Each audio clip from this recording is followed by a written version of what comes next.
ride a bike. I decided that I could go down the biggest hill in our town and ended up crashing. But it never really deterred me. I got right back on the bike and kept playing.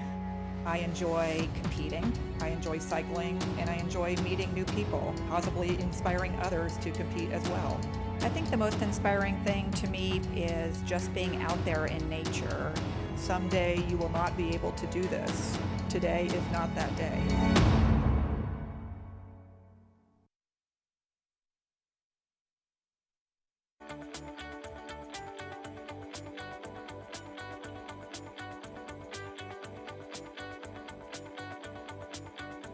AC, DLC, come on. AC, DLC, that's right. AC, DLC, Hillsborough, get your library card for free. AC, DLC, AC, DLC, come on. AC, DLC, come check out your local library. Say what? A library card? Come and get it, man, it ain't that hard. Proof of Hillsborough County address, photo ID, yeah, and we'll do the rest. No headaches or no stress. No DJ Khaled, but we the best. Library card for free, that's a major key. About to break it down now and you will see. Talking about lit? Yeah, we got lit. Customer service, yeah, we bout it. Overdrive, Hoopla for your ebooks. RB, digital magazines, look. Wanna learn a new language? Mango. Korean or Spanish in your brain, bro. You thought we were just books, but you didn't know what the library offers, so insane, yo. AC, DLC, come on. AC, DLC, that's right. AC, DLC, Hillsborough, get your library card for free.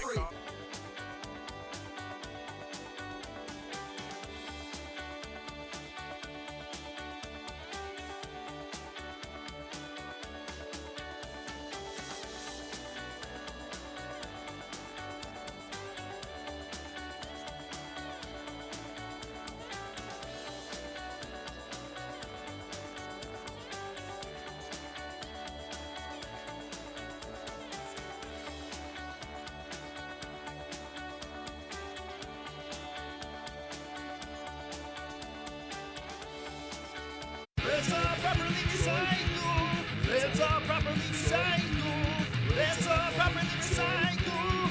Leave out the plastic bags. You may think plastic bags can be recycled curbside, but they can't. When you put recyclables in a plastic bag, it gets tangled in the sorting machine and ruins recycling. Let's all properly recycle. Let's all properly recycle. Let's all properly recycle. Let's all properly recycle. Leave out the plastic bags.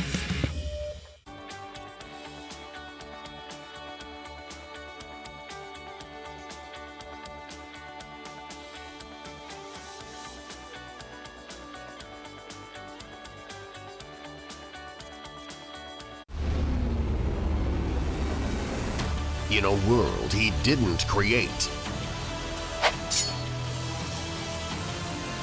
one hero defends the county, eradicating diseased, blood-sucking terrors. One kick at a time.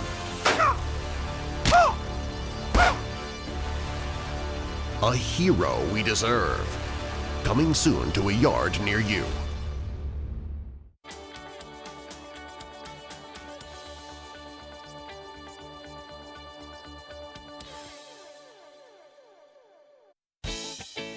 I refuse to grow old.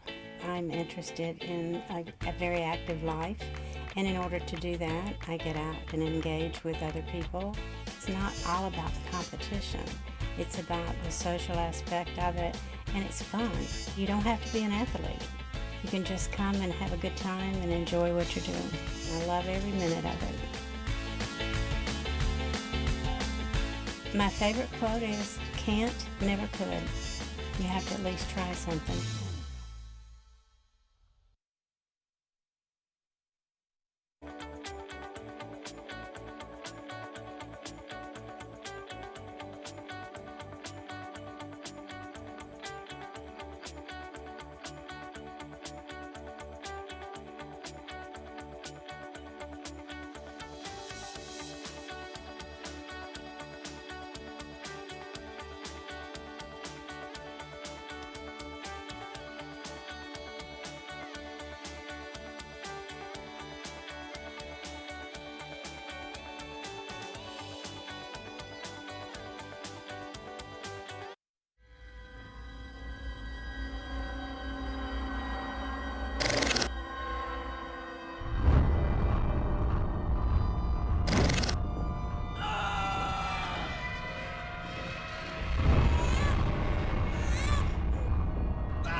Come on, kiddo. I just changed your diaper. Throw them in the trash, don't flush it.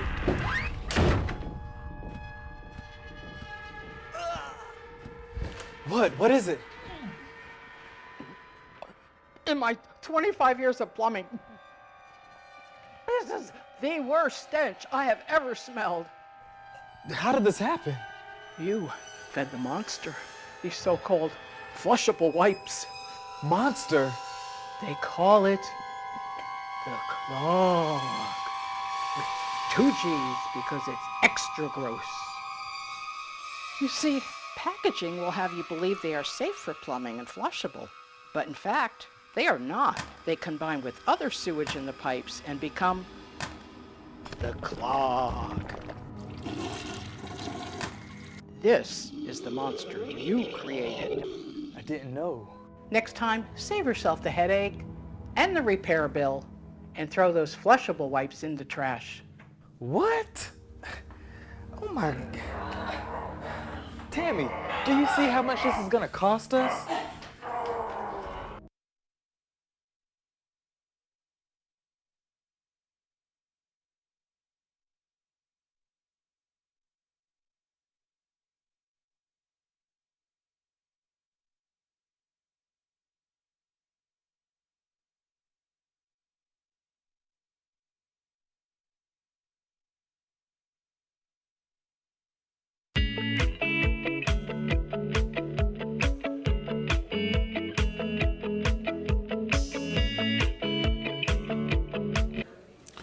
Good morning, and welcome to your Hillsborough County Board of County Commissioners Land Use Meeting.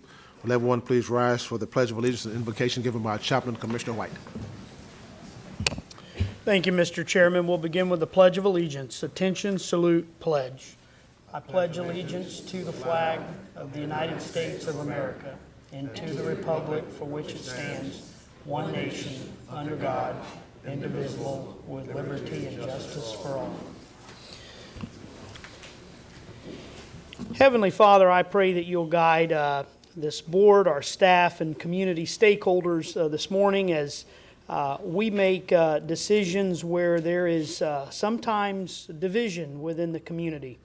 I pray, Lord, that everyone will realize that there is oftentimes no right side or wrong side of these issues, and pray for strength and cohesiveness in these communities as we move forward after these decisions are made. As always, Lord, I pray for our first responders, not only in our own community, but throughout this nation and across the globe, members of our armed forces as well. I pray that you will guide them and keep them safe each and every day. I ask for these blessings in your heavenly name. Amen. Thank you, Commissioner White. Mr. Beretta, changes to the agenda. Thank you, Commissioners. We have a change sheet passed out, and on agenda page 9, item F1, application RZPD 19-0613. The applicant's requesting that this application be remanded to the September 16th zoning hearing master meeting starting at 6 p.m. Also, number 2 on the change sheet deals with agenda page 10, item H1A. It's revising text in the front page of the report, noting that the request is actually related to the petitioner that's making a replat. The agenda item that deals with this particular item, H1A, for the vacating, is also related to H1B, and I would suggest that in addition to this change to the text in the agenda, which just clarifies that it's related to the item in H1B, be taken together. H1A is a public hearing for a vacating that will lead to an item that would typically be on consent, which is the replat of the item where the drainage easement will land. So having said that, that takes care of the changes that are not on the agenda. Now the changes that are on the agenda, starting with A1, rezoning PD 18-0996. This application is being continued to October 8th. Board of Commissioners meeting starting at 9 a.m. Item A2, personal appearance 18-1236. This application is being continued by staff to September 10th. Board of Commissioners meeting starting at 9 a.m. Item A3, DRI 19-0109, the application is being continued by staff to September 10th Board of Commissioners meeting starting at 9 a.m. Item A4, personal appearance 19-0729, this application is being continued to September 10th Board meeting starting at 9 a.m. Item A5, personal appearance 19-0778, this application is being continued to September 10th meeting starting at 9 a.m. Item A6, personal appearance 19-0908. This application is being continued to September 10th Board meeting starting at 9 a.m. And finally, item A7, personal appearance 19-0937. This application is being continued to September 10th Board meeting starting at 9 a.m. That concludes the changes. I have a motion by Commissioner Merman, second by Commissioner White to approve the changes to the agenda. Seeing no further discussion, please record your vote.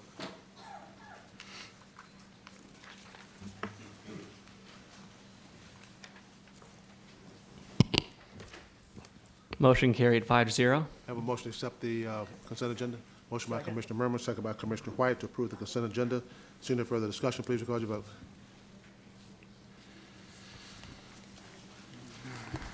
Motion carried 5-0. If you have any B items on the agenda, they've just been approved on the consent agenda. If any B items, they've already been approved, okay?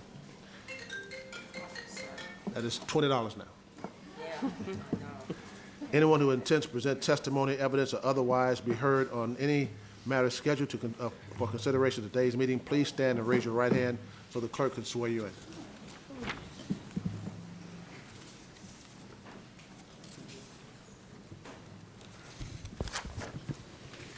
Okay. Do you swear or affirm that the testimony you're about to give will be the truth, the whole truth, and nothing but the truth? I do. Mr. Moretta. Commissioners, Commissioner Miller, would you like to move to item H1A and H1B? Yes. If there's no objection, we're going to move to H1A, H1B. That is a vacating items, and we can take those up at a point in time. Any objection? No objection. Mr. Moretta. As I mentioned in the changes, H1A and H1B are related. H1A is a vacating petition to vacate a 40-foot wide drainage easement. That removal of the drainage easement is being replaced in H1B, which is a plat acceptance. Real Estate Department is here to speak to item H1A, and H1B can be approved as part of it, depending on the outcome of H1A. Staff, good morning. Good morning, Commissioners. For the record, Carrie Allen, Geospatial and Land Acquisition Services Department. Item H1A today is vacate ID V190006. This is a petition by SM Ruskin Development, LLC, to vacate a portion of a certain 40-foot wide drainage easement that was reserved over a portion of a vacated right-of-way lying between lots 183 and 184 on the north and lots 185 and 186 on the south. This is within the plat of Ruskin Colony Farms, as recorded in Plat Book 5, page 63 of the Public Records of Hillsborough County. This petition request is made in support of the replat for Brookside Phase 1 and 2, also known as Sherwood Manor, which provides the county with sufficient replacement drainage interest. The proposed vacate area is located north of 21st Avenue Southeast and east of 6th Street Southeast in Ruskin. The petition was routed to appropriate departments and agencies, and there are no objections to the vacation of this easement. Staff recommends approval of this petition request. Okay, this is a public hearing. Anyone wishing to address item H1A? Anyone wishing to address item H1A? Can we take both of these at the same time? Okay.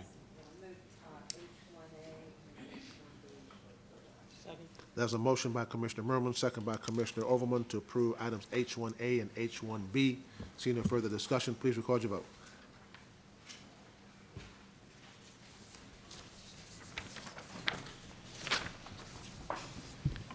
Motion carried 6-0. Thank you. Mr. Moretta. Thank you, Commissioners. That brings us to item E1, personal appearance 19-0529, which is located on the east of intersection Ambleside Boulevard, Tanya Ann Drive. This is an RP2 case. It deals with the commercial and residential support entitlements related to the phasing requirement in RP2.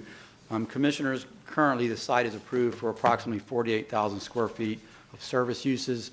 That service use includes retail, office, and a number of other uses which are not durable goods like what you typically find in retail. The site also has a 9,500 square footage entitlement of retail. The retail is connected to the residential unit phasing count. The certain number of certain percentile of residential lots are required tied to the retail. The 48,000 square foot of office and service uses are not tied to that phasing. What the applicant is asking to do is replace or allow a portion of the retail or all of the retail to be used for child care. When staff evaluated this, staff felt that the retail entitlement should be held in place to maintain the durable goods that are anticipated by the RP2, and also acknowledges that the 48,000 square feet are not tied to any phasing. They can be built at any point in time, which would allow for the child care. Accordingly, staff is recommending denial. Applicant, good morning. Good morning. William Malloy, 325 South Boulevard, Tampa, Florida. Not to rehash too much of what Mr. Moretta said, I want to be very careful to point out that what we're asking for today is not a precluded use as a daycare. What we're asking is that the daycare use potentially be allowed to count towards the retail requirement in the development.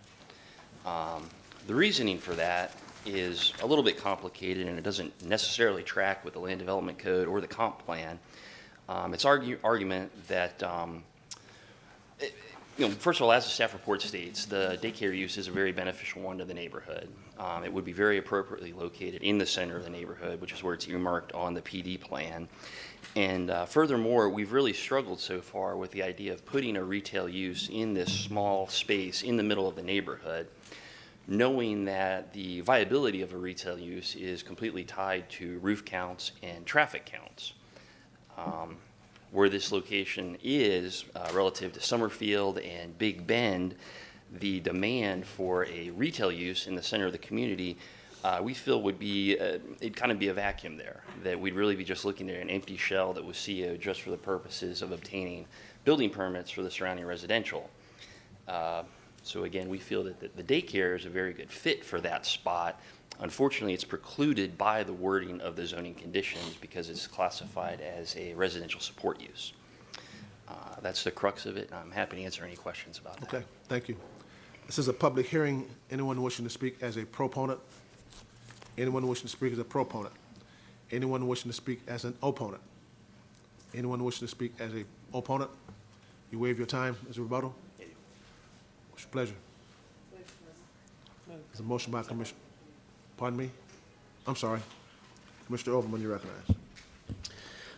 Actually, I looked at this very carefully, and I recognize that while our zoning laws have the idea that it would be great, and I've actually advocated for having some mixed communities where some of the retail supports that many communities need, if it's actually inside the community, it helps address some of our traffic transportation challenges. However, in this particular case, the services that are offered through a daycare actually support families that live in houses. And the fact that our zoning laws actually preclude using something that's a core element of any family, daycare is critically important to especially households that have to drop off their children before they go to work and actually get close to home.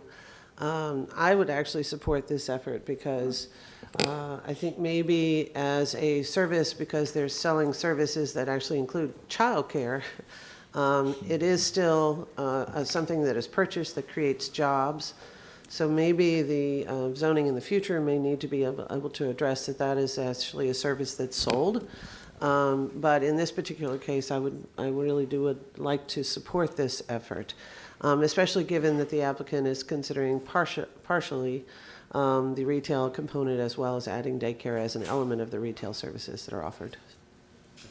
Commissioner White, you recognize. I think Mr. Gormley would like to say something. I'm happy to let him, Mr. Chairman, speak before I do. A brief clarification. Just to clarify, child care facilities are currently allowed and entitled in the PD. The question before is a little different. I just want to make sure that it's clear that in the zoning we did allow for and account for child cares. They could build them today in the project. Commissioner White. And Commissioner Merman, if I may, Mr. Chairman, your motion is to approve the item, even though staff's recommendations denial, right? Okay. Look, I'm content to approve the item, but what we've seen going on for years is, applicants, ask for a waiver on that retail requirement of RP2. I've heard plenty of concern expressed from this body about the RP2 land use designation. And that designation was created, Mr. Gormley, I'm not going to hold you to this, but early 90s sometime, as I understand it. And, well, lots changed. Having retail included in a development, does not mean today what it meant back in the early 90s. What we see taking shape out there doesn't look like rural villages at all. It looks like a suburbanized community. So, this is a conversation for another day, but, it might be time to engage the stakeholders in terms of the landowners out there, developers, and see if we can open RP2 back up and take a look at it and, what the requirements are going to be. But, I'm not going to lose a lot of sleep over this particular issue with respect to the daycare, but I do think, though, that it highlights some broader issues as it relates to the RP2 category. But for today, I'm going to support the motion on the floor. Mr. Merman, you recognize. Thank you, Mr. Chair, and he just said everything I was going to say, so thank you very much. But, I do think, and actually as we get into another item down the agenda, I do want to have staff really look at, these conflicts that are arising between what actually RP2 says and supports versus what the practical application should be. And though this is a particular one where RP2 doesn't support things for residential, but would support commercial, that to me, and this is a particular item that, it's just wordsmithing to me. Practically, and what is good for the neighborhood, this should be approved. So I think as we move on down the road with some of our other items, I think we'll see some movement to ask staff, and I know I have a motion to ask staff to really come back to us, go out in the community and work with people to try and come back to this board with some clarifications and changes to the comp plan and our code. So thank you all very much. Commissioner Smith, you recognize. So the current zoning as it stands, Adam, allows for daycare, but this modification would reduce the retail to allow daycare? Yes, so daycare is allowed currently. It doesn't count towards the required retail that is timed to the building permits. The request would be, if granted, would allow the child care facility allowed under either scenario, but with this request, it would count towards the required retail in the zoning right now. So we're reducing retail and reducing jobs in an area that is... It would have the potential to reduce retail. They still would have the option of building all retail to satisfy that requirement. They would also have the option of building childcare in conjunction or in lieu of all the retail. They would have the flexibility to make that choice. Thank you. Okay, we have a motion by Commissioner Merman, second by Commissioner Overman to approve item E1. See no further discussion, please record your vote.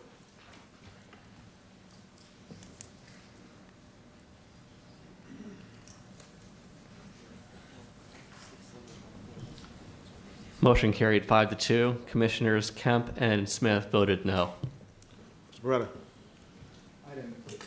Item E2 is personal appearance 19-0781. The item or the site is located 830 feet east of the intersection of Beverly Boulevard and East Brandon Boulevard. This is on the north side of Brandon Boulevard. This item has been before the board before and is back for modification. In the previous modification, the applicant had proposed to eliminate a building that was going to be for a fast food restaurant. The applicant has now decided to maintain that building. They're also proposing to modify size of an out parcel from 3,000 to 5,000 square feet. We'll note that overall, the maximum entitlement of the square footage is being reduced on the site from 163,000 approximately down to 157,000 square feet approximately, and they're proposing a slight increase in parking to go from 3.55 per thousand to 3.57. That parking will likely occur behind the building that's being renovated, which is at the rear portion of the site in proximity to State Road 60. Staff is recommending approval with conditions. Good morning, sir. Good morning. Nathan Lee, 20016 Daytona Way, Tampa, Florida. Here on behalf of Developers Diversified, we agree with staff's approval and all conditions set forth. Overall, just to clarify, it's a decrease in parking and increase in the parking ratio, but we decrease square footage and decrease parking on the overall site. I'll be happy for any questions. That's it? That's it. I like that. Good. Okay. Are there any proponents to speak on item E2? Any proponents? Any opponents to speak on item E2? Any opponents? You waive your time? Motion by Commissioner Merman, second by Commissioner Oldman to approve item E2. See no further discussion. Please record your vote.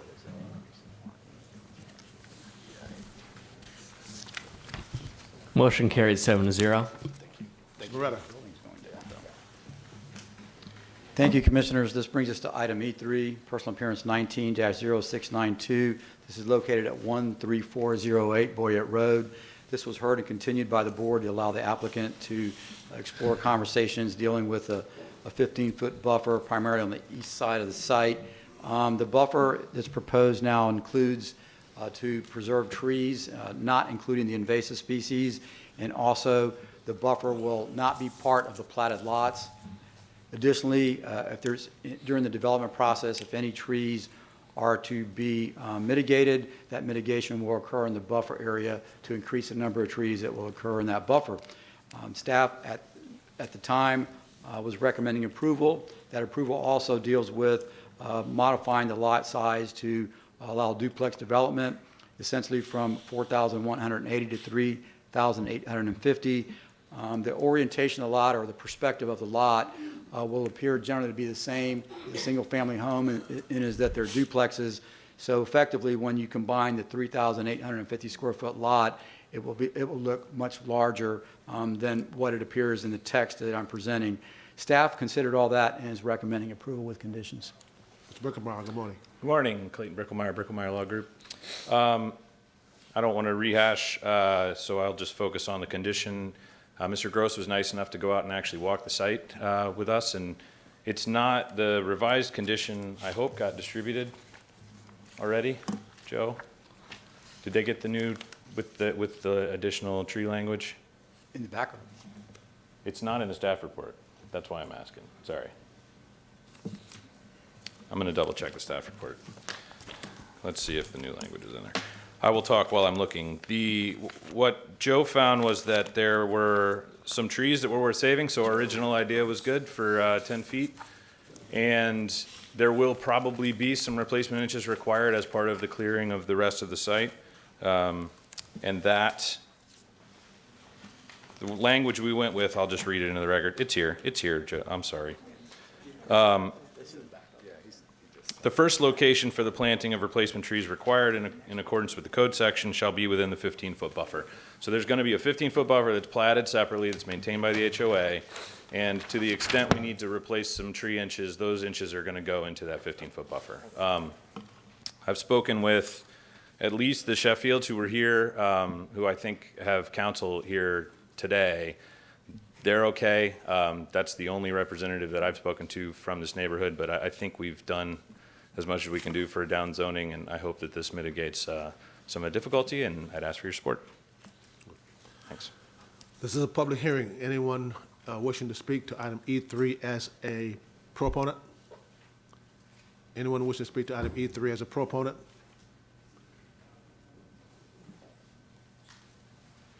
Good morning. Ladies and gentlemen. Francis Hannon, attorney for Scott and Jackie Sheffield, 13568 Circuit Crossing Drive in Lithia, Florida. Just to reiterate what Mr. Brickermeyer set forth with regards to the conditional language, we have discussed that, reviewed that, and we have no objection to the conditional language, including the buffer zone and the remedial tree replacement as set forth in the conditional approval. Thank you. Thank you. Anyone else wishing to speak as a proponent? Anyone else wishing to speak as a proponent? Anyone wanting to speak as an opponent? Anyone wishing to speak as an opponent? There's a motion by Commissioner Merman, second by Commissioner Hagan to approve item E3. Seeing no further discussion, please record your vote.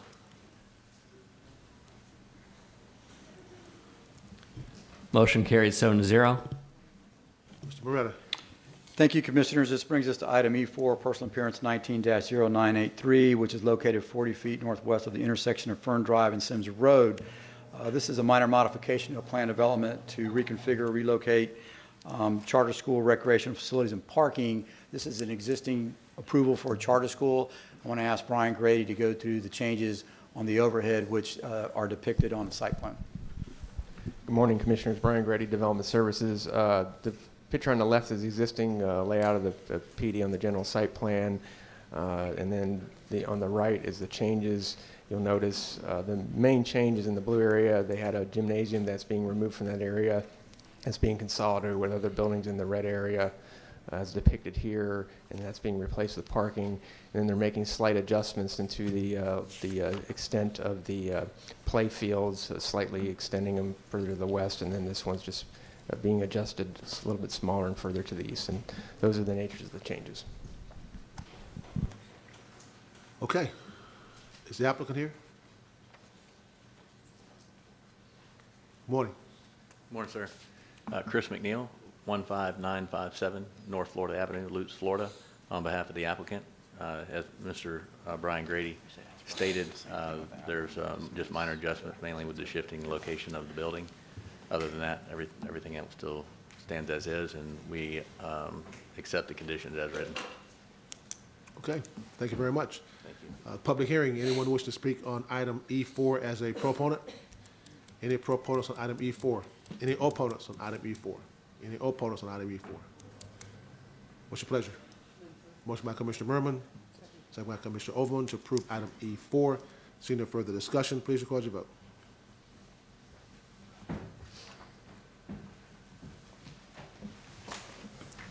Motion carried 7-0. Mr. Moretta. Thank you, Commissioners. This brings us to item E5, personal appearance 19-0897, located on the west side of St. Cloud Avenue and north of Durant Road. It's a 6.69 acre parcel. It's a modification to a plan development to modify the location of the open space stormwater ponds and single-family lots. Mr. Brian Grady's also going to show the graphic which depicts the changes that are going on with the plan development. Brian Grady, Hillsborough County Development Services. The picture on the left is current existing general site plan, which shows a retention on the the right side of the site plan with lots on the west side of the road. They've adjusted that to split the retention ponds into two ponds, one remaining in the general area we're currently shown, and then one new one west of the road, thus requiring a relocation of those lots. So that's the nature of the changes for this particular request. Is the applicant here? Good morning. Good morning. Sean Cashin, 13825 ICOP Boulevard, Clearwater, Florida. As Brian stated, this project that was previously approved, we had detailed a retention area and two lots along the south boundary. And as part of this reapproval modification, we are requesting the same retention area and two lots along the south boundary, but we found out during the engineering phase that having the retention area split up into two retention areas worked quite a bit more efficiently, which that prompted the modification to split the retention area into a larger one and a somewhat smaller one, and we relocated the lots, the two lots approximately 150 feet to accommodate that. and I'm here to answer any questions that you may have regarding this proposed modification. Thank you, sir. This is a public hearing. Anyone wishing to address item E5 as a proponent? Any proponents on item E5? Any opponents on item E5? Any opponents? Motion by Commissioner Merman. Second. Second by Commissioner White to approve item E5. Seeing no further discussion, please record your vote.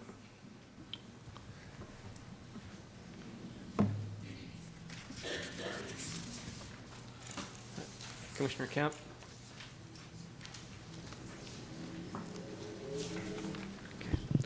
Motion carried 6-0. Mr. Beretta. Thank you, Commissioner. This brings us to item E6, personal appearance 19-1006, located on the north side of Boyette Road, west of McMillan Road. This is in the Riverview South Shore area. Commissioners, this is a plan development modification to recognize a car wash facility is already allowed. This is to recognize that there will be some staffing of the car wash allowed. The current approval doesn't recognize that. Also to remove a 30-foot building setback in between buildings in the commercial track and to reduce a buffer along the western boundary of Track D, which is at the side of the portion of the site which has the frontage. And to reduce that buffer from 25 to 10. Adjacent to that buffer is a retention pond. Staff found this approvable with conditions. Is the applicant here? Good morning. Good morning. Thank you, Mr. Chair and board members. Jim Porter, 401 East Jackson Street, Tampa. I'm here representing the applicant. As Mr. Moretta said, this is basically a cleanup PRS. This board approved an amendment to the existing PD in November. And when we went through permitting, we discovered that you all have several different definitions of car wash. And the type we wanted wasn't really accounted for in the PD. So we worked with staff to come back with this PRS to make it clear that we're doing an automated car wash, but there'll be an attendant on site. The setbacks are just cleanup setbacks. We concur with the staff report. We've not had any kind of opposition to this, either the first time around or this time around, and we respectfully ask for your approval. Thank you. Thank you. Anyone, oh, this is a public hearing. Any proponents on item E6? Any proponents on item E6? Any opponents? Item E6, any opponents? Item E6, what's your pleasure? Motion by Commissioner Merman, second by Commissioner White to approve item E6. Seeing no further discussion, please record your vote.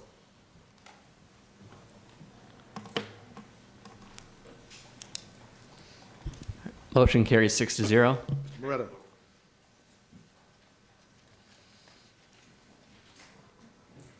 Next item is E7. This is a petition to expand the boundaries of a community development district. Mr. Brian Grady will provide a brief overview. Good morning, Commissioners. Brian Grady, Hillsborough County Development Services. Petition number CDD 19-1087 is a petition to expand the Roding Road North Community Development District.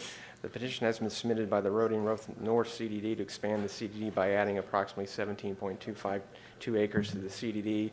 The revised CDD would encompass approximately 119.37 acres and is generally located on the north side of Roding Road, west of the intersection of Roding Road and Balm Riverview Road. No objections to the proposed CDD were raised by reviewing agencies. Staff finds the application meets the requirements of Chapter 190 Florida statutes to establish a community development district and recommends approval. I'm available for any questions. Thank you.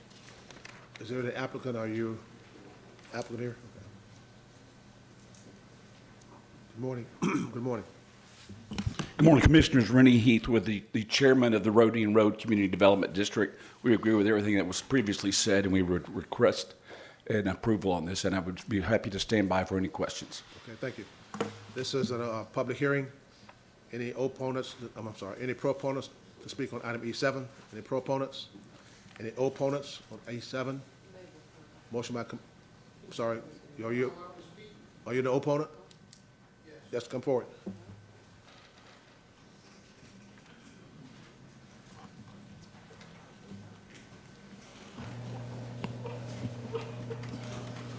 Are you speaking in favor or against? Okay, you have 15 minutes. Please state your name, sir. Mark Danker. I'm a resident down the street from the proposed development, and I have concern. I believe it's already approved for 1,000 homes, and they're going to increase it to 1,100 and some number of homes. And my disagreement with the extension of the project is that right now it's a 2-lane road and it can't handle the traffic that's already on the road. And people can't get out of my development, which is Lakaya Lakes Townhomes, in the morning because there's already too much traffic on the road. And I don't disagree with 1,000 home addition, but I feel that's damage enough. And the additional 100 and so many homes is just adding insult to injury, and it should be restricted to the 1,000 homes. The roads out there are not equipped to take all that additional traffic, and it's already at a crisis stage, and I feel adding more homes would just further inflame the issue. And that's what I wanted to say. Okay, thank you very much, sir. Thank you. Are there any other opponents? Any other opponents wishing to speak? Okay. Commissioner White, you recognize. We are on item E7, correct? That's correct. Okay, so I just have a question for staff about the testimony that we've just heard, because I thought we were just That's just correct. expanding a CDD district, which is much like a special taxing district. Yes, that's exactly right. The entitlements that the gentleman spoke to are already approved, and they were taken into consideration for the financing plan for this CDD, and that's what the CDD, the item before the board, is the expansion of the CDD, which is a financing mechanism, a special taxing district, and it does not have any bearing on the approvability or the development of the lots. That can occur independent of the CDD. This is another process, and it's not an element So of the we're not development voting approval. on a rezoning, adding any No, sir. density, Not at all. anything like that? correct. Okay, Will thank you. staff get with that gentleman and explain that to him? I don't think he really Yes, sir. understands that. Yes, sir. Okay. All right. What's your pleasure?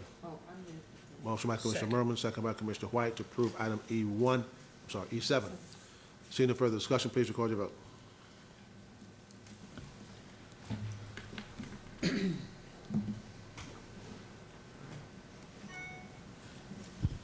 Motion carried 6-0.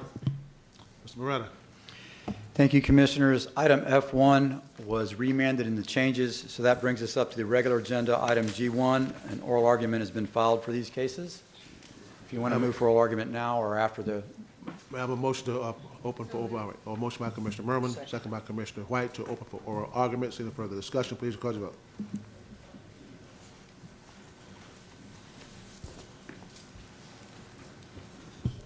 Motion carried 6-0. Mr. Randolph.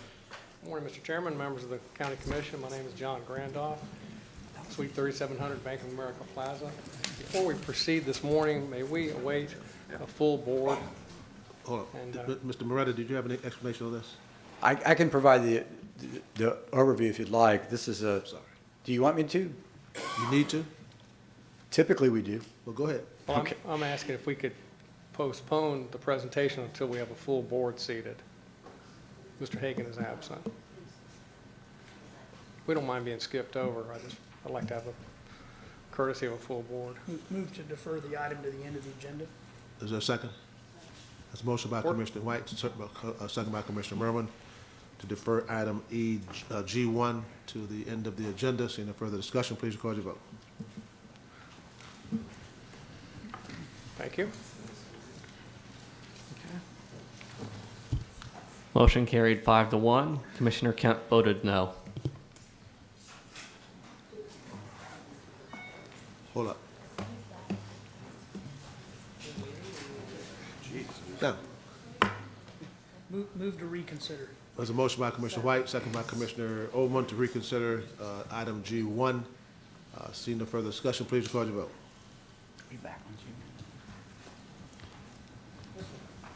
Motion carried 7-0. Mr. Moretta. Commissioners, item G1 is a proposed rezoning, Plan Development 18-1048. It's generally located on the east of Bishop, south of Bishop, and west of County Road 579, and has access proposed on Bishop and County Road 579. The current zoning is agricultural residential, which permits 1 unit per 5 acres, and AS1, which permits 1 unit per acre. The proposal, again, is to a plan development to implement the Waimama Village R2 community plan. This is rezoning to plan development that will propose 1,056 dwelling units, also proposes a 25-acre school site. Staff is recommending approval, subject to conditions. Mr. Randolph.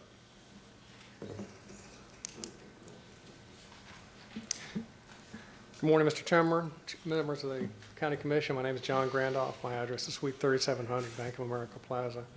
This morning I have the pleasure of representing Indian Ranch, which includes the Davis family, Wayne Davis and Gerald Davis, and also our development team, Tim Powell, David Wright, Dallas Evans, and Roseanne Clementi. We're here this morning to request your approval of the application.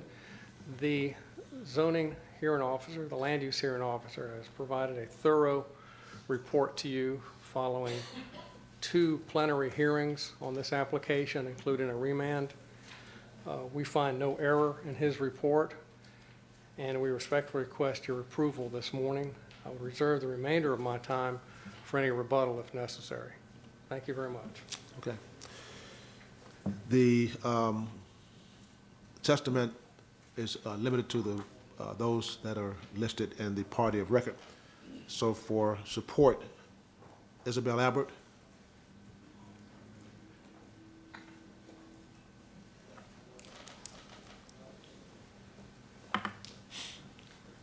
Good morning. Thank you very much. Isabel Albert with Genesis Half, representing Eisenhower Property. We reviewed the zoning hearing master recommendation, and we're in support of that and looking forward for your support. Thank you very much. Thank you. In support, Cammie Corbett.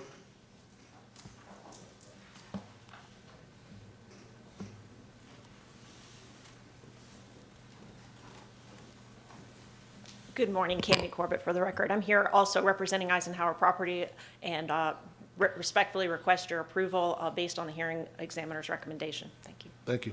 In support, Travis Council.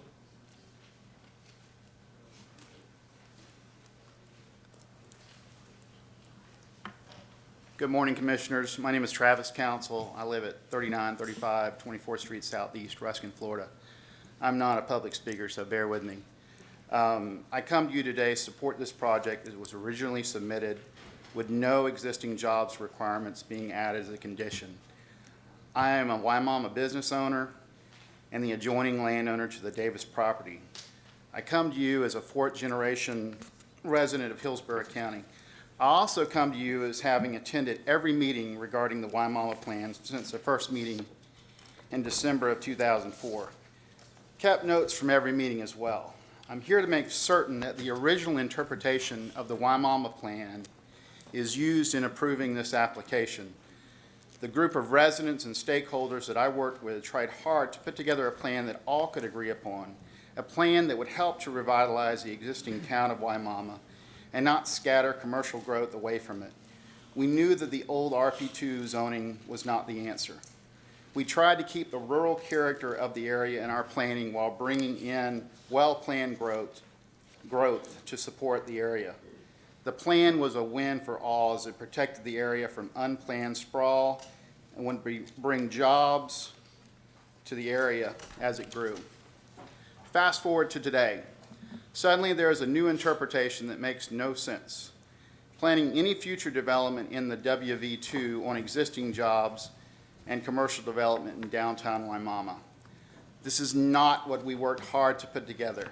No business owner will dream of moving into downtown Wimauma without some housetops in place to support their establishment. I kept notes from every meeting. I'm submitting, or actually you already have, several documents I submitted from my notes that speak to the opposite of the Planning Commission's new interpretation. Not only did I keep notes, but my mother and father kept notes as well from every meeting. Nowhere do I find what the Planning Commission now claims is being vetted by our group in our notes or in any printed material provided by county staff, nor do they. A community plan is for naught if the Commission is simply going to ignore their work for what suits them. Once again, I truly support this project being approved on the merits only of the original interpretation of the Wimauma plan that we all agreed upon when the plan was approved. Thank you very much. Thank you, sir. In support, Michael Peterson.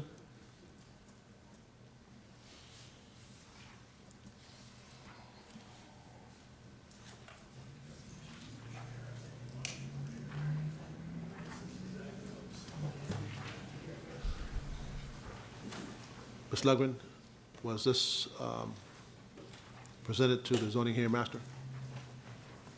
If you'll wait just a moment, I'll take a moment to confirm, but I believe it was. Let me just confirm.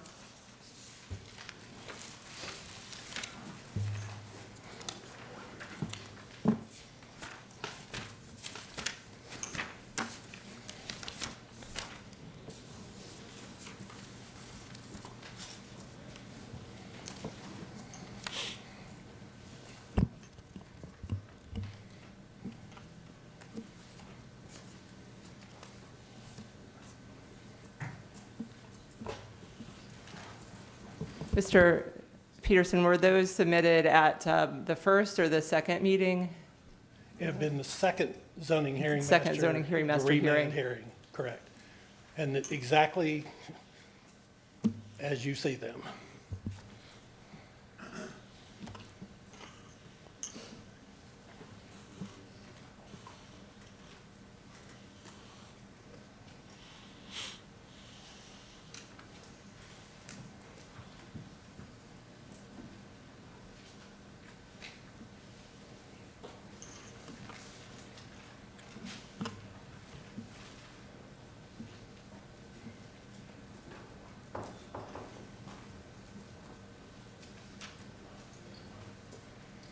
Evidence there was a lot submitted that night for this one. And I apologize, the system is running slow. It's uploaded.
Okay, I've confirmed documents are in the zoning hearing master record.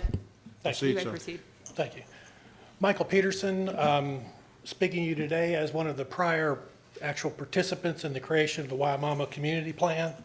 And the packet you've received was joined by many other packets submitted that evening. Hope you had a chance to do some of the homework on that. I and other participants in the plan contend that the planning staff are implementing some incipient policy never developed through proper processes, including public notice, public input, or public hearings before elected officials, as should be required of such regulatory policy. During the initial hearing on this application, the initial review, nothing was said of a new interpretation of policy 48.1, creating a retail jobs concurrency requirement before a residential rezoning can even be considered. No prior Waimama rezonings similarly situated had faced this interpreted requirement either, as found by the zoning hearing master in finding of fact number 21 in your report, despite the Planning Commission staff to claim otherwise at the hearing.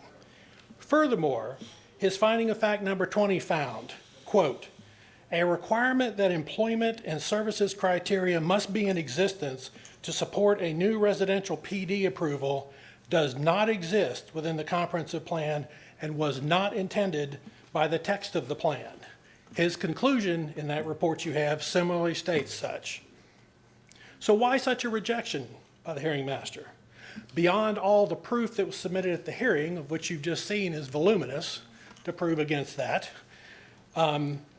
it's because no one would have to, because to accept this interpretation, you'd have to believe that the landowner participants in the Waimama Community Plan actually traded existing RP2 for, which by the way, with RP2, they controlled, as you saw earlier in the hearing, controlled the retail jobs requirements on property that they owned.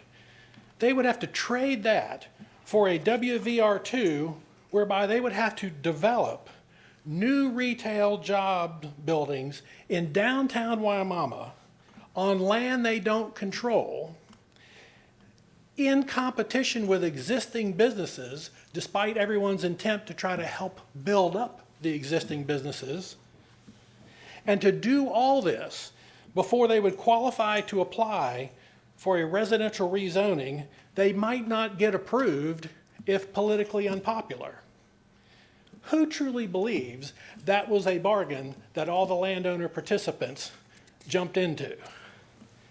It did not happen. And it is not a workable market philosophy to require commercial development before necessary rooftops providing consumers can be considered. It is backward and it is ridiculous. Worse, and what the hearing master did not address, is how staff now tries to salvage this interpretation by making this application approvable after a previous denial recommendation, by crediting them with Waimama's existing retail jobs, even if those credits may exist by virtue of the efforts of other landowners unaware of this surprise policy.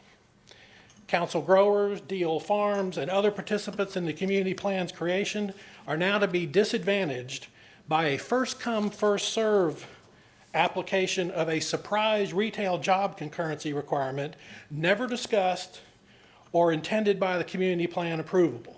This is wrong. This application should be approved, but not by giving any credence to this new interpretation. It remains as compliant with all plans and approvable as it was weeks ago when it came to you as a consent agenda item. Attempts to abuse this applicant have now morphed into an indefensible abuse of all WVR2 landowners. Grant this application its earned approval, but also specifically reject the Planning Commission's staff's new interpretation of Policy 8.1 as improper policy. Recognize those are mere planning guidelines for assessing plan evolution and were never treated as regulatory before, nor were they intended. We participants don't even know when this policy 48.1 got placed in the comprehensive plan. If you had done research like the hearing master did, you'll find it's not part of the earliest community plan publications or when they were standalone in the comp plan before they got moved into the livable elements component. Yet regardless, the policy can be reconciled as merely a tool for planning downtown Waimama, for planning Waimama's downtown, as is already underway with the Waimama Now effort that some of you are aware of. Again, grant this applicant's approval, but reject the new interpretation of a retail jobs concurrency as improper policy change for WVR2. The zoning hearing master showed you the way. Thank you. Thank you. In opposition, party of record, Vivian Handy.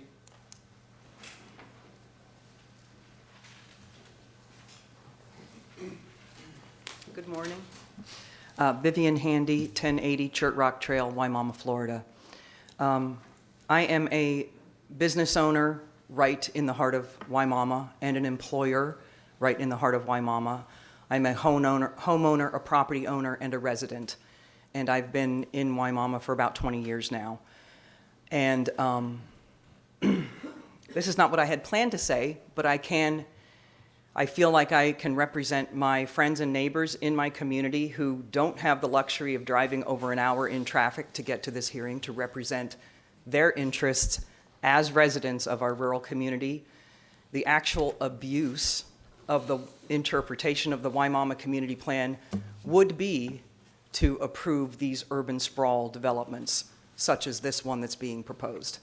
It is absolutely not in compliance with the intent of the Waimama Community Plan, which I am not a lawyer that represents large landowners. I am a resident property owner and employer in Waimama, and I can tell you that I was involved in the development of the Waimama Community Plan from day one.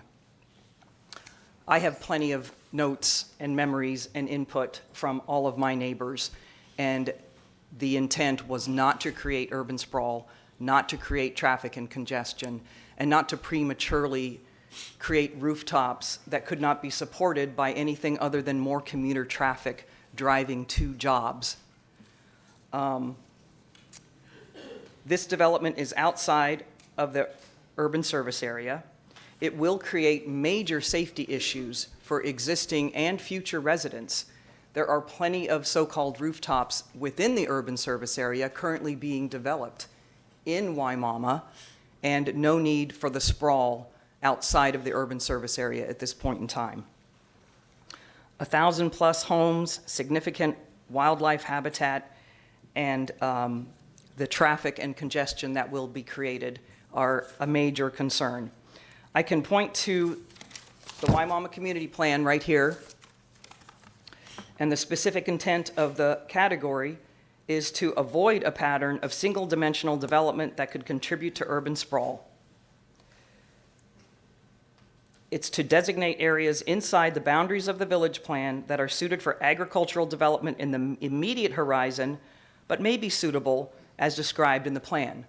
Well, as the plan describes, we're not looking for urban sprawl. We're looking for building up of our Waimama village and our Waimama community so that jobs and retail and other opportunities are created within the village and not outside where there will be nothing but sprawl. As I mentioned, there's major safety issues that are a concern. We are already facing traffic and congestion with the existing development that is within the village and within the urban service area. And the current roads are inadequate to support any new homes.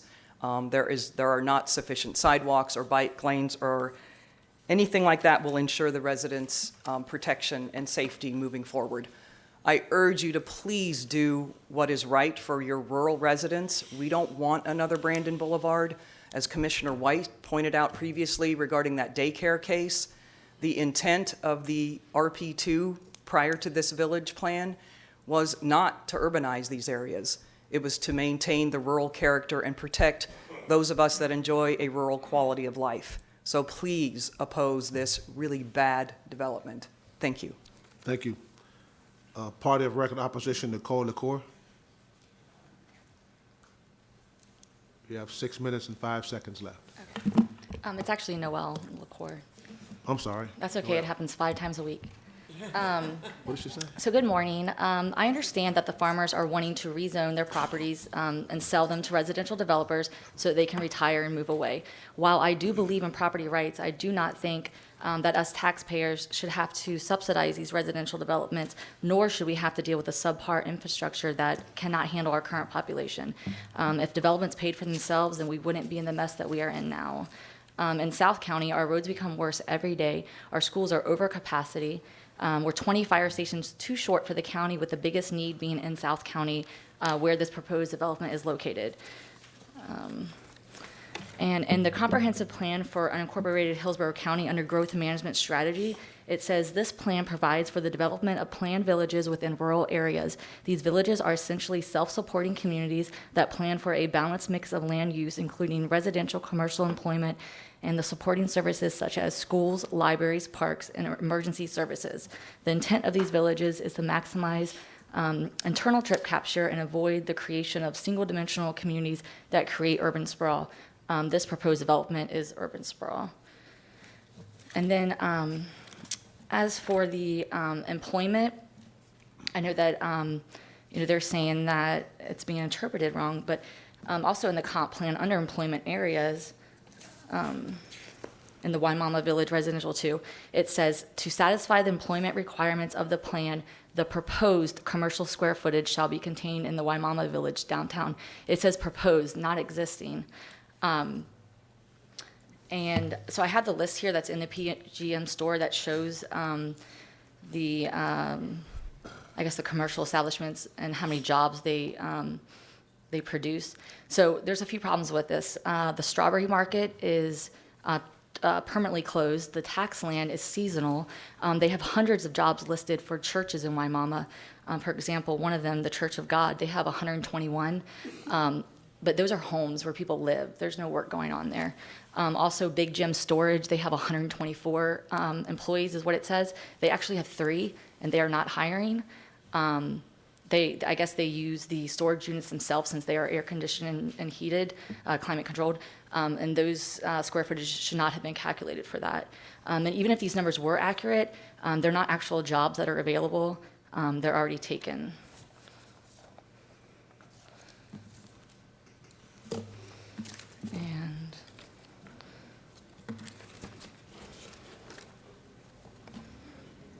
And also, let's see, Florida Statute 163.3161 gives local governments the ability to encourage the most appropriate use of land, water, and resources consistent with the public interest, deal effectively with future problems that may result from the use and development of land within their jurisdictions. It is intended that the units of local government can preserve, promote, protect, and improve the public health, safety, comfort, good order, appearance, convenience, law enforcement, and fire prevention, and general welfare. Facilitate the accurate and efficient provisions of transportation, water, sewage, schools, parks, recreational facilities, housing, and requirements, and other requirements and services, conserve development, utilize and protect natural resources within the jurisdiction. It's time to do things differently. It's time for smart growth within the urban service area. It's time to stop the urban sprawl and protect our rural areas and natural resources. Please vote no. Thank you. Mr. Grandoff, in rebuttal, you have 5 minutes.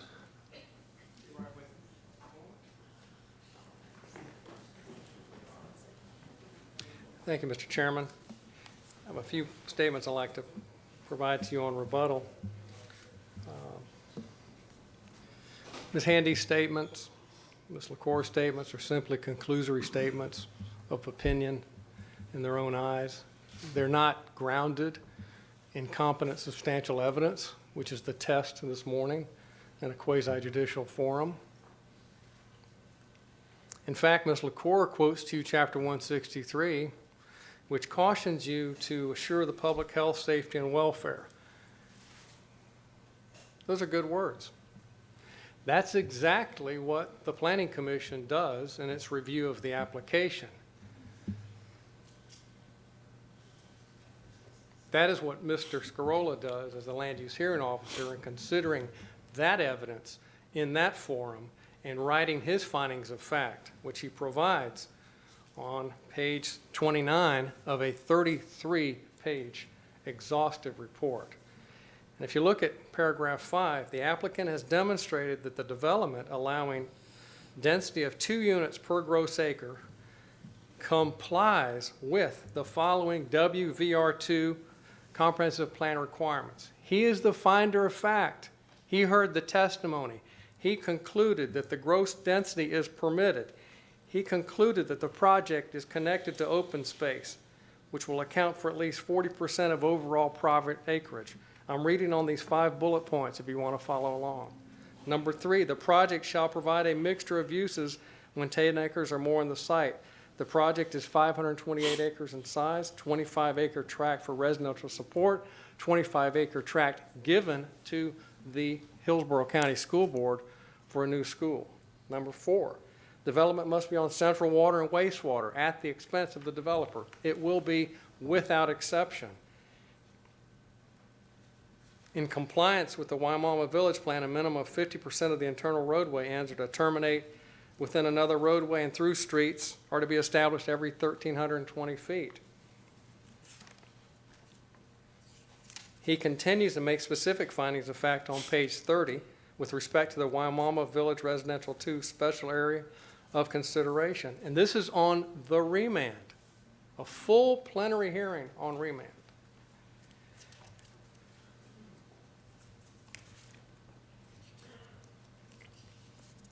He continues with additional findings of fact on page 31, and then he reaches his conclusions of law.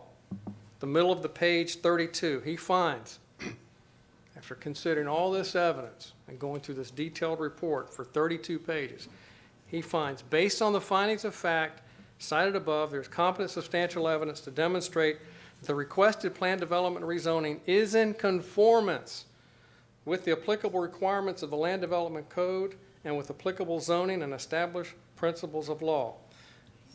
He also finds the rezoning request is in compliance with and furthers the intent of the concept plan and the goals and objectives and policies of the future of Hillsborough comprehensive plan, including the vision, the bargain that my client made, the Davis family made in adopting the Waimama plan, the bargain that they made in the vision of the Waimama Village Community Plan.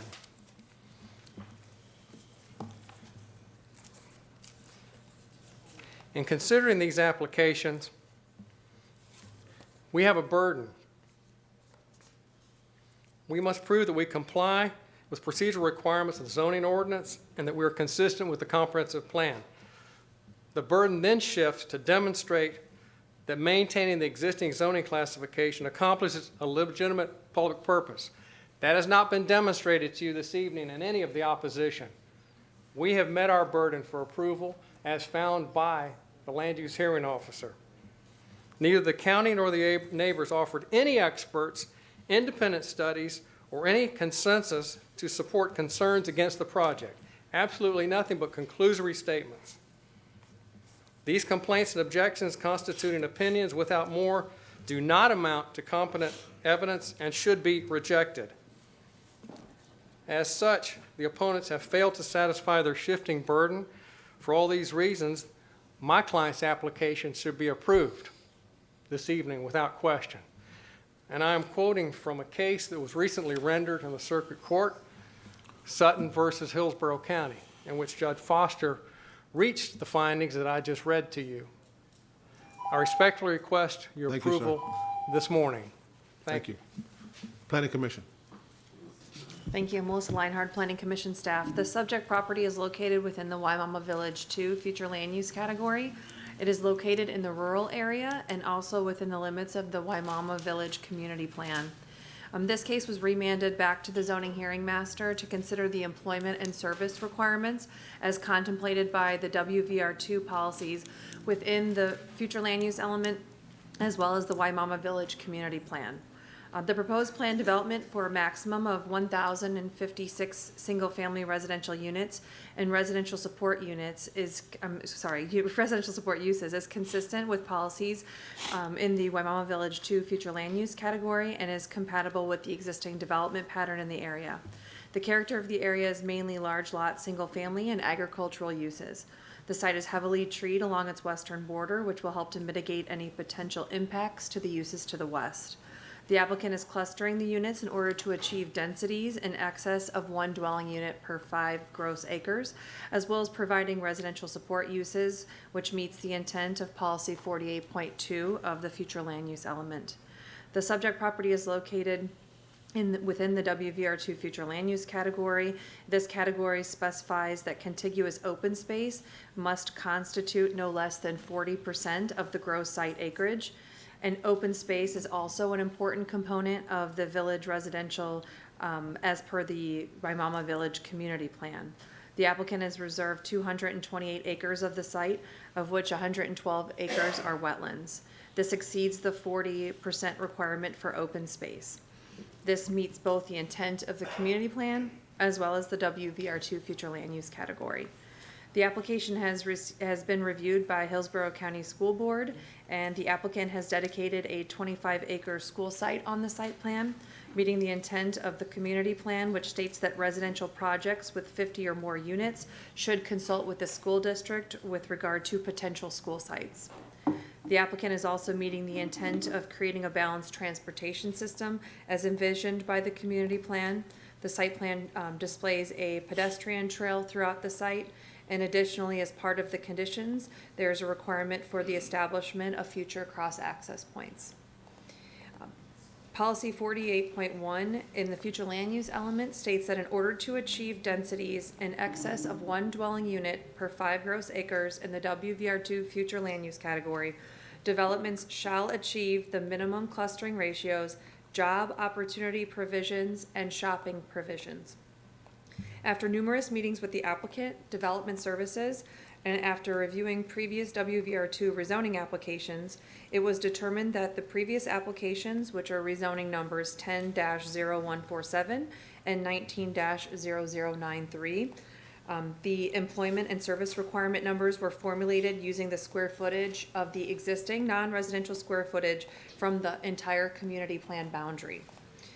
That's the Waimama Village community plan boundary. With this interpretation, Planning Commission staff, as well as the applicant, we all completed an analysis using the property appraiser's currently built square footages of non-residential uses within that plan boundary. The plan specifically reads, to satisfy the employment requirements of the plan to the greatest extent possible, the proposed commercial square footage shall be contained in the Waimama Village downtown. Assumptions and further calculations are all laid out under Objective 48 of the future land use element, and that includes all the calculations that were utilized. The WVR2 category requires employment and services to exist to support new residential development. With the current commercial entitlements within the Waimama Village, there is adequate commercial entitlements to meet the 75% threshold, which is listed in the calculations, as I mentioned, of the needed household services to support the number of residential uses that is proposed by the applicant. 75% of the needed household services equates to 28,512 square feet of commercial land uses available within the downtown.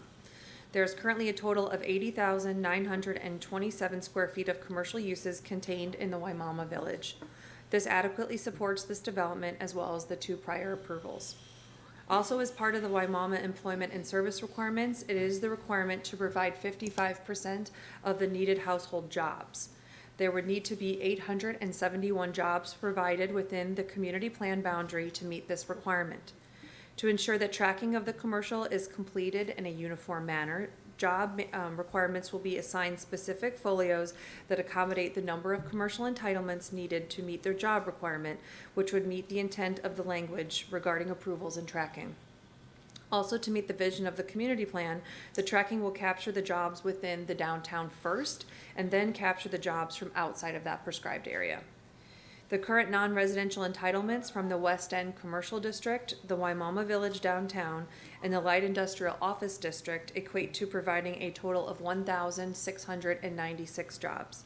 This is sufficient to accommodate the proposed rezoning as well as the prior rezonings in the WVR2 category.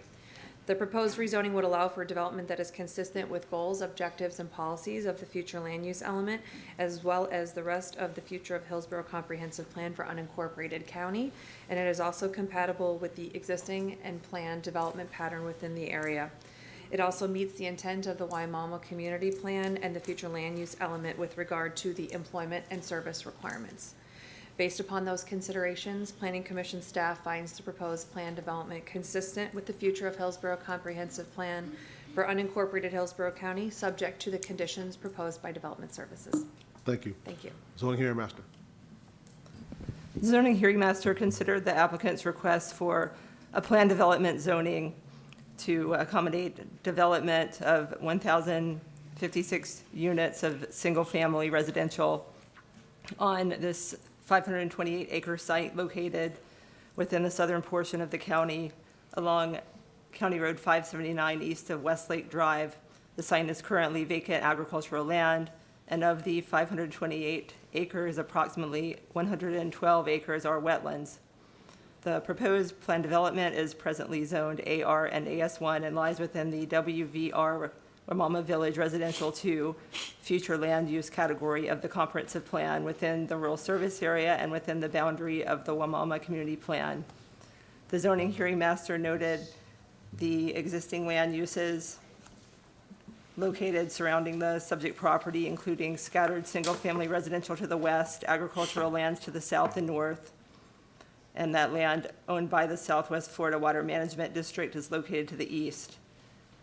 The zoning hearing master noted that the applicant has demonstrated that the development allowing for a density of 2 units per acres complies with the applicable Waimama Village Residential Comprehensive Plan policies.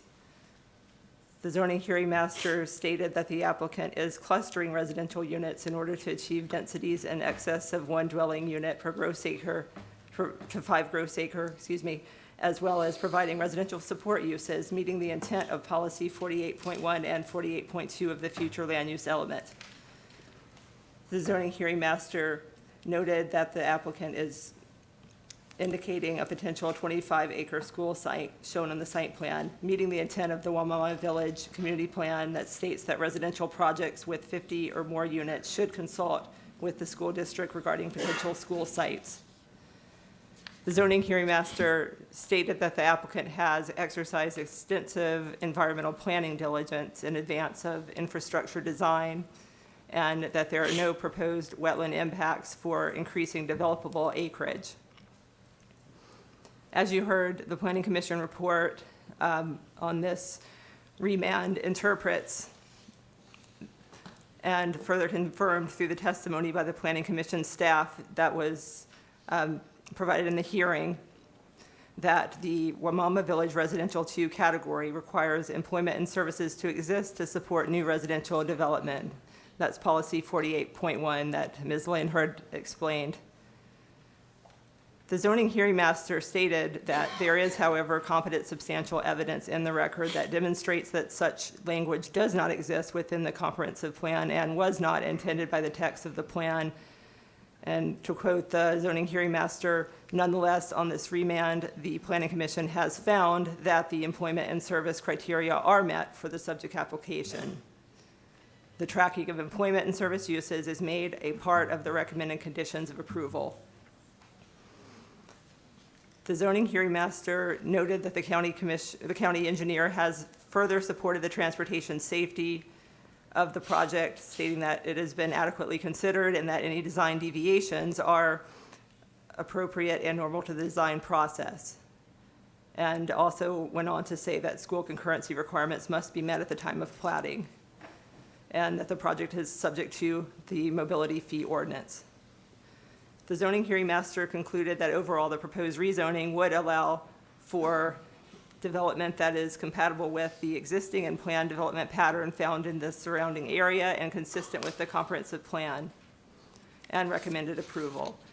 Before I conclude, I just wanted to kind of clarify what the zoning hearing master's conclusion was and the standard of competent substantial evidence. In the zoning hearing master's conclusion, there was a statement that there is competent substantial evidence in the record that demonstrates that such language does not exist within the comprehensive plan and was not intended by the text of the plan. He's referring to the employment and service requirement that requires job opportunities to exist prior to the development in accordance with the Wamama Village Residential 2 category. The standard of competent substantial evidence, in my view and in my review of the record, is met to support the Planning Commission interpretation of the employment requirement of policy 48.1. And I wanted to make that clear for the board's consideration. And in moving and directing action on this item, it is requested that the board provide direction as to the interpretation of that policy language. Okay, thank you. Now moving to board discussion. Commissioner Overman, you're recognized. Thank you, Chair. This is clearly a difficult situation because we have a community that actually wants to grow, but they want to grow smartly. And they've had a variety of attempts to try and get it right. There are some comments that are made within the report that do cause pause. Not only the size of this particular project with the tracks RSU and S count for 50 acres on this quadrant, and there is a plan for a school that's on the outside edge of the property that would just induce additional demand through that particular community and continue the process of sprawl that is indicative of how we've grown in the past.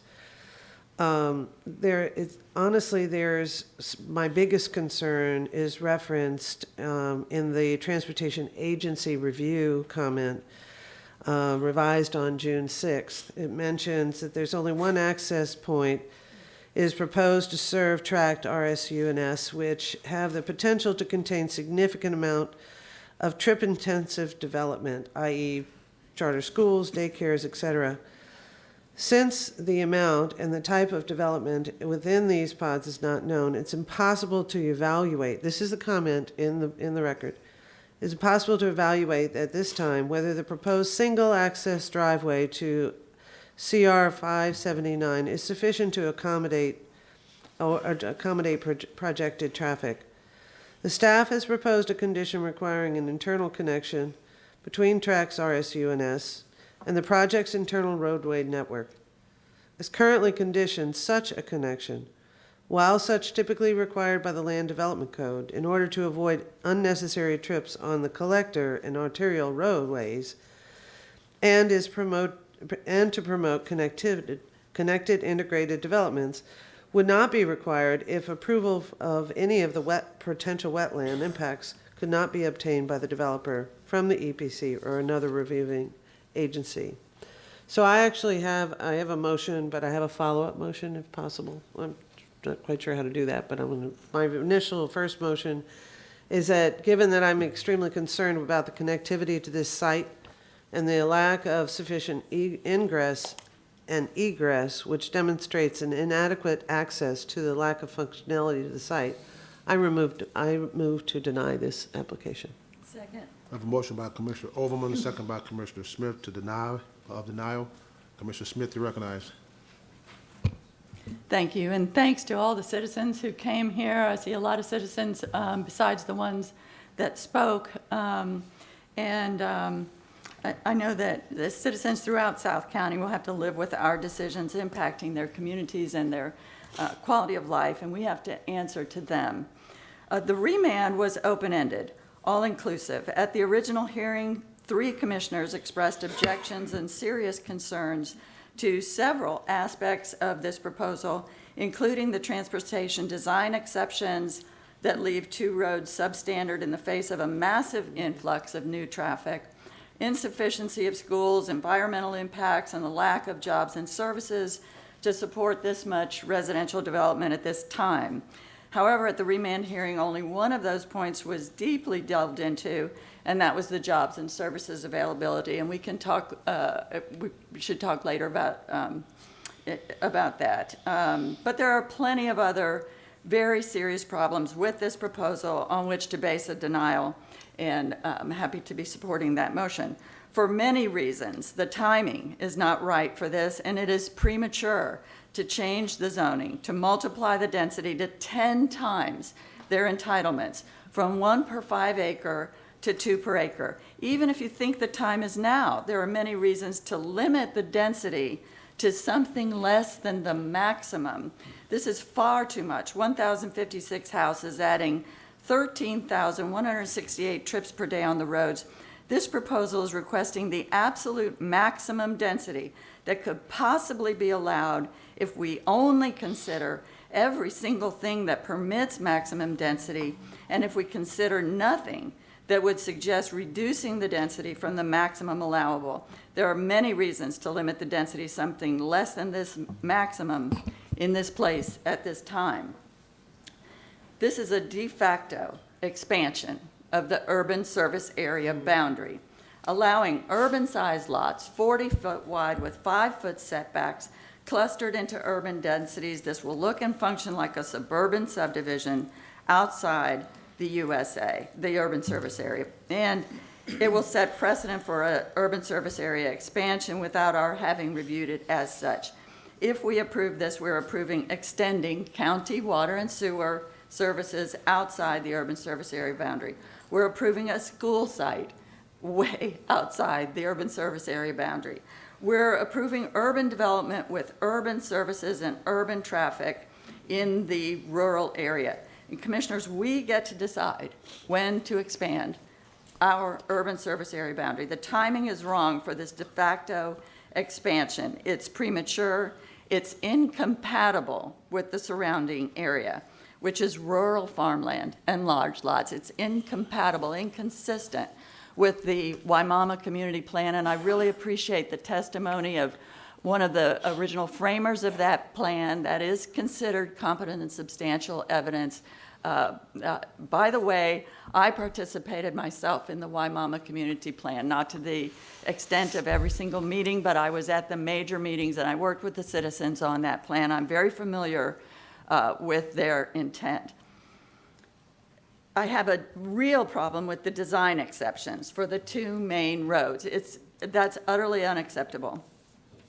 Bishop Road and 579 are substandard.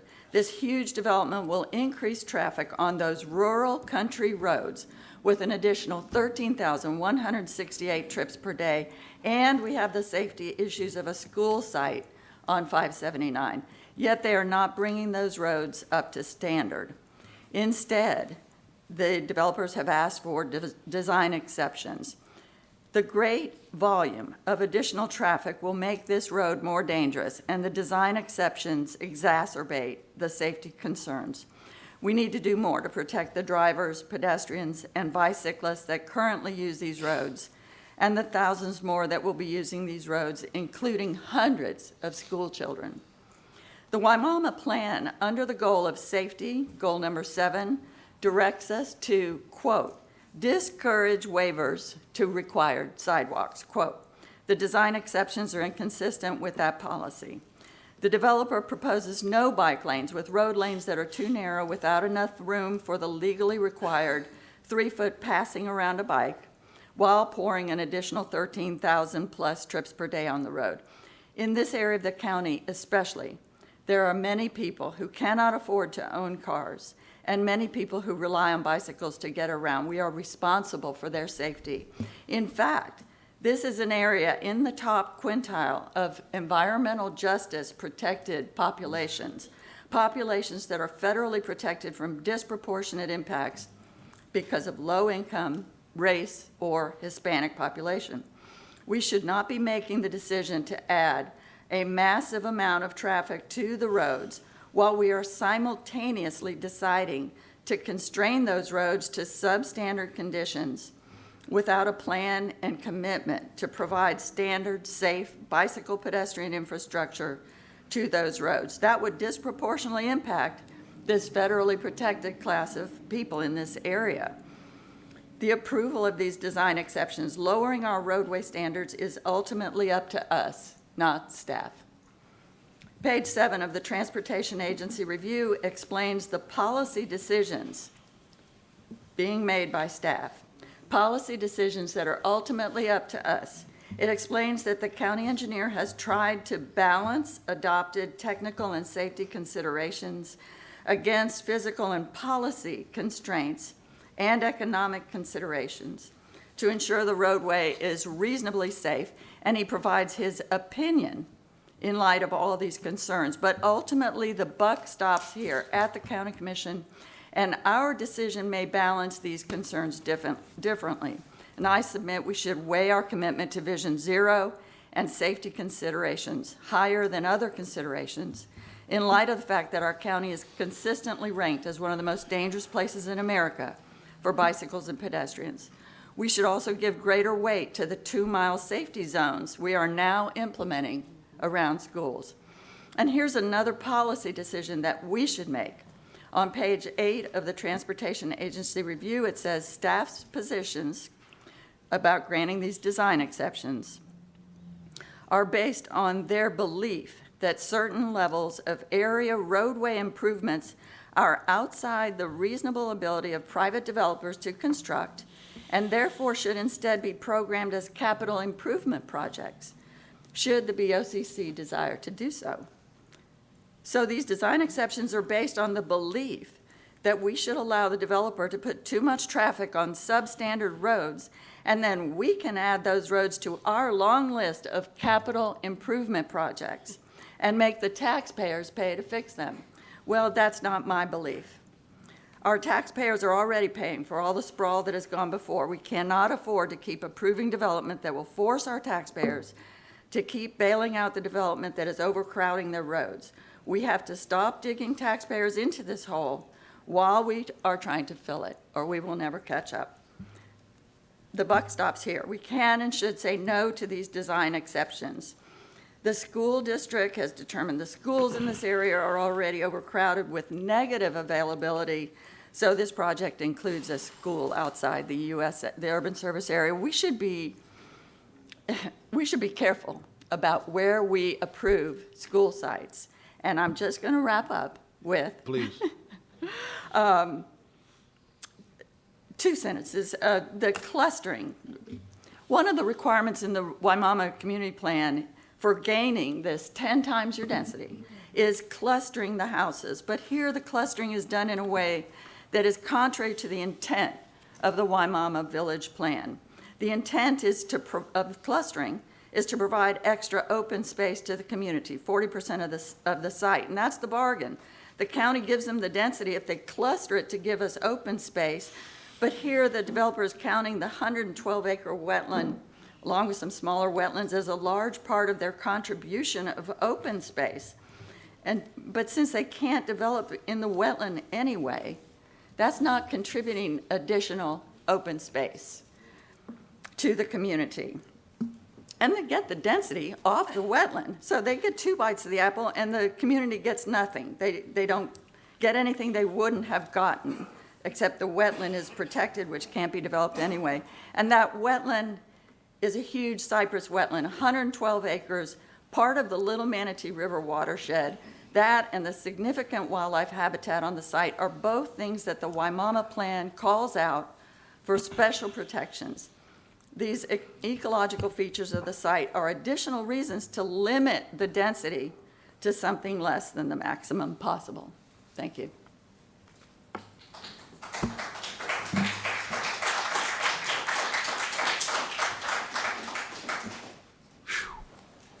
Commissioner Hagan, you recognize. Thank you, Mr. Chair. I promise my remarks will be much briefer.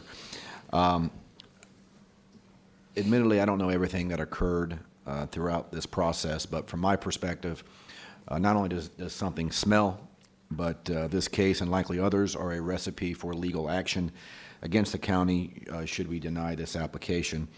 I say that for several reasons, because so many things make this case unique.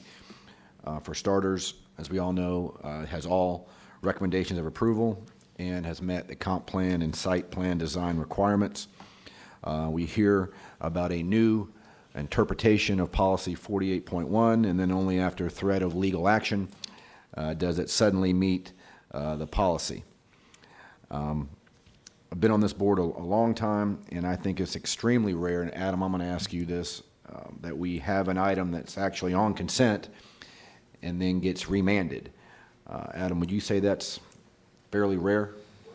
It is fairly rare that occurs. Okay. And in my 17 years, I don't ever remember or recall an application being on consent and then ultimately denied. Do you ever recall a situation like that?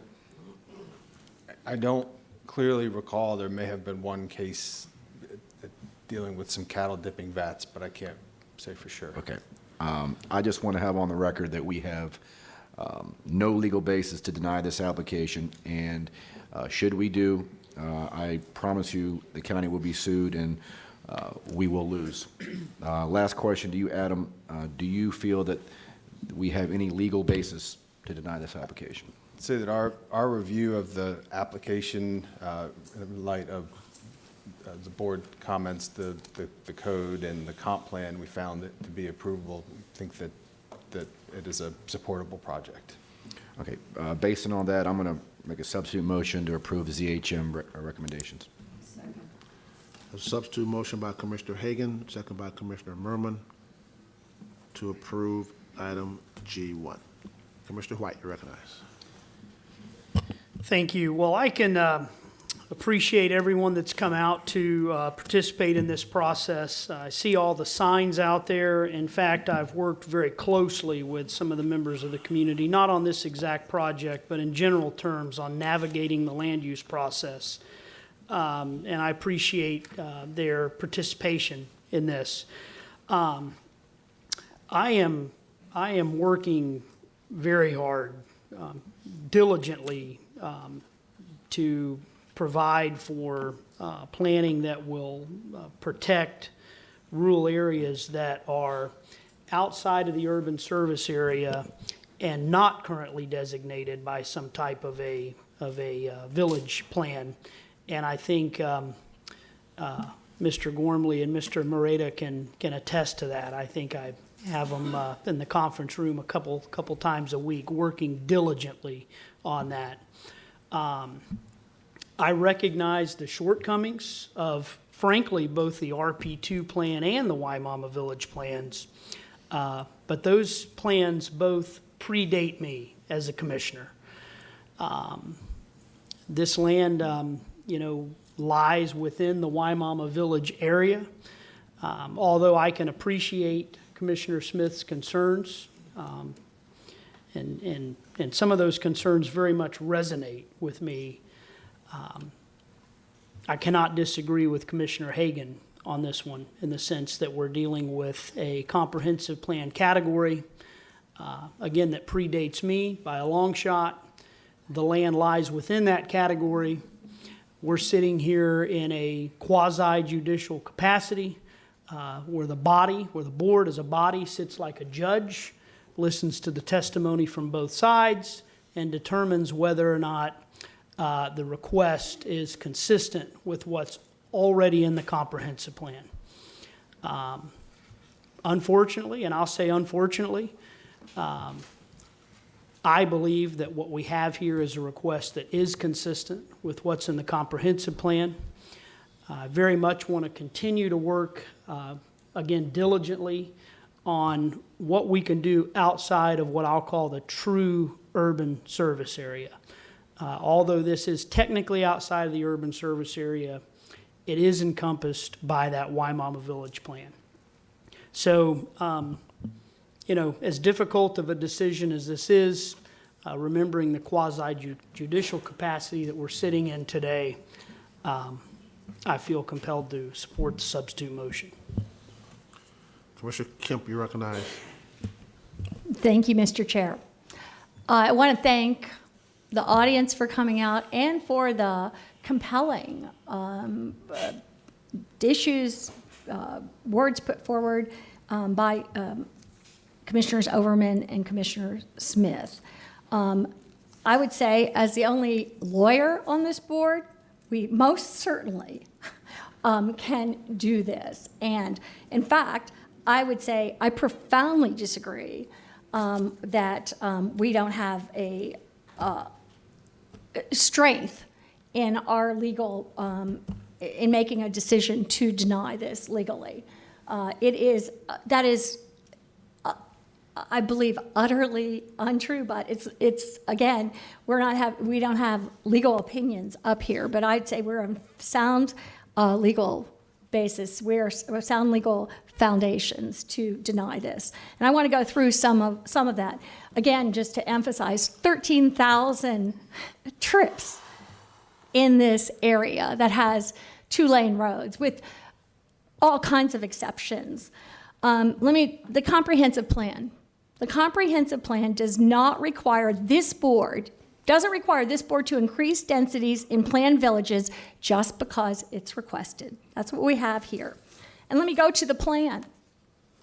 This is page 1 of the plan, the very first part of the plan. Page 1, paragraph 4. This plan also provides for the development of planned villages within rural areas. These villages are essentially self-supporting communities that plan for a balanced mix of land uses, including residential, commercial, employment, and the supporting services such as schools, libraries, parks, and emergency services. The intent of these villages is to maximize internal trip capture and avoid the creation of single-dimensional communities that create urban sprawl. Timing is critical in our comprehensive plan. It speaks to it over and over again. Whether the timing of a development is appropriate is always an important consideration. Again, I'll go to page 4 of our comprehensive plan. Objective 2, the timing of growth. To manage the timing of new development to coordinate with the provision of infrastructure, transportation, transit services, and other public services such as schools, recreational facilities, etc., in a financially feasible manner, which has been spoken to in both cases. That's our job, to the timing of growth. Also, let me go to Objective 48 in the Waimama Village Plan. It says, again, it's speaking to timing.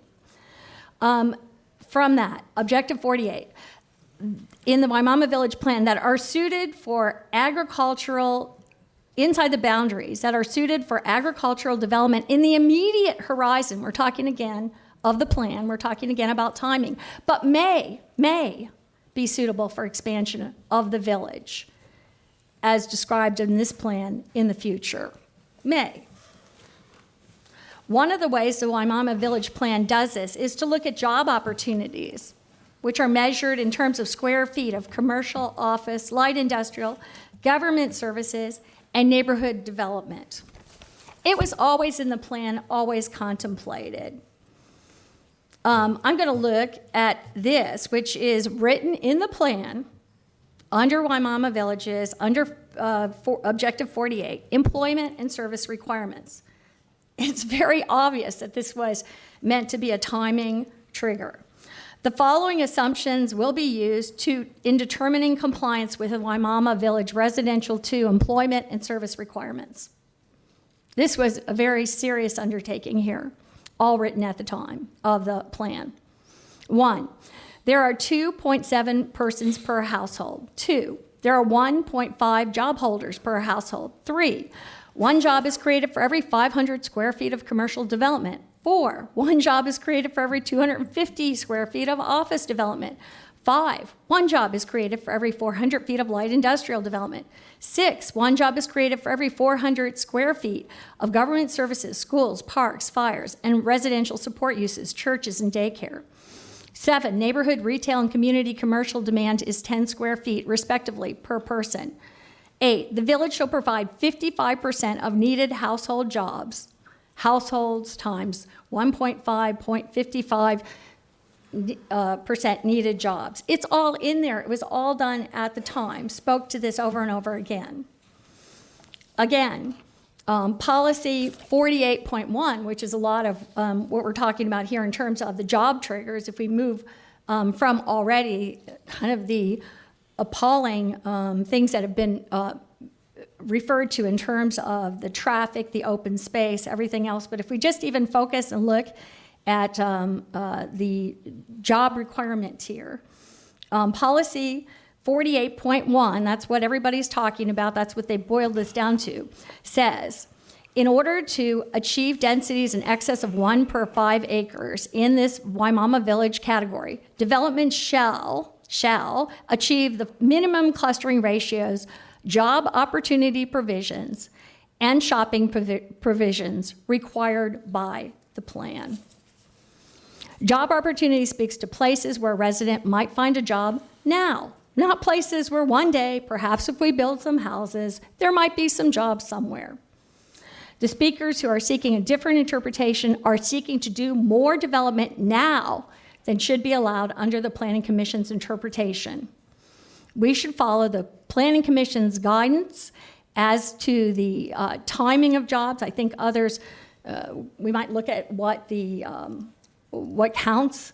But if this board is going to consider, if it even considers adopting the ZHM's reasoning in this regard, it should be part of the record how many more single-family homes their interpretation can generate now. We don't have that information. We should know the answer to that question. So I'm going to make a, I guess we have a substitute of a substitute. So what I would like to do is remand this back to the hearing master to get this information and to look at that. What are you doing? I'd like to remand it back. I realize that, I know, I would make a motion. No, you can't do a substitute to substitute. So if we were to vote down this right now, we could remand it. If we do not approve, we could remand it to continue to look at this issue, which I think is critically important right now, what we have. Commissioner Kemp, procedurally, you cannot make a substitute. What you have to do, if you want to do what you have to do, is vote down the substitute motion, then you need to make a substitute motion to the motion. You cannot make a I substitute. understand that. Okay? So I understand that totally, so I'm just letting the other board members know that we have that opportunity, because I think we need to deal with this. Otherwise, just basically the dicta that this hearing master put in here substitutes for this board's responsibility in terms of they've created a comprehensive plan amendment that would typically need 5 votes for us to do, and they put it in here. If we pass this, we would be following what this zoning hearing master has put in here, and we should not be doing that. We should not be setting our future up this way. Okay, we're getting around into round 2 of board discussion. Okay? Commissioner Overman, you recognize. Thank you, and actually that addressed what my second motion was going to address, so I'll bring that up now and we can figure that out later. I do believe there's a difference in the interpretation between the Planning Commission and the Zoning Hearing Master in this particular case, as it relates to not only Waimama's employment and service records, but it eliminates clarity to the stakeholders that created the community plan in the first place, and it's not addressing some of the county staff and citizens' concerns regarding this issue. Specifically, also in the plan, there's reference to housing and neighborhood needs.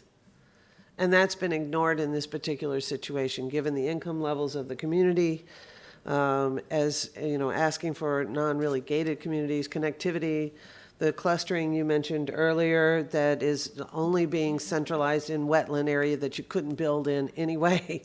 It's actually, while there are some good elements of this particular plan, as was mentioned earlier, timing matters.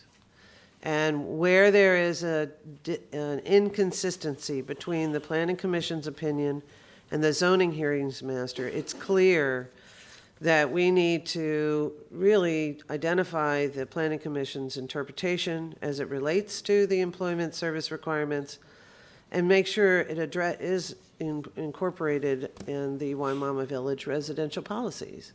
If going back to the community plan actually makes it more clear and helps elucidate what the community has tried to work on, then we have some inconsistencies that we need to work on. There is a clear difference between the Planning Commission's opinion and the zoning hearing master. And to Commissioner Kemp's point, it would take a supermajority to overrule our decision today, right? I mean, I think it would, and I'm concerned about that. I do not want to set a precedence of developing what was the original intent to create rural villages that precludes our overall comprehensive plan of not developing outside of the urban service area without the provisions of a community plan and the RP2. So I'm going to vote against the substitute motion. Okay. We have the substitute motion to the motion by Commissioner Hagan, second by Commissioner Merman for approval. Okay. Seeing no further discussion, please record your vote.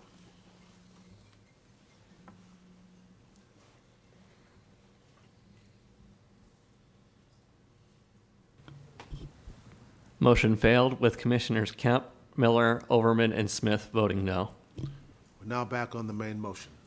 Seeing no further discussion on the motion, please record your vote.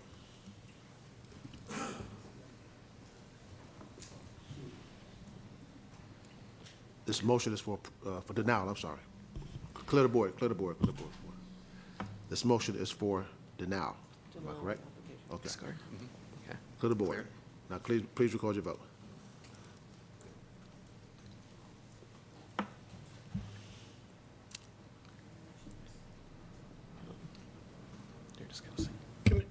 Mr. Chairman, I have a question of staff. Hold on. We're in the process of voting now. I do before I cast my vote. Clear the board. Commissioner White, you recognize. What are the board's options if this motion is voted down? If this motion is voted No, it's not down, no, hold up, understand where we are. It's not a motion of voting down. This is a motion for denial that was made by Commissioner Overman and second by Commissioner Smith. Now, this is. So if this motion does not pass, what are the board's options? the application will still remain pending, and it will require a 4-vote affirmative or denial at some point to dispose of the case. It takes an affirmative 4 votes either way to approve or deny before the case has reached its final disposition. And I think Commissioner Kemp is headed towards another remand, if I understood her correctly.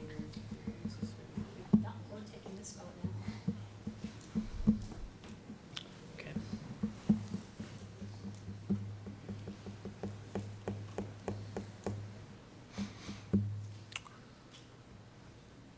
Okay. Commissioner Murphy, recognize. Thank you, Mr. Chair. I have been not purposely silent because many of the arguments and discussion has been, some of the comments have already been made, and I wanted to keep it brief. But I am going to make a substitute motion to remand. There's a substitute motion to remand by Commissioner Merman, seconded by Commissioner White. Commissioner White, you recognize. Thank you. And just to get something on the record, Mr. Gormley, what was the stated purpose of the last remand? I believe I was on vacation when that one happened. The stated purpose, amongst other considerations, was to look at the Waimama Community Plan and review the applicability of the jobs and employment requirements. There was some direction to look at the site plan as well and the condition of the site plan and provide some additional detail on the connections. Okay, so I'm going to support the motion for a remand, and just to get something on the record, I would ask that the zoning hearing master take a look at the 3 streets that we're asking for. I believe it was 3 that we're asking for the exceptions to with respect to the design standards, the wetland acreage issue brought up by Commissioner Smith, and the significant wildlife habitat issue. Commissioner Smith, you recognize. Adam, the remand was all-inclusive. Yes, it was not a limited record, but those were the items that I believe were requested specifically amongst any others. In fact, the design exceptions were reviewed again in the remand by our county staff, and it's all part of the record in there. So they did go over everything. They stood pat on some things. They did review the design exceptions. So I'm going to be voting against the remand. I think we've done enough of that, and I'll be hoping that we can deny this thing today. Let me, you gonna push your button to say something? Okay. Let me say something here, and I haven't said anything, just trying to control this meeting. I was caught to the rock and hard place of what I wanted to do here. I understand where the planning commission and where the zoning hearing master and our staff was coming from, and I understand what the citizens are saying. We have a perplexed situation here where we have the urban service area, and we can't do any more development really in that urban service area. But we also have these neighborhood plans that are really difficult for us when we start looking at what we need to do for development. So we have a workshop on Thursday. I hope each and every one of you come here, because I think there's a major discussion we need to have concerning the urban service area and what we're going to do with the urban service area. So I think that we really need to give some serious consideration, I mean serious consideration, as to how we're going to develop in this county, because we cannot stop it from coming. We're not going to build any walls. So now we're on a motion, a substitute motion by Commissioner Merman, second by Commissioner White, to remand. See no further discussion, please record your vote. And that date, Commissioners, would be September 16th at 6 p.m. Motion carried 4-3. Commissioners Kemp, Overman, and Smith voted no. Okay. Yes, sir. You're, Turn your mic on. put your mic on.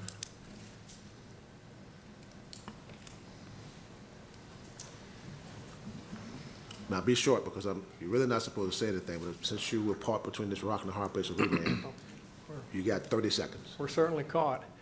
I'd like some direction on what is to be discussed on the remand. You mentioned the design exceptions, environmental issues, school location, I believe. Mr. Gormley. This has been exhaustively studied. We have the direction for the remand is to look at the design exceptions and the access to the site, the treatment of significant wildlife habitat, as well as the wetland acreage issue that was referenced. I believe that covers what I heard for the remand.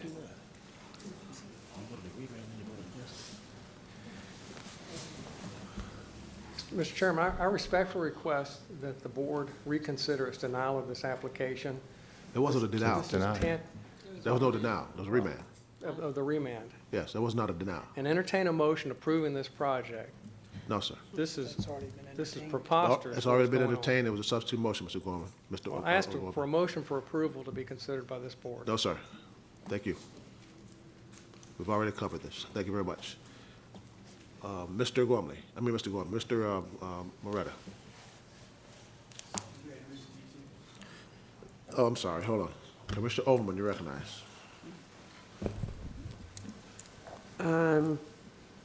I indicated earlier I had a second motion that I'd like to put forth to consider, which may address the remand and other outstanding questions.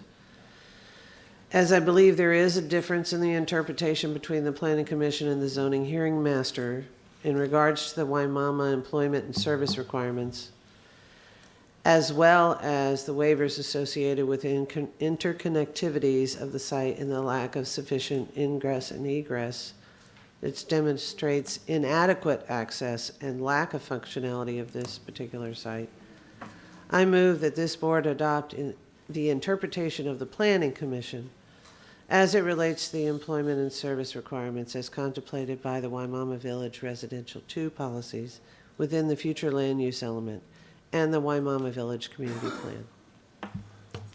That's a motion by Commissioner Overman, second by Commissioner Kemp. Commissioner Kemp, you recognize. Yeah, I think that's important too, and so then maybe, I was looking at in the remand about making that part of the record, how many more single-family homes, but to your motion, I think that's what we need to be doing, so that we can just move forward with this jobs issue. Commissioner Smith, you recognize. Thank you. And just to the motion, I would point out to the board that we do have competent and substantial evidence for this interpretation that the Planning Commission has given us. Melissa Zornita, the director of the Planning Commission, is as competent and substantial as you get in interpreting the comprehensive plan. The zoning hearing master, by the way, to my knowledge, is not an attorney. So it's not like he's got some additional interpretive experience on this beyond what our own Planning Commission director has. We also have the framers of the plan, those that are not developers and participated in the plan, including myself. And I can assure you that the intent was to make sure that the jobs were in the town center at the extent that they are mentioned in the Waimama plan, which is part of the comprehensive plan. And the developer's interpretation, the alternative to this is accepting the developer's interpretation, which is that jobs automatically arise from rooftops. They've been saying that for decades as an excuse for building more and more rooftops where we don't have adequate commercial. So how has that worked? Well, not. It hasn't. We know by now it doesn't work that way. This county has allowed too much residential all across South County, and those rooftops have not produced adequate jobs and services. All those people are pouring onto the roads every day, commuting to their jobs and services in Tampa and Brandon. That's the urban sprawl that the Waimama Community Plan intended to prevent by this jobs and services requirement that I believe the Planning Commission has interpreted correctly. And so I would be supporting the motion. Mr. Hagan, you recognize.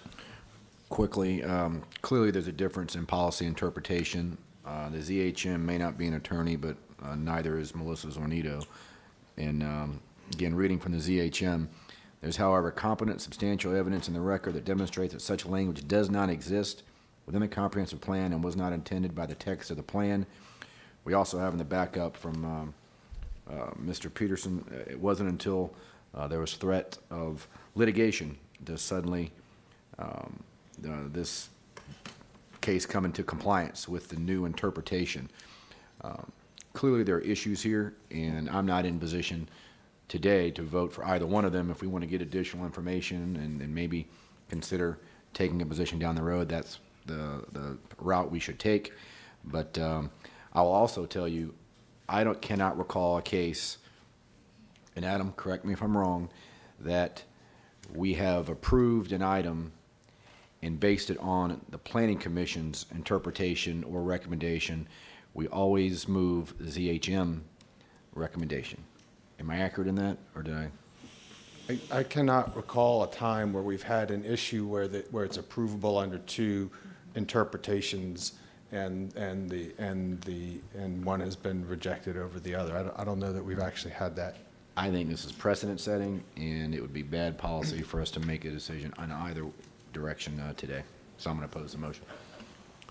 Commissioner White, you recognize.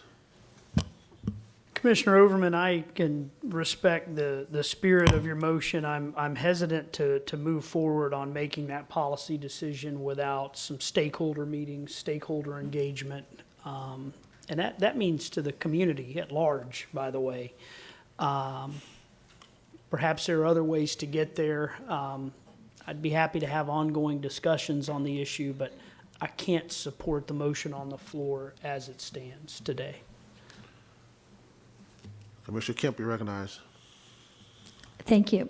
Just for clarification, the hearing master is an engineer? Yes, ma'am. Okay, so we don't have hearing masters that are attorneys that know the law, understand it. I think the fact that there are two interpretations under this, I just don't see the relevance in that at all. It is incumbent upon this board to uphold, I believe, the Waimama Village Plan, the comprehensive plan. That's our job to do. It's not our job. It's not the hearing master's job to write us out of that. And so, we have, as was stated, the most competent, substantial support we could ever have for doing this. And this is our job to do, to vote yes on this. I'll say that there is even a tracking mechanism. We all had it as part of the record here for what jobs exist and what don't. So I think it's really important to uphold and support that part of the plan as we move forward, at very least. Commissioner Merwin, you recognize. Thank you, Mr. Chair, and I'm going to offer a substitute motion. I spent quite a bit of time with staff actually discussing this, and I was going to bring it up actually at the board workshop, but since we're entertaining this motion, which I can't support, I think what came out of our discussion during my briefing is that the Planning Commission really needs to go out into the community, work with the community and the developers to come back with recommendations about the compatibility of a development and make suggestions to us about job requirements and any other issues, which may result in changes to the comp plan. So that is my substitute motion. A substitute motion by Commissioner Merman. Is there a second? Second by Mr. Hagan. What was the motion? Sure. Ask the planning commission to go out in the community and work with the community and developers to make changes to our comprehensive plan and recommend compatibility of a development in relation to job requirements. Okay, there's a substitute motion by Commissioner Merman, second by Commissioner Hagan. Commissioner Overman, let me ask you a question about your motion. Your motion, is this strictly pertaining to the Waimama Village, the Waimama Village plan that they have? So you're not worried about the rest of the county, just a particular issue? We're worried about the county on Thursday, but this, I'm Okay. sorry. Okay, I can't support that. Okay. We need to look at the entire. I don't disagree with you. I was just trying to make sure that we address this specific issue as it pertains to the Waimama plan in this motion. Commissioner White, you recognize. Okay, but Commissioner Merman, your motion, though, does pertain just to the question about this provision within the Waimama Village. No, this could be any development in the county. I think the issue here, Because though, this is going to continue to come up. Oh, absolutely. yeah, but with RP2 and Waimama Village categories, though, we have this quirky retail and jobs requirement, and that's kind of what the issue is here. It's these quirky retirement or requirements that are built into these designations. That's what, if we're going to go out, I think that's what needs to be addressed and answered as it relates to this. Are you talking about just restricting it to RP2? Well, to the Waimama Village plan, because that's really the crux of what's So you going on want to here. limit it to you want to limit this study that I'm asking them to do on the Waimama Village plan? Yeah, because in my mind, the whole question is, what does 48.1 mean, right? And that's, I think I hear you saying that's what the community engagement would involve. Right. Okay, and then, Mr. Chair, I guess I'd ask Adam Gormley what. The jobs and the jobs requirement is a somewhat unique element to the Waimama Village and RP2. If the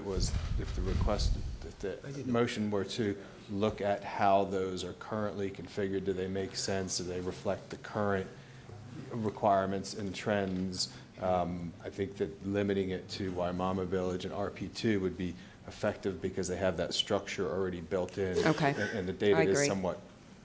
You made the argument. Thank you. And do I still have the floor, Mr. Yes, Chairman? you do. Okay, so if this motion passes and we go out for Which this. motion, substitute motion? If the substitute motion passes, of course, the large landowners, the developers should be engaged, but these folks with the signs have to be engaged as well. As I've said earlier, it's got to be the community at large that's engaged.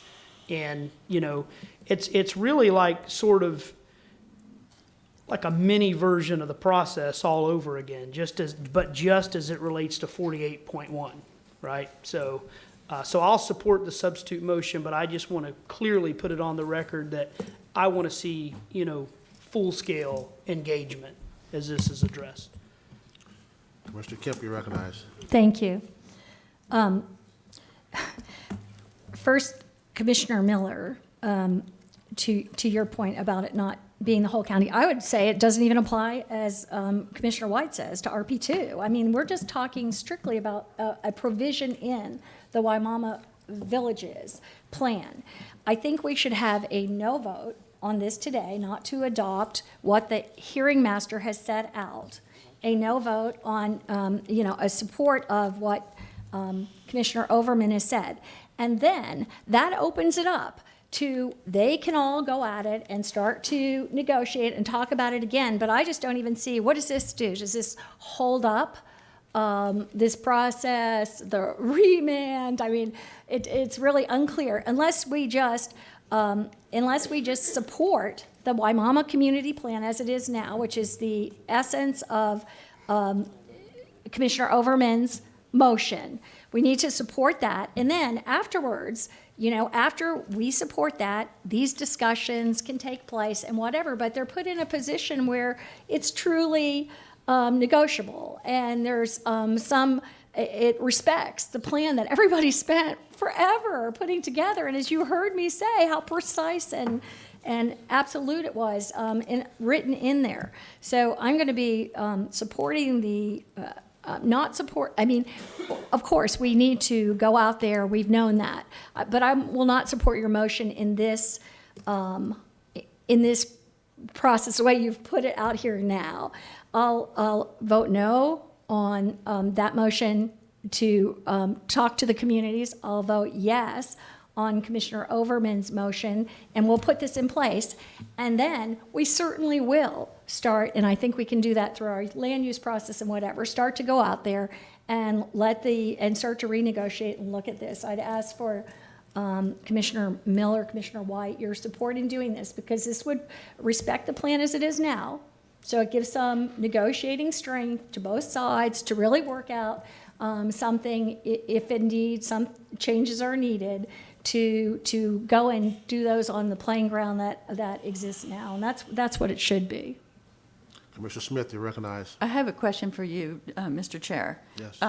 Because I agree with the order of things. I agree that we need to have some direction for the next, for the interim until those meetings can be had with the community and a change to their community plan could be implemented. For now, we have a community plan, and we have to interpret that. And so if we approve the substitute motion that says go out in the community and think about changing it, can we still make a motion to, or I think the cart's before the horse. You're trying to separate the motions. Is that what you're trying to do? The cart's before the horse in my mind. I think if we would pass Commissioner Overman's motion, I would support a motion to, just for the interim, I would support a motion to go out and change the plan. But first we have to settle how we're interpreting it in the interim. Otherwise, everybody's in limbo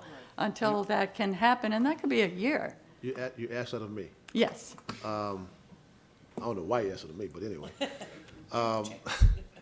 I understand your point. I agree with Commissioner Merman that we need to start working on these particular points that she made right now. Mm-hmm. I understand your point to a certain extent of what we need to do with the Waimama bond plan. And I think thinking over, I think you have a good point. So I'm going to ask Commissioner Merman, will she withdraw her substitute motion now and make that a separate motion after we just deal with Commissioner Overman's motion? I'm happy to make a separate motion, but honestly, I can't support Commissioner Overman's motion. I didn't ask you to do that. I didn't ask you to do that. Okay. So we'll be back to we're going to be back to square one anyway. So I just don't think we should move ahead with any particular interpretation. Thanks. So you're withdrawing your motion? Shall I restate my motion? Hold on. Just make sure you call on me after I. Okay, so Commissioner Merman has withdrawn her substitute motion. Commissioner Hagan, you recognize. I agree with Commissioner Merman. With such a difference in policy interpretations, with the confusion, with the, my opinion, guaranteed lawsuit that will be imminent, I would caution the board from taking a position in either direction until we get additional information. Commissioner Merman, you want to wait till after this motion is dealt with? Okay. All right. So we have a motion by Commissioner Merman. Commissioner Overman. Second by Commissioner Kemp. Seeing no further discussion, please record your vote.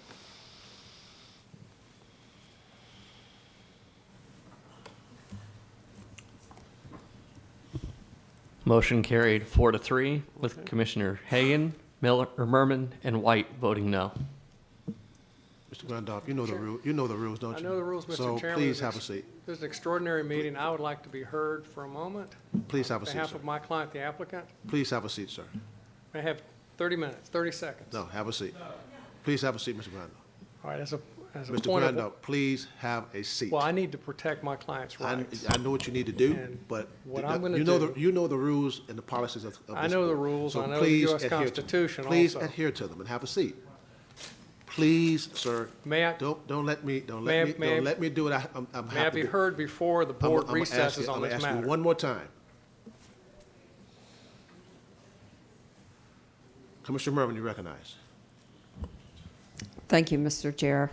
I'm almost, a lot of emotions going on in this, and I do think, I mean, I remember when I first came on this board, and I'm just telling it to the new people, we had an issue like this. And I remember Mark Sharp making the speech. It wasn't Commissioner Hagan then, but it was Mark Sharp. And he, told the crowd how, thank you for coming, that. And then he goes on to say, we are the judge and jury here, and we have to go by judge and jury rules. And when we get approval consistent with plan, we generally have to follow those guidelines. And I think that we are teetering on sending a lot of issues over across the street. So that's just my 2 cents. So I'm going to make a motion to ask the Planning Commission to go out in the community with our development services staff and work with the developers and the community to make changes, possible changes to the comprehensive plan that would reflect the compatibility of development in relation to the jobs requirement. That's my motion. Is there a second? Commissioner Hagan seconds. Commissioner Merman's made a motion, second by Commissioner Hagan. Is there any discussion? Seeing the discussion, please record your vote.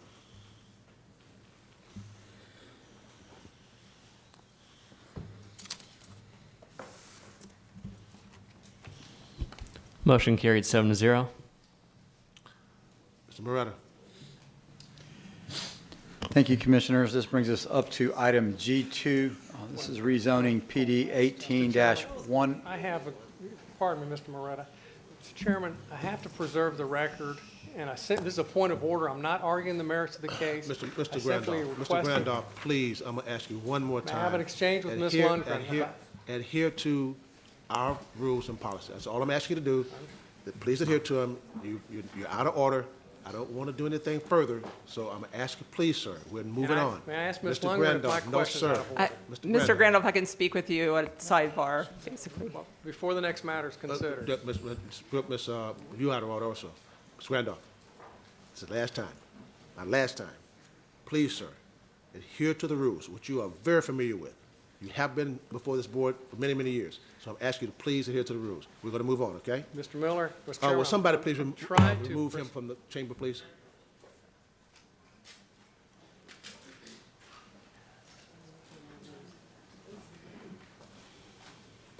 Mr. Moretta. Item G2, rezoning PD 18-1163. This is located 680 feet north of the intersection of George Road and Johns Road. Commissioners, the existing zoning is M, which is manufacturing zoning. The proposal is to a planned development to permit 72 residential units, which allows 35 single-family units and 37 townhome units.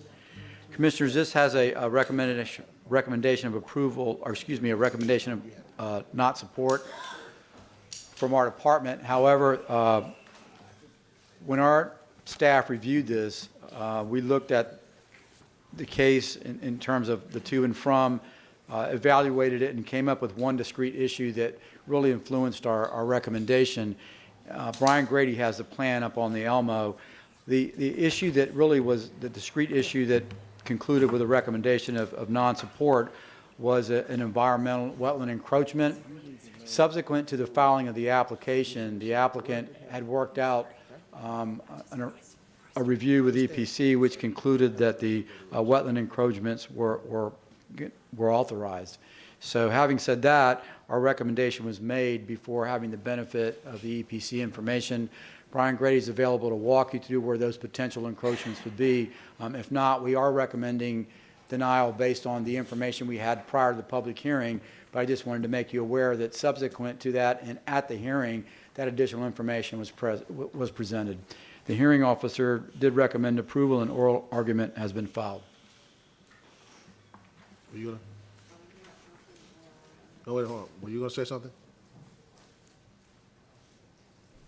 If you like, Brian's Grady, available if you'd like him to walk through where the encroachments that have been authorized exist on the site plan. If not, we can move on to the Seeing what applicant. we've been through today, briefly do it.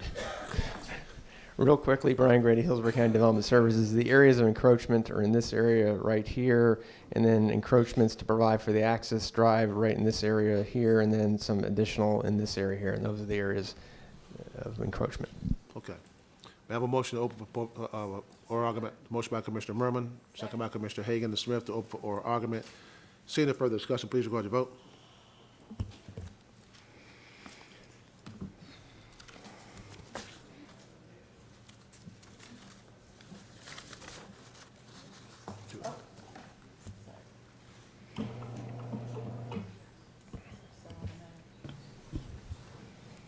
Motion carried 4-0. Mr. Horner, you have 10 minutes. Thank you, Mr. Chairman. Commissioners, for the record, I'm Michael Horner, 14502 North Dale Mabry Highway, Tampa, representing the applicant and the contract purchase of this property, who's had this under contract for almost a year and a half. With me today, if you have any questions or need responses regarding environmental issues, transportation issues, as well as our client's development plan, I have experts here who can speak on rebuttal if needed or for your questions directly to them or myself. Commissioners, my head is still spinning after that last case, so I'm going to try. I'm going to try to cut right to the chase on this one. This case checks all the boxes. And we went forward with this case based upon all the information we had at the time and the reviews that were in place. We've revised our plan no less than 7 times. We have continued this case once. We have had neighborhood meeting. We now come before you, as Mr. Moretta indicated, with essentially unanimous recommendations of approval, because the only objection was to EPC wetland impacts. We now continued this case from January 22nd to June 17th. Unfortunately, EPC, it took 5 months, commissioners, to finally get these marginal impacts, 0.4 acres out of 14.5 acres, just to get an access road in and adjust 3 lots. So now, today, we stand before you with essentially unanimous recommendations of approval. Planning Commission, only objection was the EPC issue, which has now been removed. Development Services' only objection was EPC issue, which has now been removed. We now have full approved plans, impact justifications from EPC. Commissioners, this is a 14.5 acre parcel to the end of George Road that abuts Channel G. It is zoned M, as Mr. Moretta pointed out, which is the most intensive zoning district in Hillsborough County. It is in the SMU 6 of the comp plan, not light industrial, not residential, SMU 6. And we are next to light industrial on 2 sides. So I think the Planning Commission got it right years ago, and they adopted the SMU 6 in this area. Truly, this is a mixed-use area.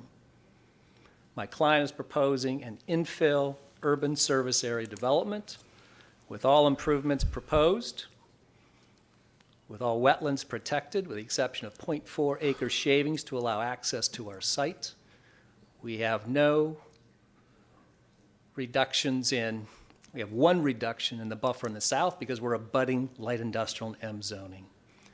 We're asking for 72 lots, 72 single-family units. These units are clustered internally. I sat through the last presentation and I heard a lot of things, including urban service area, clustering, appropriateness, timing, prematurity. My client has checked all those boxes on this case. The hearing master, Mrs. Scarola, wrote a very detailed opinion in January 22nd, its February filing, that indicated completely compatible and supported, subject to EPC. We continued to June 17th. We finally got EPC's final approval. So we're pleased to be here. We have no outstanding objections, not from natural resources. We meet every natural resource setback. Not from EPC, certainly. We meet all wetland setback requirements and complete impact justification. And not from transportation, who indicated this approval, this use, reduces traffic by 933 trips per day. 170 trips in the AM peak hour, and about 130 trips in the PM peak hour. This is what your comp plan policy seeks. This is what your future land use element encourages. My client has to bring in water and sewer. My client has to widen George Road. We have to address all the drainage impacts. And my client has removed any impact to George Road in terms of the visual because we are now separated. Our first lot is outside of 300 feet. We have a complete buffer between the residents on George Road and our first lot. So process-wise, commissioners, it's been difficult. We filed this case, I want to say about 1.5 years ago. The time we filed, you did not go through your detailed permit filing impact justifications. You went through a conceptual wetland authorization review. Now, staff's requiring us to go through all of that first, and we did that. Great expense and great cost without having any guarantee or assurance of entitlement. So we stand before you asking for your approval on a project that is truly an urban infill development that meets all of your requirements, that checks all of your boxes. We've reached out to the neighbors. One neighbor across the street said, that's a 100-year-old oak tree right across from me. It's beautiful. You guys are going to remove it. We redesigned our entry boulevard to save the 100-year-old oak tree. We're not filling any wetlands. We are shaving to get legal access. And this could be industrial tomorrow with 18-wheelers impacting George Road, which already take place by the industrial park immediately to the south. If I can just go to the overhead briefly.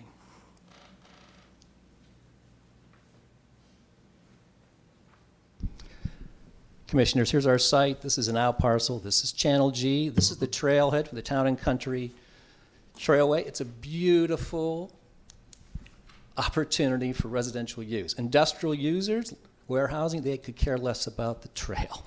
Our client looked at this site because of the trail. We have the Veterans Expressway, we have Johns Road, we have M zoning on the east side, on the west side, and then we have residential on the west side. And we have residential directly north. This is light industrial, this is SMU 6, this is Res 9. We are in the transition parcel. Here's your designations. This is not light industrial, commissioners.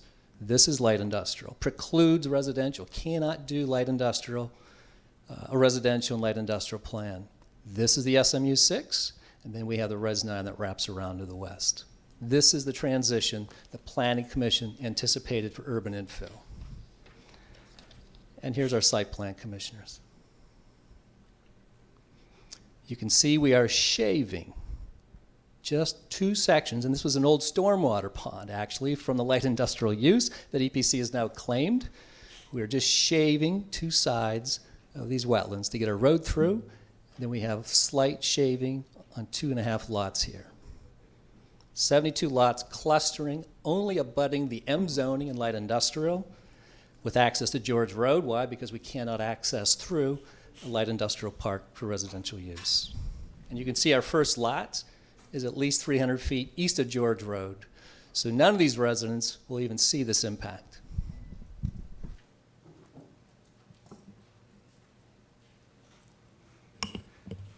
Commissioners, Mr. Scarola, I think, did a most professional job. And his findings of fact that appear on page 18 of his recommendation.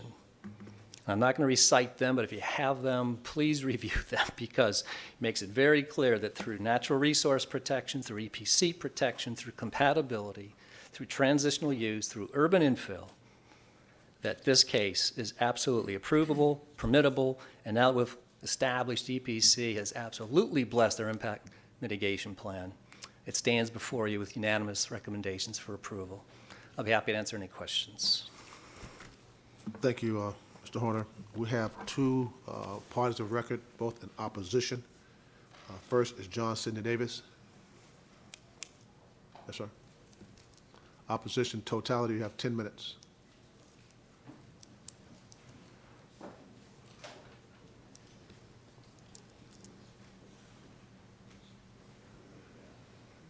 Good morning. You don't look like John Sidney Davis. Excuse me? Are you John Sidney Davis? Oh, no, I'm not. I'm John Sidney. Okay. Thank you very much. We have 10 minutes In total? in total. Just, say again? Oh, John Sidney Davis. It's John Sidney Davis, 6812 George Road. I'm a resident there. I'm representing the people on that street. There are 10 houses on the street. Just to state the facts of the issue, Mr. Horner pointed out how the area is bounded by the Veterans Expressway, Johns Road, Channel G, and the Veterans Express. Anyway, it's owned light manufacturing currently. The address officially is listed as Johns Road, not George Road. The developers have had well over a year, probably going on 2 years, to come up with their plans. They've been denied, postponed several times. I suspect their interest in preserving the oak trees because it gives the area better curb appeal, I would suspect. They're proposing to plow through 0.4 acres of wetland to empty out onto the terminus of the Town and Country Greenway, which is utilized by a significant number of pedestrians. And so you're proposing adding the cars that come, the traffic that comes from 72 houses to pour out into an area where people walk. There's only one entrance planned. I suspect it's going to cause problems in terms of limb damage and so forth during storms. It's prone to flooding. There's difficulty with access and egress. There's currently 10 homes on the road. Even now, we have difficulty entering onto Johns Road from George Road, and then there's backups to Benjamin Road. Currently, well, not currently, as it is now, George Road is 17 feet wide at the widest place, and there's not room for expansion there. They're talking about increasing the size. There is no room there. Currently, trash trucks and mail trucks can't pass another car. Somebody has to pull off on the side of the road. Significant foot traffic. There's an access area across from Axelrod Road that goes through the industrial park that's 24 feet wide. So it's currently difficult to turn onto Johns Road. The proposal is planning for a greater density than the existing area in terms of houses. It would encroach upon wetlands. The area is known gopher tortoise habitat, which is a protected species. To my knowledge, there has not been a burrow survey that's been conducted in the area. I question their traffic study. The price of the homes are inconsistent with the median value of the homes existing in the area. The developer's interest is really on profit and not the overall interest of the community. The neighbors overwhelmingly oppose the plan. We have a petition with over 350 signatures signed. By the way, the proposed area is right under the runway path or the flight path from TIA. I don't know that anybody would want to live right under that anyway.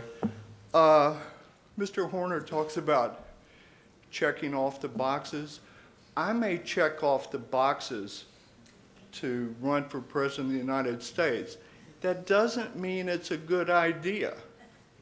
And I suggest that he may check off the boxes by focusing on one little area, the environmental issue, and whittle away on that. But the overall issue is not a good idea. Why approve a development for profit at the expense of the neighborhood? Thank you so much for your time. I really, after this morning, appreciate all that you do. Thank you, sir. Thank you. Ms. Susan O'Farrell? Good morning, everyone. Excuse my glasses. I left my real readers at home. Excuse me. Okay, Hold good on, morning. excuse me, ma'am, hold on. Ms. Ludman. I wanted to ask the board at this time to please make a motion and deny the request for additional evidence that Ms. O'Farrell had filed, as it does not meet the standard for admission. At this time, that would be requested before she begins her presentation. Okay. It's motion by Commissioner White, second by Commissioner Merman to deny additional evidence requested by Ms. O'Farrell. Seeing no further discussion, please record your vote. Ms. O'Farrell, just if I... Excuse me. Sorry. I'm announced the vote. Motion carried 7-0. Ms. Ludman. Just a reminder, Ms. O'Farrell, to please confine your testimony today and your introduction of material to material that was previously introduced into the zoning hearing master record. I've just got a short speech that's about 2 minutes long. I've just been asking not to be interrupted while I read it expediently, please. My name is Susan O'Farrell, and I'm here this morning to speak in reference to RZ number 181163. I'm speaking on behalf of the residents residing on George Road as well as the surrounding neighborhood streets. We have collected and turned in over 350 signatures as well that adamantly oppose this self-serving project that does not fit with the existing infrastructure of our area. We feel as though this applicant investment company known as Broom Capital is trying to sweep us under the rug. Over the last 2 years, with the hired help from Mr. Horner, we have watched the zoning commission being bulldozed by every bubble plan that he has proposed. No less than 10 delays and total continuances. Last time this case was presented to you in the beginning of the year.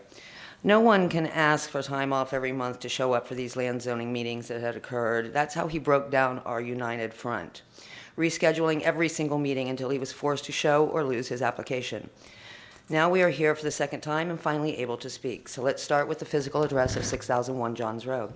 We have entered numerous pictures offering a much more appropriate entrance directly off of Johns and Sawyer. The road is already lined with mature trees. It is paved with over 20-foot wide streets. It is well lit and genuinely is a better place to offer new housing if this must be pushed through. It already encompasses the new urban building standards, something Mr. Horner can never do on George Road without demolishing it. There will be no disturbing of an area already established happy road that is enjoyed by thousands of people wanting to safely get to and from the Town and Country Greenway, not trail. Our taxpayer money spent hundreds of thousands of dollars to build the bridge that crosses Channel G onto George Road because it is such a peaceful setting. Please take a true traffic count on the surrounding roads that lead in, not Mr. Horner's paid-for ridiculous independent numbers. We also have submitted pictures of the roads that need work that lead into George Road. Now, it's okay to lead these future residents on these pothole-riddled, cracked roads that flood in a sun shower to serve his purpose. Disturbing an established neighborhood for profit, there will not be enough money to correct this mistake. We beg you to reconsider passing this rezone. Mr. Horner has threatened us with nightmares of what else the property will eventually be used for. We are willing to take that risk, to keep it zoned manufacturing or light industrial. At least we are used to this type of traffic overflow. They work Mondays through Fridays and they go home at night.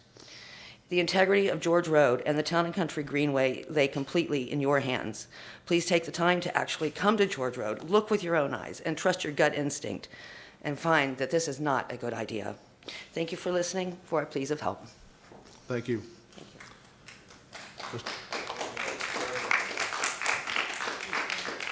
Mr. Horner, you have 5 minutes rebuttal. Thank you, Mr. Chairman. I'll be brief. Michael Horner again for the record. You know, I've been in this business 40 years. Last month, when I started as a planner of the Planning Commission. And while testimony can get personal, I don't go there.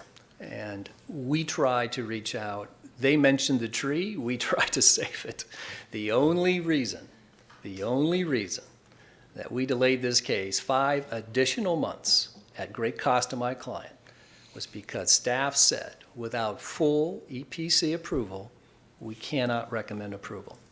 Everyone said it was compatible. Everyone said it was appropriate. Everyone said it's an ideal urban infill opportunity. We are clustering. It is not premature. We do have water and sewer. We are making road improvements. We are doing drainage. None of the other developments have done that in the past. So we're receiving their offsite drainage, and now we have to treat that and ours with no impact to Hillsborough County. So this is not a game, commissioners. This is not some opportunity to just drag this out. I can assure you, my client's behind me saying, I'll show you what we have gone through in the last year and a half, and extending the contract at great expense, only because my client wanted to do the right thing. And that was lining up all of the agencies. So we have zero opposition. So we're implementing what your plan policies call for. This is not an easy case, only because there's a few wetlands on site, but we redesigned this to make it work. And we are literally shaving wetlands to allow for access road. No threats were made from us, I can assure you. My client said, what are our options? And I said, we withdraw the application and you've lost a lot of money, or we do the right thing and go forward and work with EPC. And there's no guarantee. And 2 days after the filing deadline, EPC said, congratulations. We've seen all of your drawings, your cross-sections, geotech reports, tree preservation, and you're good.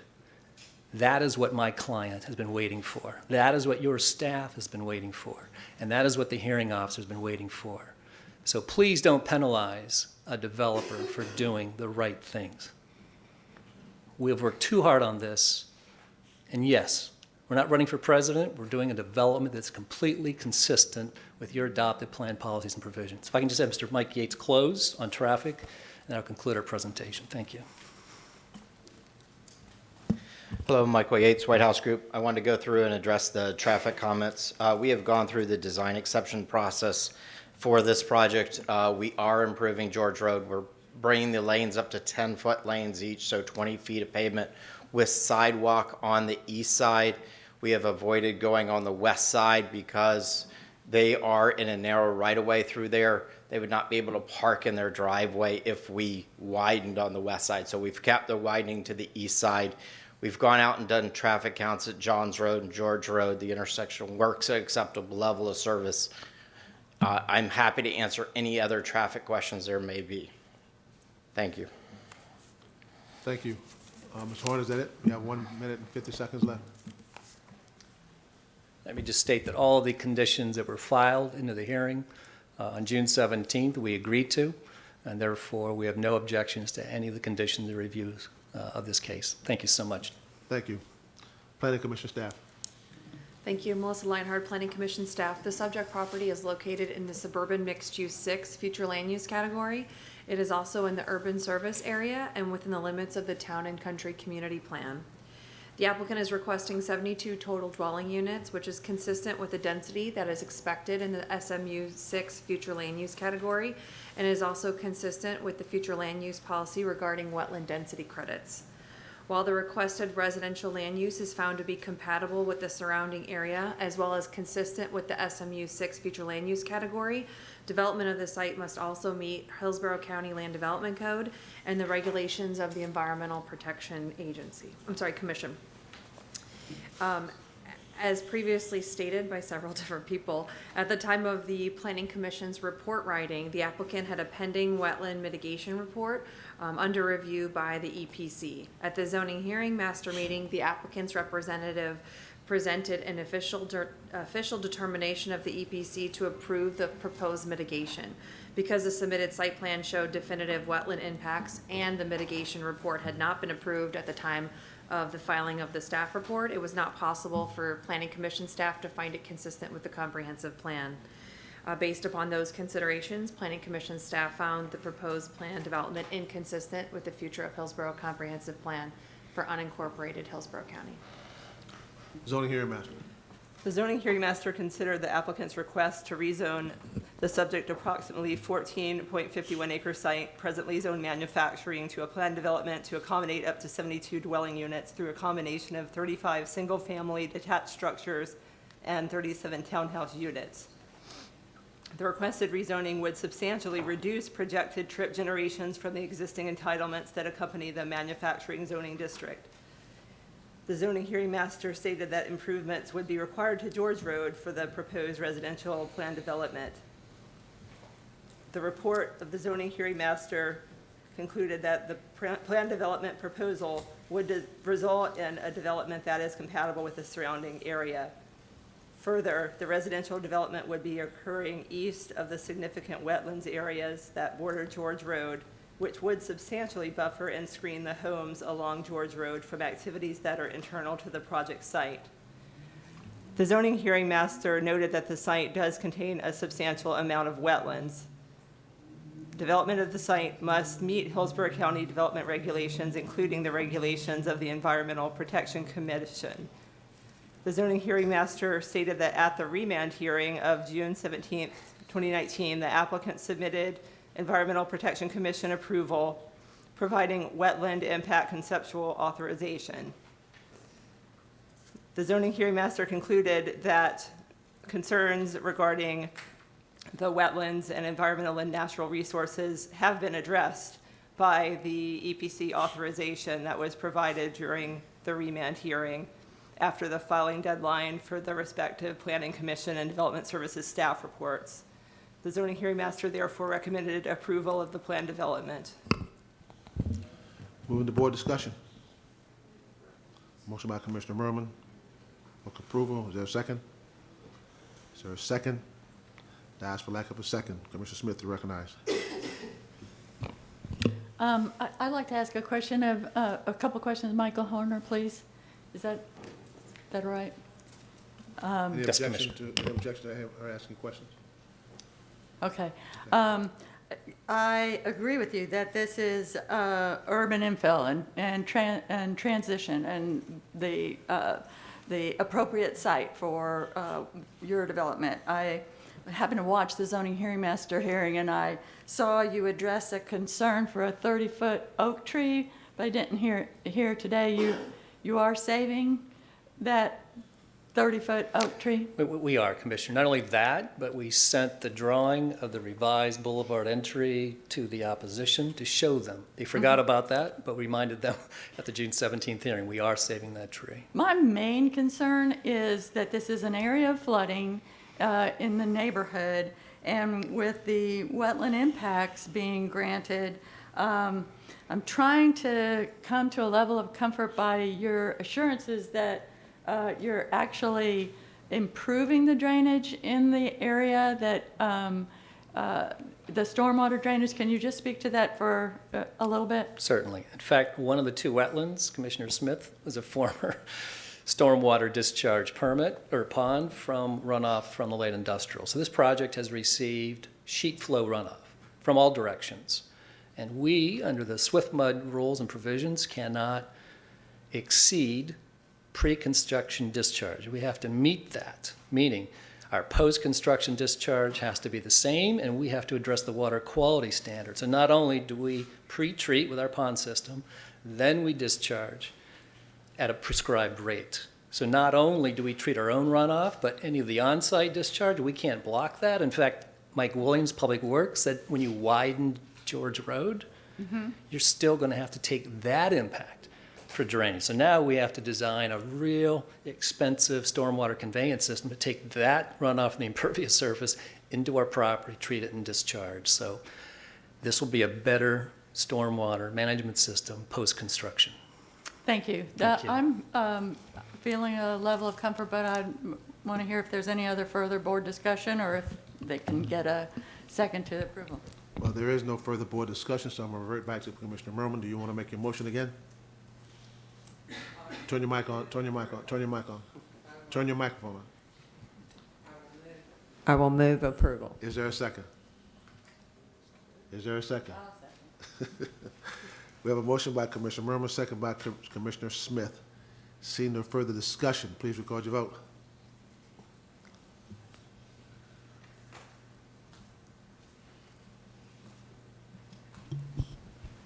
Motion carried 5-2. Commissioner Hagan and Camp voted no. Mr. Moretta. This brings us to item G3, rezoning PD 19-0436. It's generally located southwest of 672 and Palm Riverview Road. Commissioners, this is a planned development rezoning AR property, which is 1 unit per 5 acres, and AS1, which is 1 unit per acre zoning, to implement a planned development implementing the RP2 plan designation. The applicant is proposing 899 single-family units, approximately 18,000 square feet of commercial, 25-acre public school site, and they're also including all the open space requirements that are found in the LDC. Commissioners, staff has reviewed this particular request and found it to be compliant with all the LDC requirements, and we are recommending approval with conditions. Oral argument has been filed. I have a motion to open for oral argument. Motion by Commissioner White, second by Commissioner Merman to open for oral arguments. Any further discussion? Please record your vote. Motion carried 7-0. Mr. Powell, good morning still. Good morning. For the record, my name is Timothy H. Powell. I'm president of TSB Companies, Inc. Our address is Post Office Box 1016, Tampa, Florida 33601-1016. I'm the spokesperson this morning for the property owners, Representative Cassidy Homes, LLC. This morning, I'm presenting a summary of this rezoning request as it comes before you with a universal set of development services, Planning Commission and EPC approvals, as well as the recommendation for approval by the zoning hearing master. All of these reference staff, agency, and zoning hearing master reports are included in your informational packages. With the exception of the zoning hearing master recommendation, they were made a part of the record during the June 17th ZHM public hearing. This is a residential plan development PD rezoning developed under the comprehensive Plan Village RP2 land use category, the livable communities element, BOM community plan, and the land development codes plan development and plan village criteria. The property is located on the south side of BOM Road, County Road 672, west of McGrady Road in the BOM community. The property has direct and primary points of access to BOM Road, County Road 672 via the newly created internal collector roadway and to McGrady Road. My presentation will be followed by Links and Associate Steve Henry with a brief summary of the submitted traffic studies. The proposed PD rezoning is within the comprehensive plan designation of RP2, which allows 2 units per acre under the residential clustering and plan village requirements stated under comprehensive plan policies 33.5 through 33.11 and the land development codes, plan development and plan village development criteria under land development codes sections 5.03 and 5.04.02. A summary of the property's site data and the proposed entitlements are included in the project narrative and is noted on the general site development plan. Highlights are that the 449.54 acre site is comprised of 17 properties that are currently zoned agricultural residential, AR, and located within the residential plan 2 RP2 future land use category. The proposed planned village is located within the rural service area and is proposed to be served by central water and wastewater systems.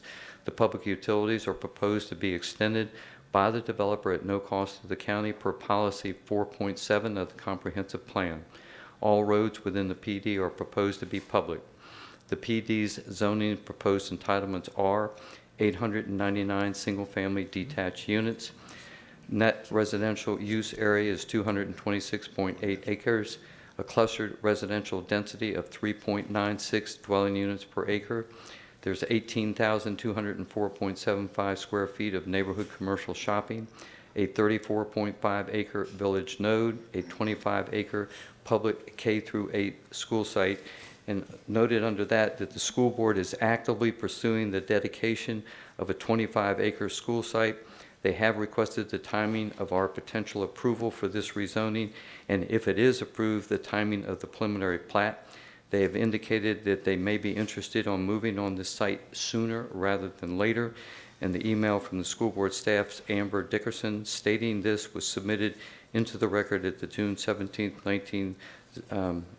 2019 zoning hearing master public hearing. Obviously, if it's If this is not approved, then that school site would not be submitted.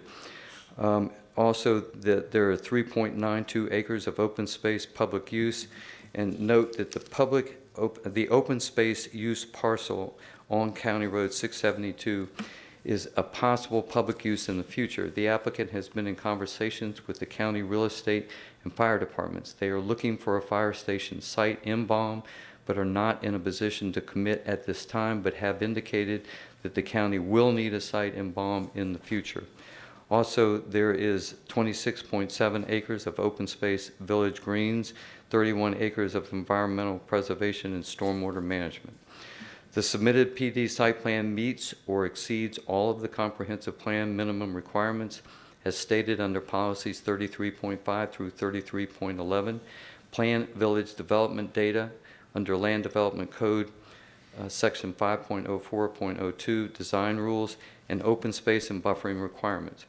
Additionally, the site plan provides for community gathering areas as per Land Development Code section 6.02.18, and it provides for a 25-acre non-floodplain site for the designated school site. The PD will be phased and will comply with the Land Development Code section 5.04.02D phasing, and no alternative phasing schedule is requested. The applicant is proffering to voluntarily dedicate and convey to the county an additional 25 feet of public road right-of-way on the south side of 672, also known as Baum Road, along the PD's Baum Road frontage to allow for the future expansion of Baum Road. The applicant is not requesting any plan development PD variations for site design. To date, we have had ongoing active neighborhood organization conversations with the Baum Civic Association. The times we've met with them are on April 8th, 2019, at the Zoning Hearing Master Hearing, on June 17th, 2019, and most recently on July 24th, on 2019, at which time their concerns were expressed, and they're here today to go ahead and express those concerns. And representatives attending were President Michael Fabro and Buddy Harwell. I reiterate, this zoning is coming forth this morning being universally supported by all reviewing regulatory agencies and county departments, as well as the county zoning hearing master. And based on the reference submitted documentation, I respectfully request your approval of RZ 19-0436. And with that, Mr. Henry will have a brief statement.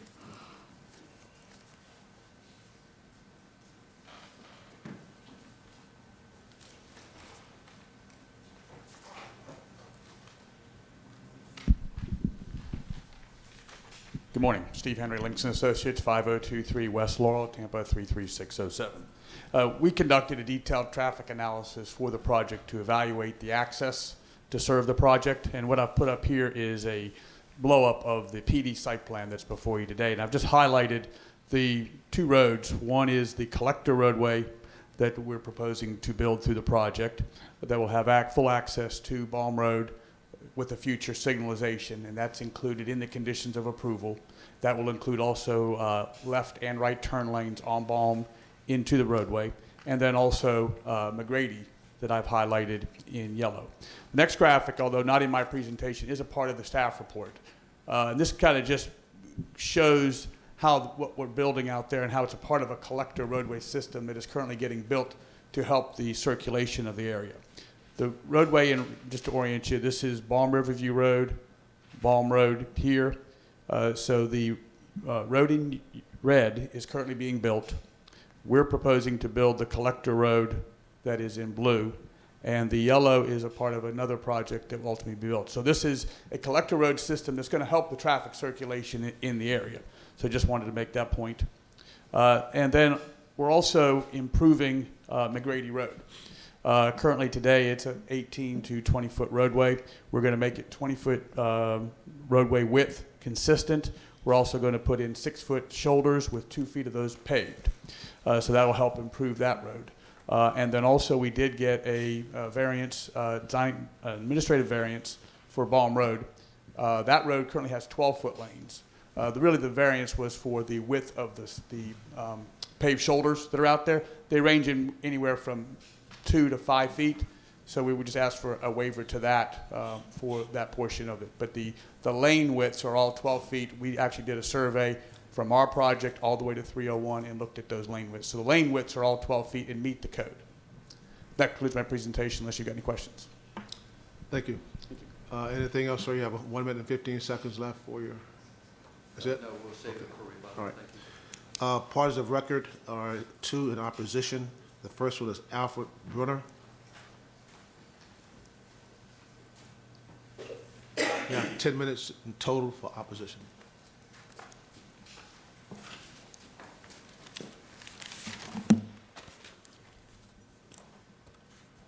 Good.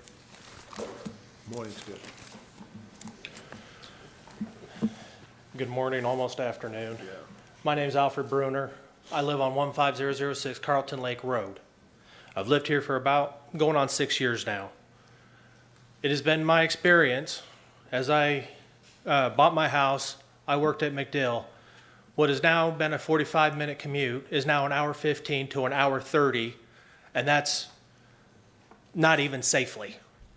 I can't count the number of times on my hand in a day-to-day commute to the point where I'm putting cameras on my car to track the potential hits. I've been almost broadsided, hit by dump trucks, and ran off the road. So all your engineering stuff, very good. Practicality and actual use, yeah, go figure. I encourage all of you to come out to our area and try to commute to work, have meetings in our area, and try to get there.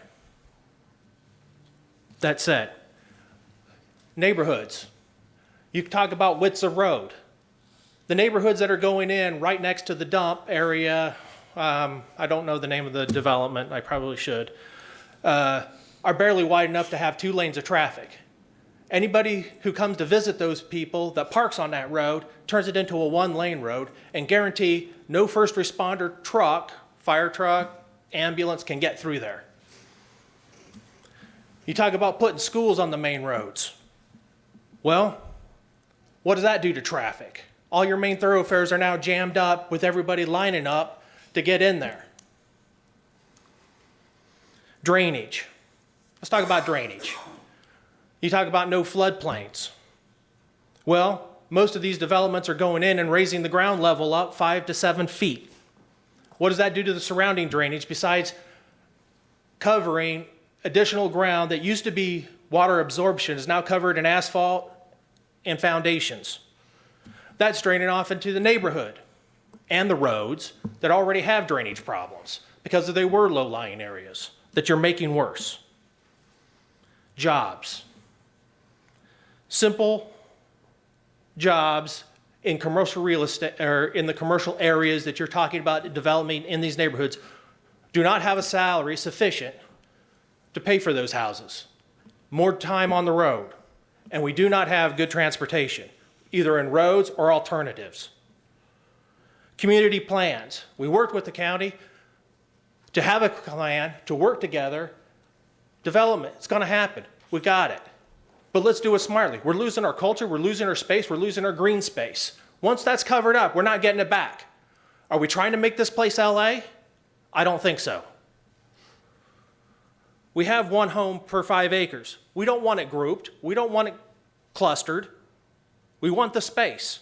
We want the green space. We want to see more than concrete, asphalt for our lives. We want dark skies. We got bats. There's other nocturnal animals that come out that are affected by all the light. Roundabouts on a main thoroughfare? Are you kidding me? Solutions. We used to have natural barriers to explosive, unabated growth. Most of this committee this morning has been talking about changing a variety of zoning from agricultural to industrial to residential. Okay. What's the percentage coming in asking for jobs? Business, industrial. We've been putting in homes by the thousands. There was little to none in this 3-hour-plus hearing. Put the development and those other fees, raise them, quadruple them, make that the natural barrier, slow down the growth, Let everything else catch up. My daughter went into Leonard High School. Tried to bring my other daughter into Leonard High School. 3,000 seats at a deficiency.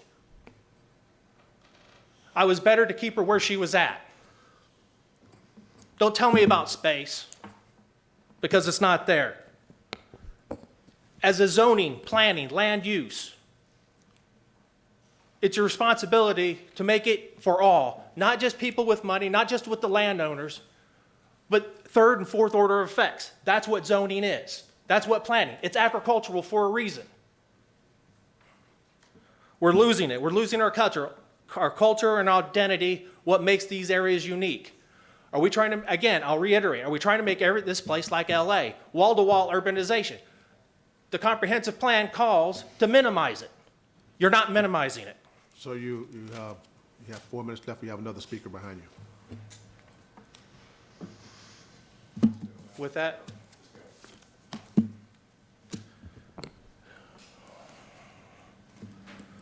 Mr. Brunner, if you're going to continue. Stop the clock. Stop the clock.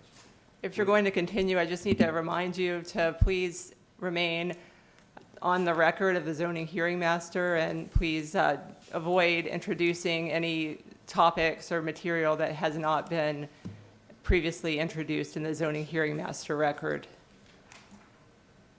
for the most part, I believe I have stayed within that.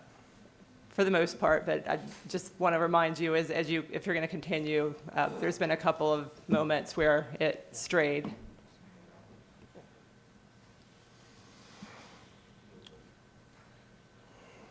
Give me just a minute. I'll do a quick check and make sure I'm not.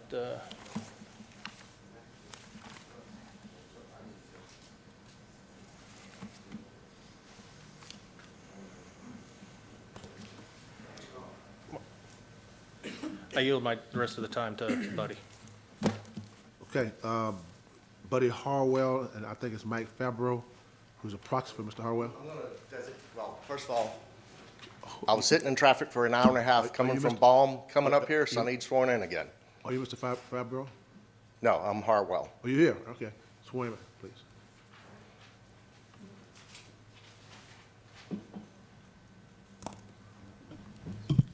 Do you swear or affirm that the testimony you're about to give will be the truth, the whole truth, and nothing but the truth? Yes. Okay. All right, so you have 4 minutes and 37 seconds. Buddy Harwell, 13802 Sweat Loop Road, Balm. I hope you've looked over the package that I've submitted in the evidence, talked about dark skies. The school shouldn't be put down the rural road. Now you're going to have to build sidewalks in a 2-mile radius? Shouldn't be. There's 49,000 acres available inside the urban service area for development or redevelopment. Gibsonton, Claremelle, Ruskin. I want to do the rest of my time proxy to Mike Fabro. Joanna said I was allowed to. Yes, sir. He has designated Mr. Okay. Fabro. He's a party of record. But please look Maybe at on his the time. evidence that I put into record. Mr. Fabro? You have 4 minutes and 5 seconds, sir. Mike Fabro, 14423, County Road 672, Waimama, Florida. I'm here obviously representing the Balm Community Center and that association, which is technically an agency. And we appreciate the work that all of you do. Don't think that we don't. We are also aware that you are educated, responsible people, and we'd like to believe that your intentions are for the greater of Hillsborough County. With that being said, we're perplexed with the continuing rezoning approvals by development services, which then lead to commission approval in the Balm community. All studies, transportation, schools, water, sewage, illumination are reported as substandard. There's a registered Balm community plan, which this county allows us to do, and we have done, and it is registered. 1 home per 5 acres. The development plan with varied size lots is on there to prevent cookie cutting type development, minimize light pollution, remain as a rural and agriculture area are all parts of that Balm community plan. Development Services' own reports tell them at this moment the area cannot support the growth. 100% of the BOM community plan has been ignored. So what is the purpose of having that plan as far as you're concerned if you are going to completely and entirely ignore it? 2011, HB 7207, much was read to you today. I can't waste a whole lot of time doing that because I don't have it. The fact of the matter is in there is every paragraph starts with the word intent. Starts with the word intent. Does not say this is the guiding principle. Does not say you must do it. We are continually being told that RP2 tells us that you have to approve it. And the comprehensive plan says it has to be in there. And the maximum amount of units, Commissioner Smith had said early, the fact that we have to do things at the maximum all the time is not true. That is absolutely false. Absolutely false. I'm going to read you something out of the own thing that guides you, although you're tired of hearing it. Let me get to that line. It is the intent, not the rule, the intent of this act that local governments have the ability to preserve and enhance present advantage, encourage the most appropriate use of land, water, and resources consistent with the public interest. The public interest, that's all of us. Overcome present handicaps, deal effectively with future problems that may result from the use and development of the land within their jurisdictions. Does anyone live here, not drive here? You do not see, do you want to put the radio on and find out how many accidents have happened in the last year and a half, including this morning? That's why we couldn't get here on time. Selman closed. Monday, southbound 75 closed. We are irresponsibly growing. We don't fight the growth, we want it done responsibly. Through the process of comprehensive planning is intended that the units of local government can preserve, promote, protect, and improve the public health, safety, comfort, good order, appearance, convenience, law enforcement, and fire prevention. Do you not know how far we are behind in needing fire stations in this county? By no means does it support that. Facilitate the adequate and efficient provision. 10 or 15 years is not efficient. Take your car that's under warranty to the dealer and have them tell you, we don't have money, we can't fix it for 6 months. I guarantee you will not consider that to be efficient. Provision of transportation, water, sewage, schools. Parks, recreational. Thank you, Mr. Fabro. Your time's up. Can I pretend I was the lawyer before that you let stand up here repeatedly and talk? No, sir. May I finish the paragraph? No, sir. Your time is up. You have 10 minutes. You have 10 minutes in total for opposition. And the gentleman took about 6-something and you had 4. Thank you very much. We're asking for this at least to be remanded. Thank you. So you will consider our community plan. Thank you. Mr. Powell, 5 minutes for rebuttal.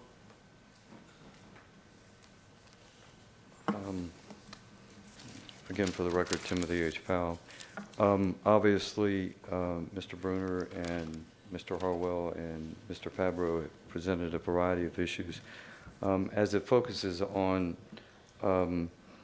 House Bill 7207, I'll just quote from the zoning hearing master recommendation. Mr. James Ratliff of the County Transportation Review Section stated that House Bill 7207 has been interpreted by the county differently than the person that spoke in opposition. That was Mr. Fabro. He stated that the bill states that government cannot hold a developer accountable for the failure of adequate roadways or to correct existing deficiencies, and that the developer is permitted to pay their fees and go. The subject property developer is proffering additional right-of-way to improve BOM in front of the property.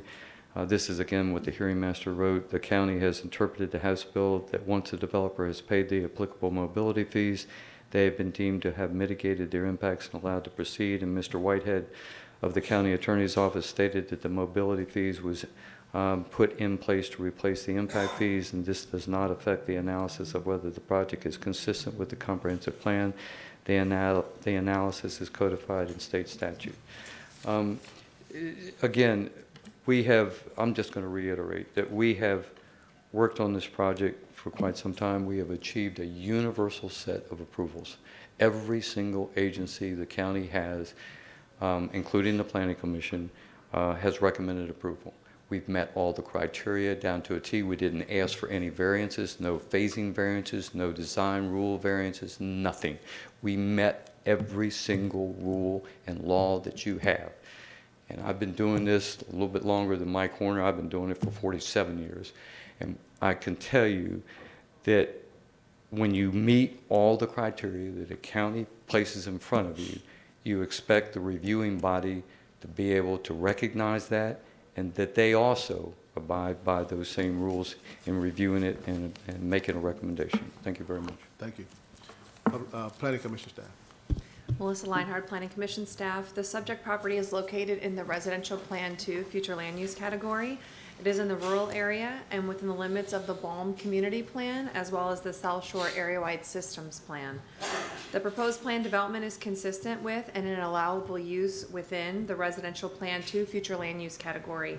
The proposed plan development will utilize the planned village concept to develop a rural village consisting of 899 single-family homes, residential support uses, along with a commercial node. The request for a maximum of 18,204 square feet of retail located within the village node is consistent with the RP2 Future Land Use category, which requires non-residential development to be located within the village node internal to the site. The requested design standards for smaller lot sizes within the planned village is also consistent with the RP2 Future Land Use category, which requires clustering in order to prevent urban sprawl, provide efficient provision of infrastructure, preservation of open space, and the protection of the environment. The planned village development option requires that 70% of the site provide a 250-foot wide open space buffer to address compatibility, and the applicant is meeting the required buffer. Per section 3.1.6 of the interlocal agreement between the School Board of Hillsborough County Board of County Commissioners, and the Hillsborough City County Planning Commission, zoning applications for planned development zoning districts, which include elementary, middle, or high school sites, or other public education facilities, shall submit an application for a determination of consistency and review under the school facilities location review procedures contained in that section. The applicant has met with the school board, and at the time of preliminary plat, the applicant may be required to enter into a proportionate share mitigation agreement to address any inadequacies, of in-school capacity. Open space will be well distributed throughout the site and locations including Village Green and recreational areas. Achieving road connectivity is an important component of planned villages, and the site plan demonstrates roadway connectivity in multiple locations, meeting the intent of policy 33.11 of the future land use element. The applicant is also meeting the vision of the Balm Community Plan by preserving open spaces throughout the site, as well as preserving views to those open spaces. And based upon those considerations, Planning Commission staff finds the proposed plan development consistent with the Future of Hillsborough Comprehensive Plan for unincorporated county, and that would be based on the conditions proposed by Development Services. Zoning Hearing Master. The zoning hearing master considered the request to rezone 449 acres from agricultural rural and AS1 to planned development for the purpose of developing 899 single-family dwelling units, about 18,000 square feet of neighborhood commercial space, and a 25-acre K-8 public school, as well as 3.92 acres of public use or open space. As you heard, the Planning Commission found the request to be consistent with the Residential Plan 2 Future Land Use category and supports the rezoning to create a rural village consisting of 899 homes, residential support uses, and a commercial node that complies with Future Land Use Policy 33.10, which requires non-residential development to be located internal to the planned village. Staff also found that the request meets the intent of the Balm Community Plan by preserving open space. The zoning hearing master considered the testimony in opposition received during the zoning hearing master hearing. This testimony focused on the expansion of the urban service area, concerns regarding the project's impact on the aquifer and location within the 100-year floodplain, transportation issues, and possible negative impact to the proposed school due to one access point to the school, the county's misinterpretation of House Bill 7207 per the argument of the opposition, and also considered the arguments about possible negative impact to the proposed facility, that the proposed facility would have on the surrounding agriculture, rural and residential area. The application's transportation consultant has testified that there are 2 access points to the school and that the transportation analysis resulted in a commitment to provide turn lanes on McGrady Road and Baum Road. Additionally, the applicant's representative testified that the project complies with all of the land development code and comprehensive plan requirements for planned villages in the rural service area and the residential planned, the RP2, future land use category. He added that if the citizens objected to the adopted rules and regulations, they should seek to change the rules, but that the subject project does comply with the currently adopted regulations. The zoning hearing master found that the subject rezoning application does not include any requests for waivers or variations and complies with the land development code and the comprehensive plan regulations. The zoning hearing master found the request compatible with the character of the area and consistent with the code and comprehensive plan and recommended approval. Moving to board discussion, Commissioner Smith, you recognize.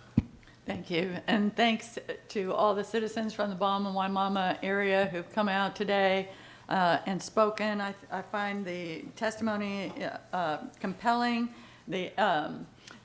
Also the written testimony in the case file. I feel your pain on putting too much traffic on those roads. I commute on those roads myself.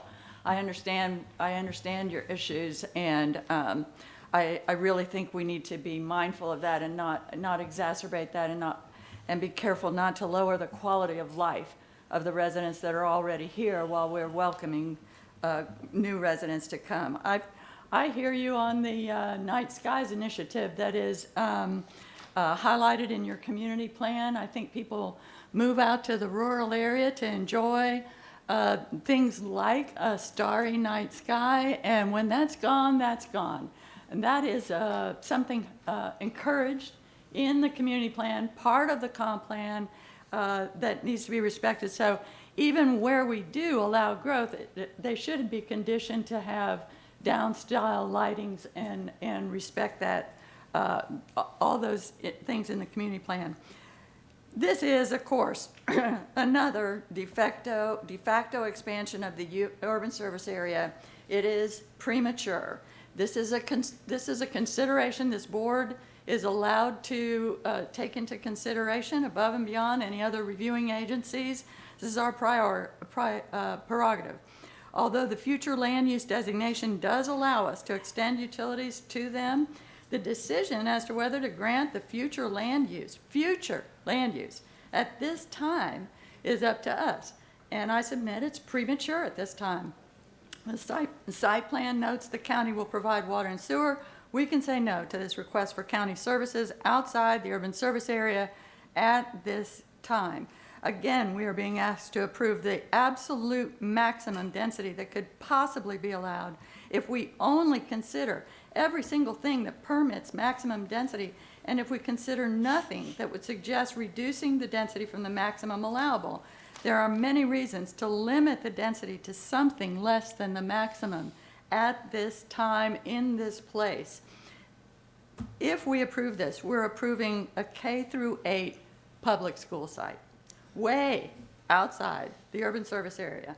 Zoning condition number 23 says the plan development shall permit a public school facility where depicted on the general site plan. The school site is being placed on the back of the site along McGrady Road, a substandard road with safety issues I'll come back to. The school site sits partially in a flood zone AE, as is noted on the site plan. The school site is well over half a mile from the next nearest residential subdivision. It's a bad plan for a school site. This is decisions that are up to us. The design exceptions, later on when we're complaining about where the schools are and where they're sited, we can't just wring our hands and say, I know. I mean, this is how that happens. The design exceptions to the road standards do not reflect our policies and our priorities for safety. I have great concerns about McGrady Road. Incidentally, there's a typo on page 7 of the PDF, top of the page. It says there are sidewalks or bicycle facilities present on McGrady Road. That's incorrect. This is an unmarked two-lane, substandard road with no sidewalks, no bike lanes, not even paved shoulders. McGrady Road is where the school site is planned, but the design exceptions would allow the developer to leave it substandard with only 10-foot wide lanes, no bike lanes, no room to drive around a bicycle, only 2 feet of paving on the shoulders. This does not allow for the legally required 3-foot passing space for a car to pass a bicycle. They're only required to put a single sidewalk on their side of the road, or they're allowed to give us the land, so we have to build their sidewalk. We should all know by now that safe zones around schools need sidewalks on both sides of the street with additional standard bicycle facilities. This plan is incompatible with the surrounding land uses in this community at this time. Another decision that is up to us. It's incompatible. As noted, the next nearest residential subdivision is a half a mile away. The surrounding uses are rural and agricultural. The proposal is premature. In my view, there's nothing to be gained for a remand, and so I move denial. There's a motion by Commissioner Smith, second by Commissioner Kemp for denial. Commissioner Overland, you recognize. Thank you, Commissioner Smith, for elaborating a lot more than I am competent to do. But I will say, you know, after receiving almost 800 emails regarding the RP2 projects that we've had on our agenda today, it's very clear that the communities are not in agreement with their perceptions of our community plans and how it's playing its cards in RP2 planning. There is clearly some disagreement on how this project is moving forward. If this particular design were inside the urban service area where there was greater connectivity to other areas and development, I might have gotten excited about it, because there are the things that I've been asking for since we got here. They create the potential for connectivity with the collector road that's designed through it. There's retail that's designed to include in it. There does appear to be green spaces, which is nice. So there are some great things that I'm seeing here, which is what we've been asking for. However, given where it is outside the urban service area, and given that the proposed collector road has limited ability to expand, it actually creates connectivity to two major roads, one the 672 as well as McGrady. It doesn't address the fact that that area is growing at a rate that will become a major collector road very quickly with no room to grow, and the fact that there's been a design exception for McGrady Road. McGrady is now a substandard collector roadway, and the fact that we've given them a design exception in an area that's clearly under-designed to meet the traffic needs of the area would seem irresponsible in my opinion. To determine the specific improvements that would be required, it's important that our engineers recognize the overall area, but not to the exception of what's required of the developer. Given the existing insufficient right-of-way to accommodate a rural collector roadway section, and based on other factors, the county engineer approved a design exception authorizing deviations from TS7, the typical section. While I was going to move to remand this back to the zoning master to consider improvements to the site to design foster connectivity, many of the other issues brought up by my colleague have illustrated that this project does need to be readdressed and denied at this point, and I'll support the motion. Commissioner Hagan, you recognize. Thank you, Mr. Chair. Well, we'll certainly have deja vu all over again here. This has, again, all recommendations of approvals, no variances request. Applicants providing turn lanes on McGrady and Baum Road. There's a perimeter buffer consisting of open space, recreation areas, and pedestrian trails, which serves to mitigate the impact to the adjacent agriculture and residential development. Project consists of 7 access points and designed with an internal street grid pattern that encourages pedestrian walkability within the development, essentially what many board members here have been preaching for many, many months. Unlike the previous application, however, this one does not have the policy interpretation issue. I think that is an enormous distinction from the first application. Adam, I want to ask you about that. Is that accurate? Yes, that's correct. That interpretive issue is not present at all in this application. Okay. Again, it goes on to say the planned village must be divided between the village proper, open space, and agricultural open space. The subject development complies with this rule. The planned village require phasing such that the commercial be provided before a certain threshold of residential units can be developed. That policy complies with the rule. The planned village rules require a specific arrangement and location of uses to ensure the compact development of residential land uses and views of the required open space complies with this rule. Again, I see, as in the first application, no legal basis to deny. Adam, again, I want to ask you the same question. Get that on the record.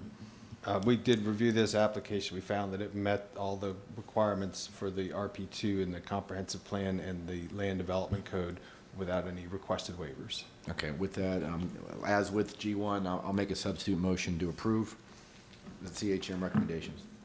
There's a substitute motion by Commissioner Hagan, second by Commissioner Merman to approve item G3. Commissioner Kemp, you recognized.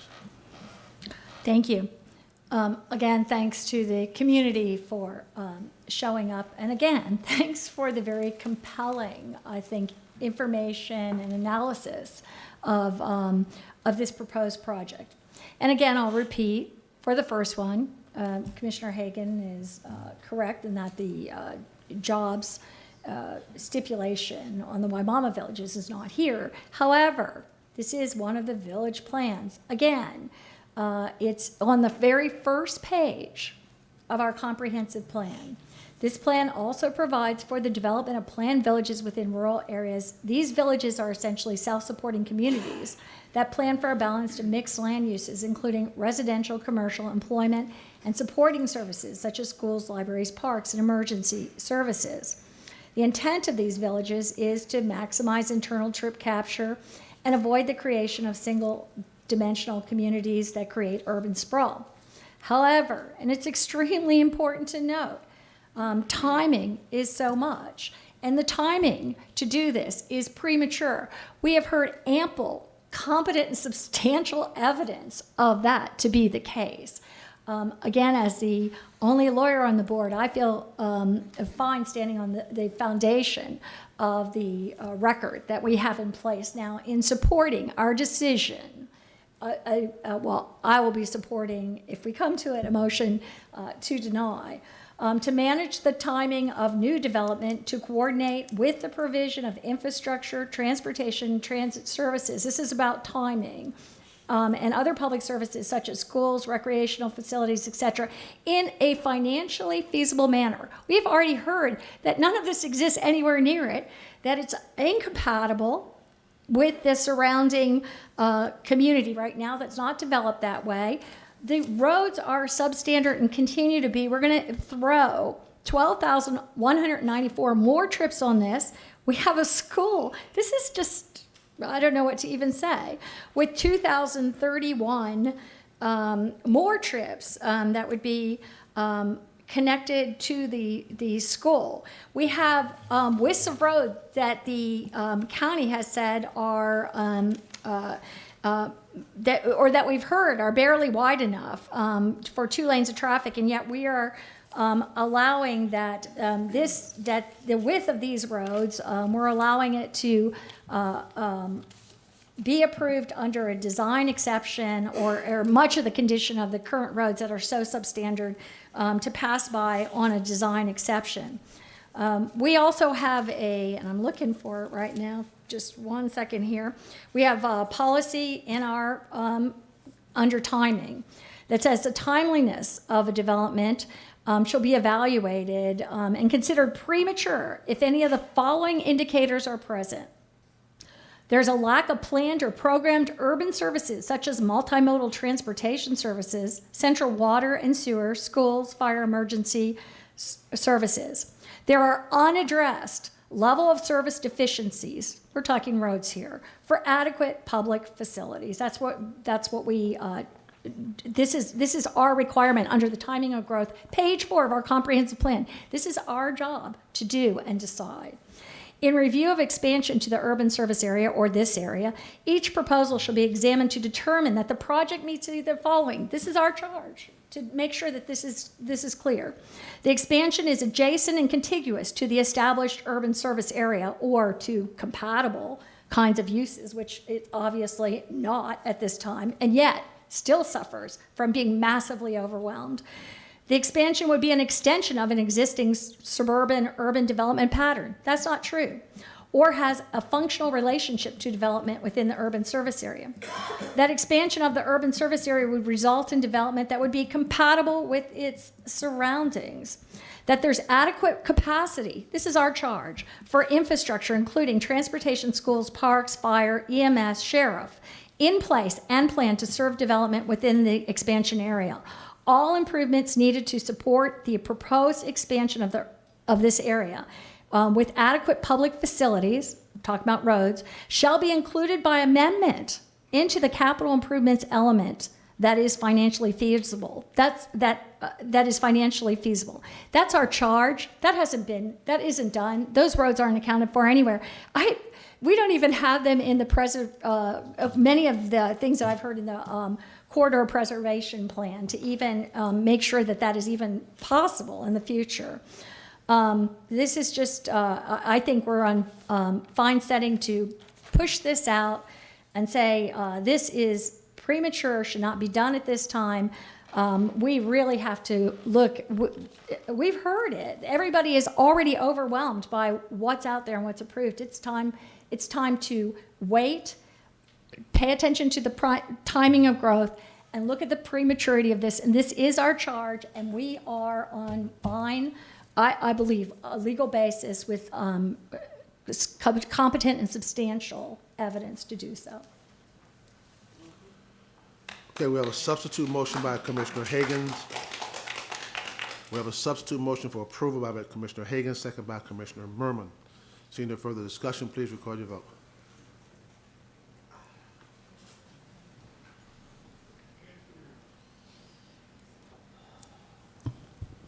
Motion failed with Commissioners Kemp, Miller, Overman, Smith, and White voting no.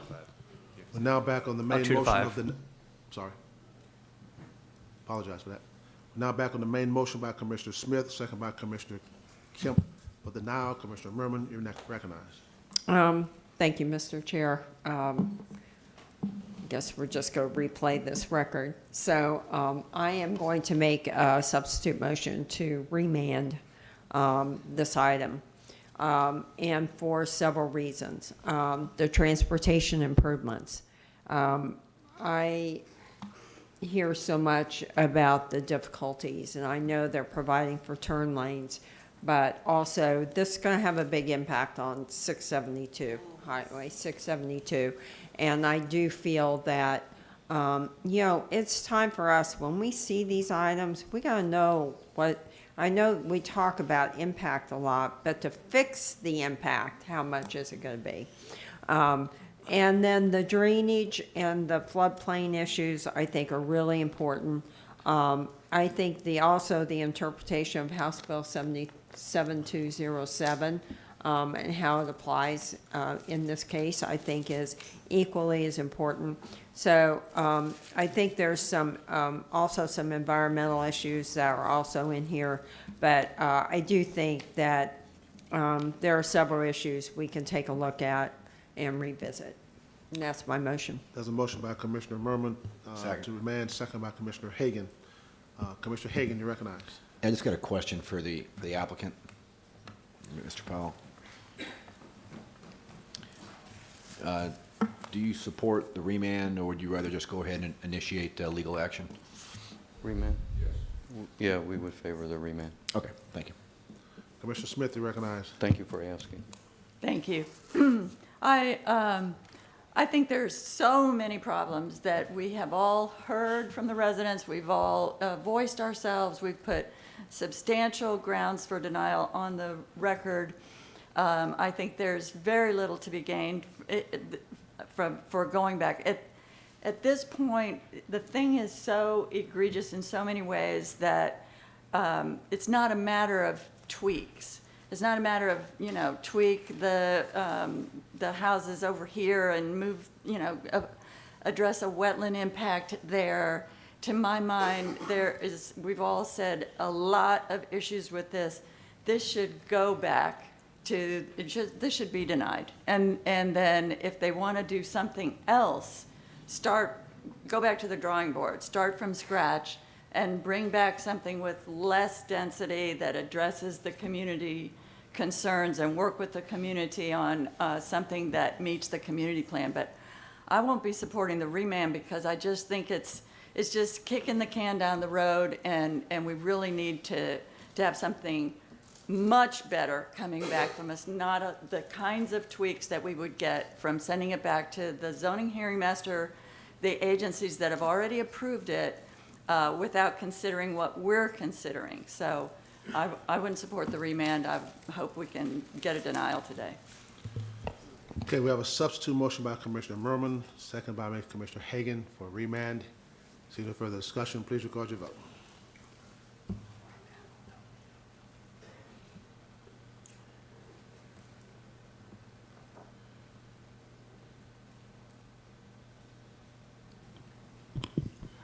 Motion failed 3-4, with Commissioners Kemp, Miller, Smith, and White voting no. We're now back on the main motion denial by Commissioner Smith, second by Commissioner Kemp. See no further discussion. Please record your vote.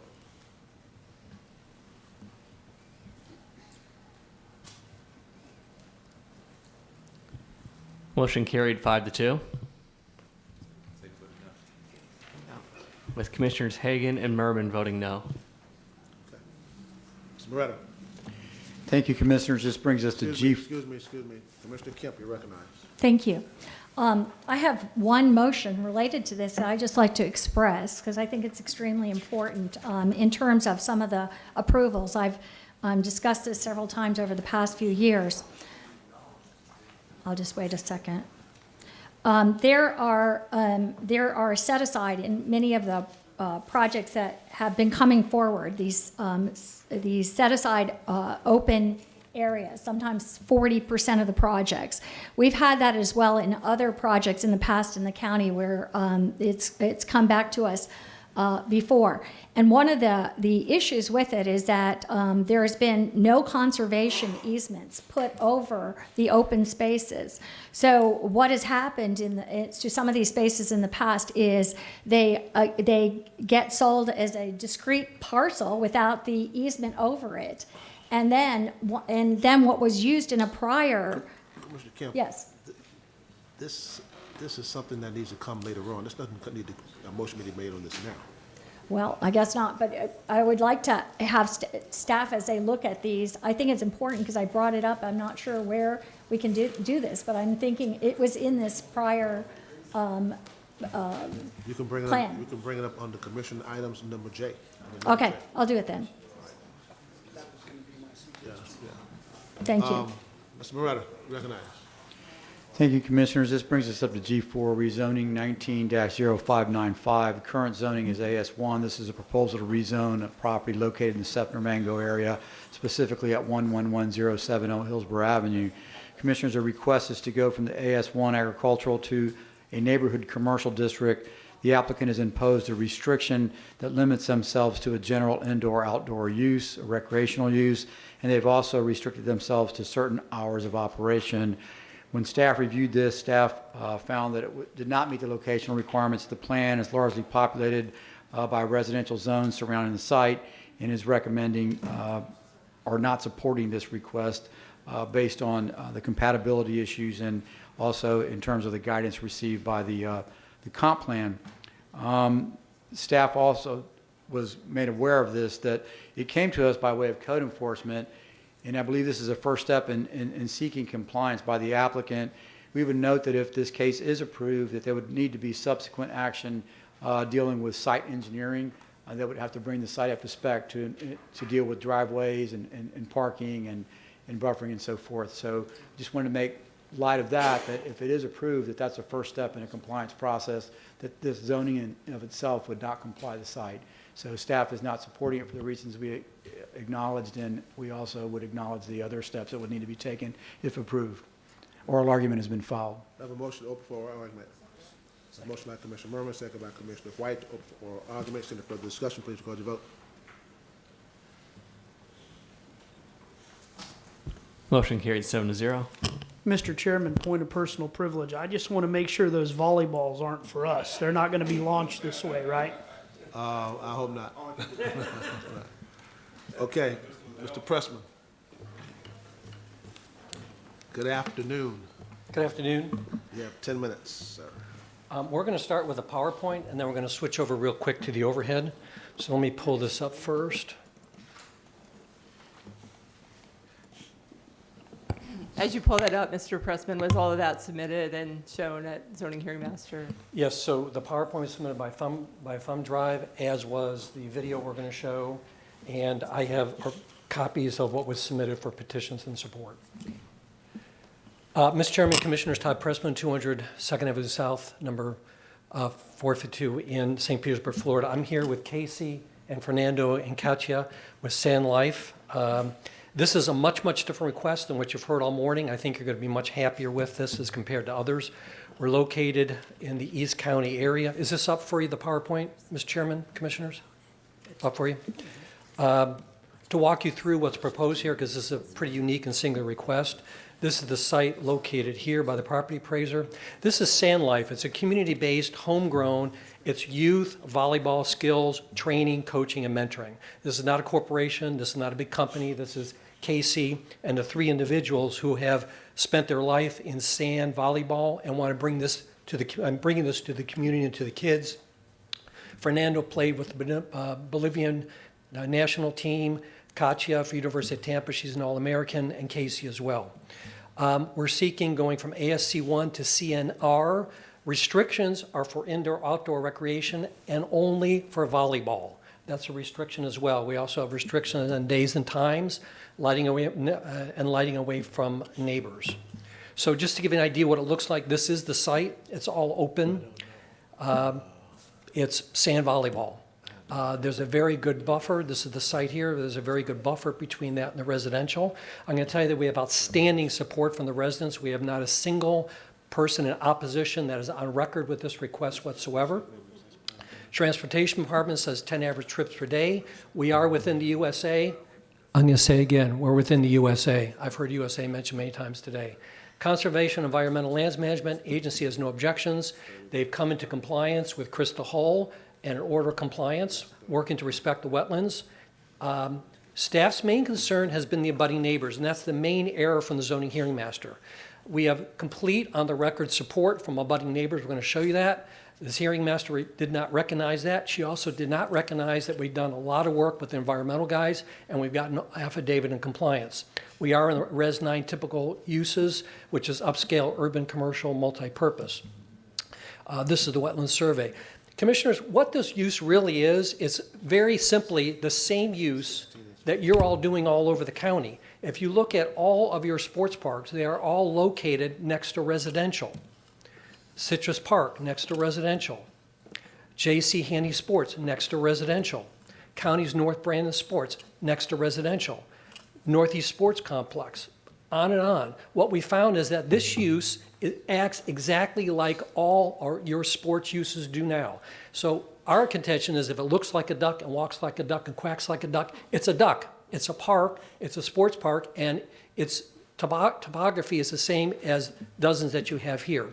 In regard to recreation open space, your planning commission presented a lot to you, but they did not present anything in the recreation open space, the entire chapter that we are aligned with, which the executive summary tells you that you need to provide for both public and private sector recreation, which is what this site is, to ensure the appropriate public parks and recreation facilities are open for the public.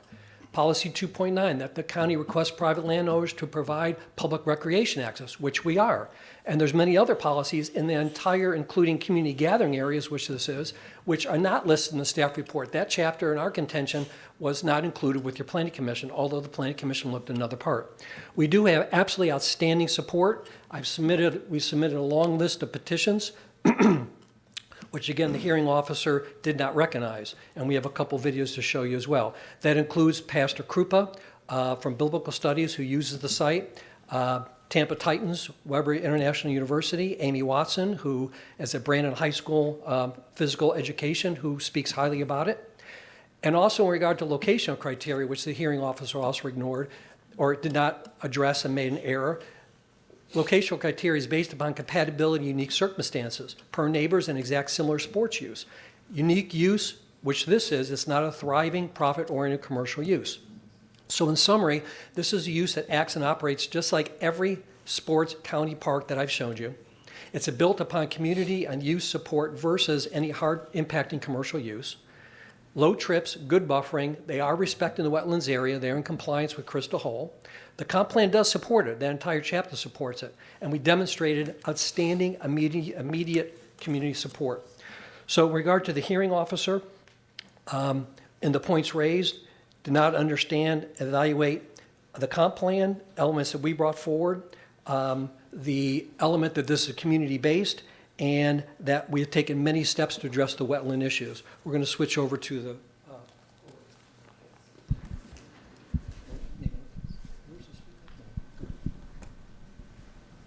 Go for it, guys. Yes, my name is Danny Lamb, and this is my...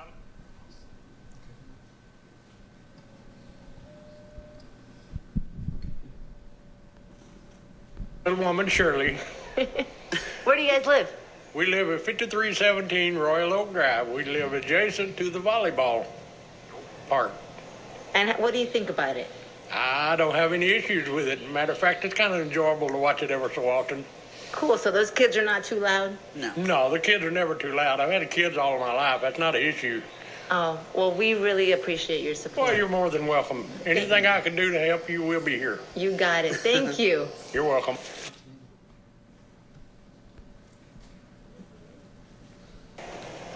Okay. Hi, my name is Lourdes Pilot. My address here is 5325 Royal Oak Drive, and as you can see, I am right behind of the property next door, which is for like a volleyball player. There is, for me, they never bother me. I always home. I work from home, and they come here in the morning, and I don't even hear anything. And they leave around 8 o'clock at night. The lights are always off. The property is always maintained very, very clean, and I have...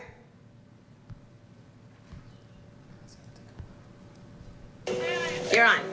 Hi, I'm Morgan. I play at Sand Life, and I think that it's a great community, and it creates a great skill level and different points of skill level to allow me to play in college in the future, and I don't know what I would do without it. Hi, my name is Sophia. I play at Sand Life, and I love the coaches here, and it's a completely safe and lovable atmosphere, and the community is great, and it gives me a lot of opportunities for college in the future. Do you want to play volleyball in college? Yes. Yes? All right. Thank you, Sophia.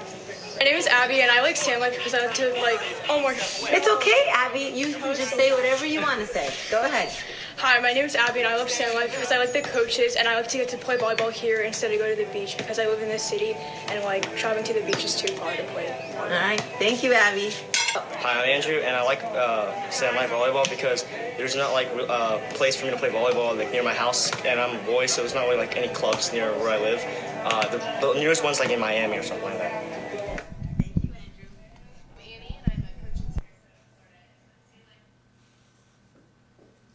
So, Mr. Chairman, board members, I think the thing to focus on, with all due respect, is your staffs, when they made their reports, were not really aware of the outstanding support that we have. We went and gathered that. And that, again, is the crux, as I read the reports, of their concerns. And between the petitions that we have and the support that we've shown you, with On the record, no opposition whatsoever, nobody with signs in the audience at all. We believe that that is a lot to address your staff's concerns. Any questions, we'll be happy to answer them for you. Thank you. Is that done for your presentation? Yes, sir. If I may, as a point of order, we submitted, I think, about 20 or so parties of record, but I did jot down, of course, during the daytime it's difficult for us to get here, so I did jot down the names of the people, a few people who were able to come today that might cut through your time a little bit instead of calling all the names. Since you did that, may I see the list? Yes. These are the people that are here? Others are not here, okay. Those are the people that here, and for the commissioner to know, we had several dozen of people here at the night hearing. These are the people who we filed party records for who are here today. Okay, you had to speak 16 as that were- as proponents. 16 that were in support. In support as proponents, yes, sir. All right, so I want to call the 6 you have now that are here. And I'm trying to read this. You sure you're not a doctor? I'm sorry, sir? Is it Patricia Morris? It's Pat. Patrick Morris?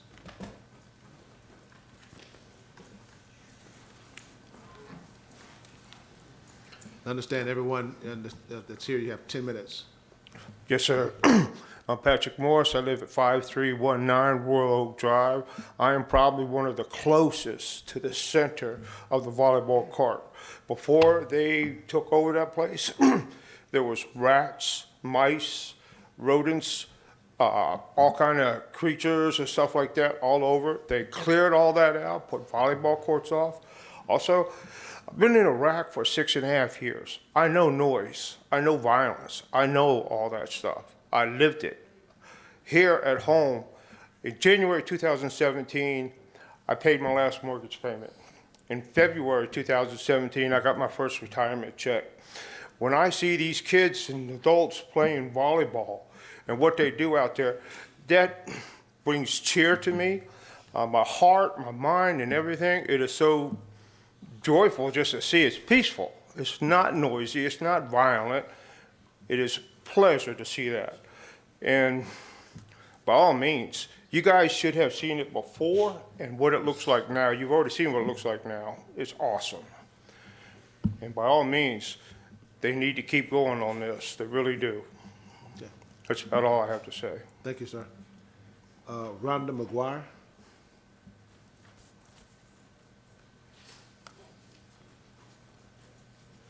Hi, I'm Rhonda McGuire. I live in Brandon. I'm a business owner there also.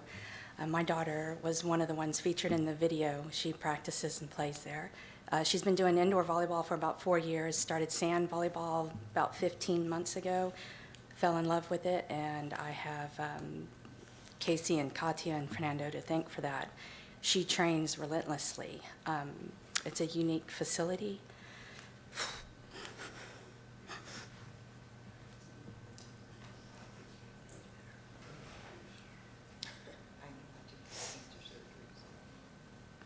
I'm sorry, I'm emotional. Take your time. Stop the clock. I know what it means to my daughter. If something happens there and they have to close down, we would have to commute to St. Pete or Clearwater to get the level of training that she's getting there. And that would be very difficult living in Brandon and going to school there. She's built quite a lot of friends and family there. It's a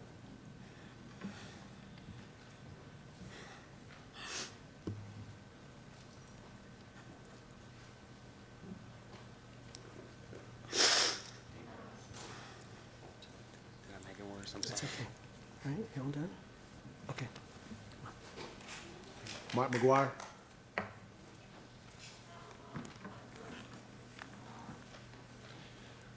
Hello, my name is Mark McGuire. I live at 1118 Mook Street in Brandon. I've known these gentlemen for a number of years. They are doing good for the community. They're teaching the young kids not only a sport, but how to be good players. They have taken their love of a sport that they enjoy, volleyball, and they basically have made it their own field of dreams, if you will. They put in a sand pit. It's all by word of mouth, talking to basically kids that are interested in becoming good sports and being responsible citizens for the community. They have gone the extra mile in what they love and teaching them. We've gone to numerous sporting events. We've gone to Clearwater Beach for tournaments. It's a small group. They're not creating by any stretch of the imagination, any noise at all. They're playing volleyball. The same kind of basic thing that's going on at Clearwater Beach, but on a lot smaller scale. It's a small organization. The people are in and out. It's parent supervised, and nowadays I think we should applaud these guys for going the extra mile, for finding their own niche and making it work for the community. Okay. Thank you, sir. Jeff Saxon.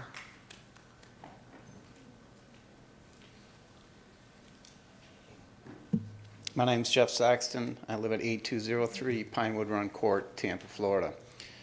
I've been in the volleyball business for over 35 years. I played indoor, I played outdoor. I send my daughters to Sand Life to play volleyball. I've seen what volleyball does to young children. It takes them, gives them confidence, gives them life lessons that makes them better citizens when they leave the court. Noise, if anyone says that's noise, to me, that's music. Listening to kids, listening to them being happy, listening to their passion, and listening to the passion that these guys show when they're coaching them. I wouldn't do anything different with my daughters besides get them involved in a sport that is the #1 growing sport in high school.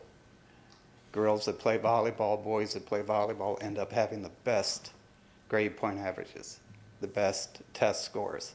They stay away from drugs, alcohol, teen pregnancy, and crime. They learn valuable, valuable life lessons. And the things that they learn on the court transfer into life, whether it's a job, whether it's a career, whether it's your life partner. I met my wife playing volleyball 30 years ago. Without this game, I wouldn't have my family. And without their help, my girls wouldn't be as good as they are. My hand's off to them. Thank you. Thank you. Casey Wynn.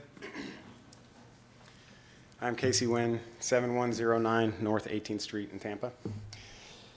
I had a lot of things prepared to say, but I feel like a lot of it was covered already about what we do at Sand Life. It's basically just a juniors club for volleyball. What I really want to focus on is why we do it. I'm embarrassed. She doesn't want to do this. This is the reason we do it. All of these kids that play, our whole community of people is volleyball. Our friends, our family, their kids, our kids. I want her to play at Sand Life when she's older. Can you do it? Hold it. No, she won't do it. And I really want to stress that we do not do this for the money. Every single one of us needs to have another job in order to pay the bills. I can't deny that we generate revenue, but we have a lot of expenses that we have to pay. In fact, we're going to be in the red for years to come. We did not expect all of this stuff, but nevertheless, here we are. So if we ever get out of the red, we're still going to have other jobs to support ourselves. We don't do it for the money, we do it for the kids. So that's all. Thank you. And the last one is Fernando Saavedra. I'm Fernando Saavedra. I live at 1601 Dogwood Lane in Brandon, Florida. I'm also an owner, and I've been playing ball for about 20 years. It's a dream. Sorry.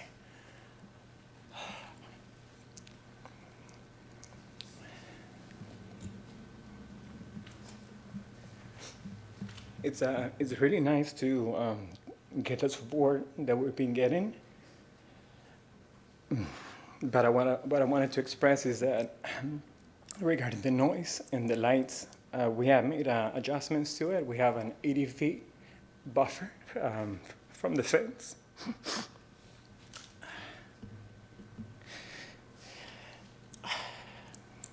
And we will also continue to work to fit within the neighborhood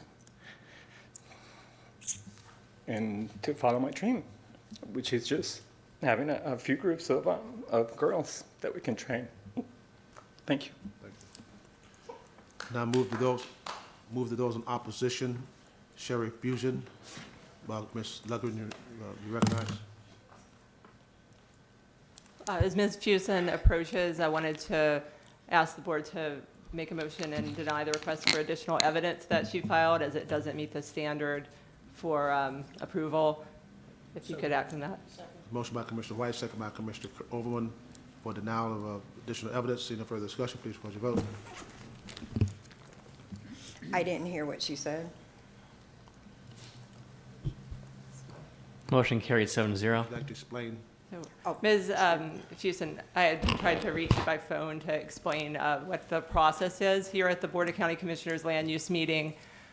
You had requested the introduction of additional evidence to provide in your presentation, and there's this really high standard that has to be met for that to be allowed, and we reviewed the request, did not meet this standard. But you will be able to speak.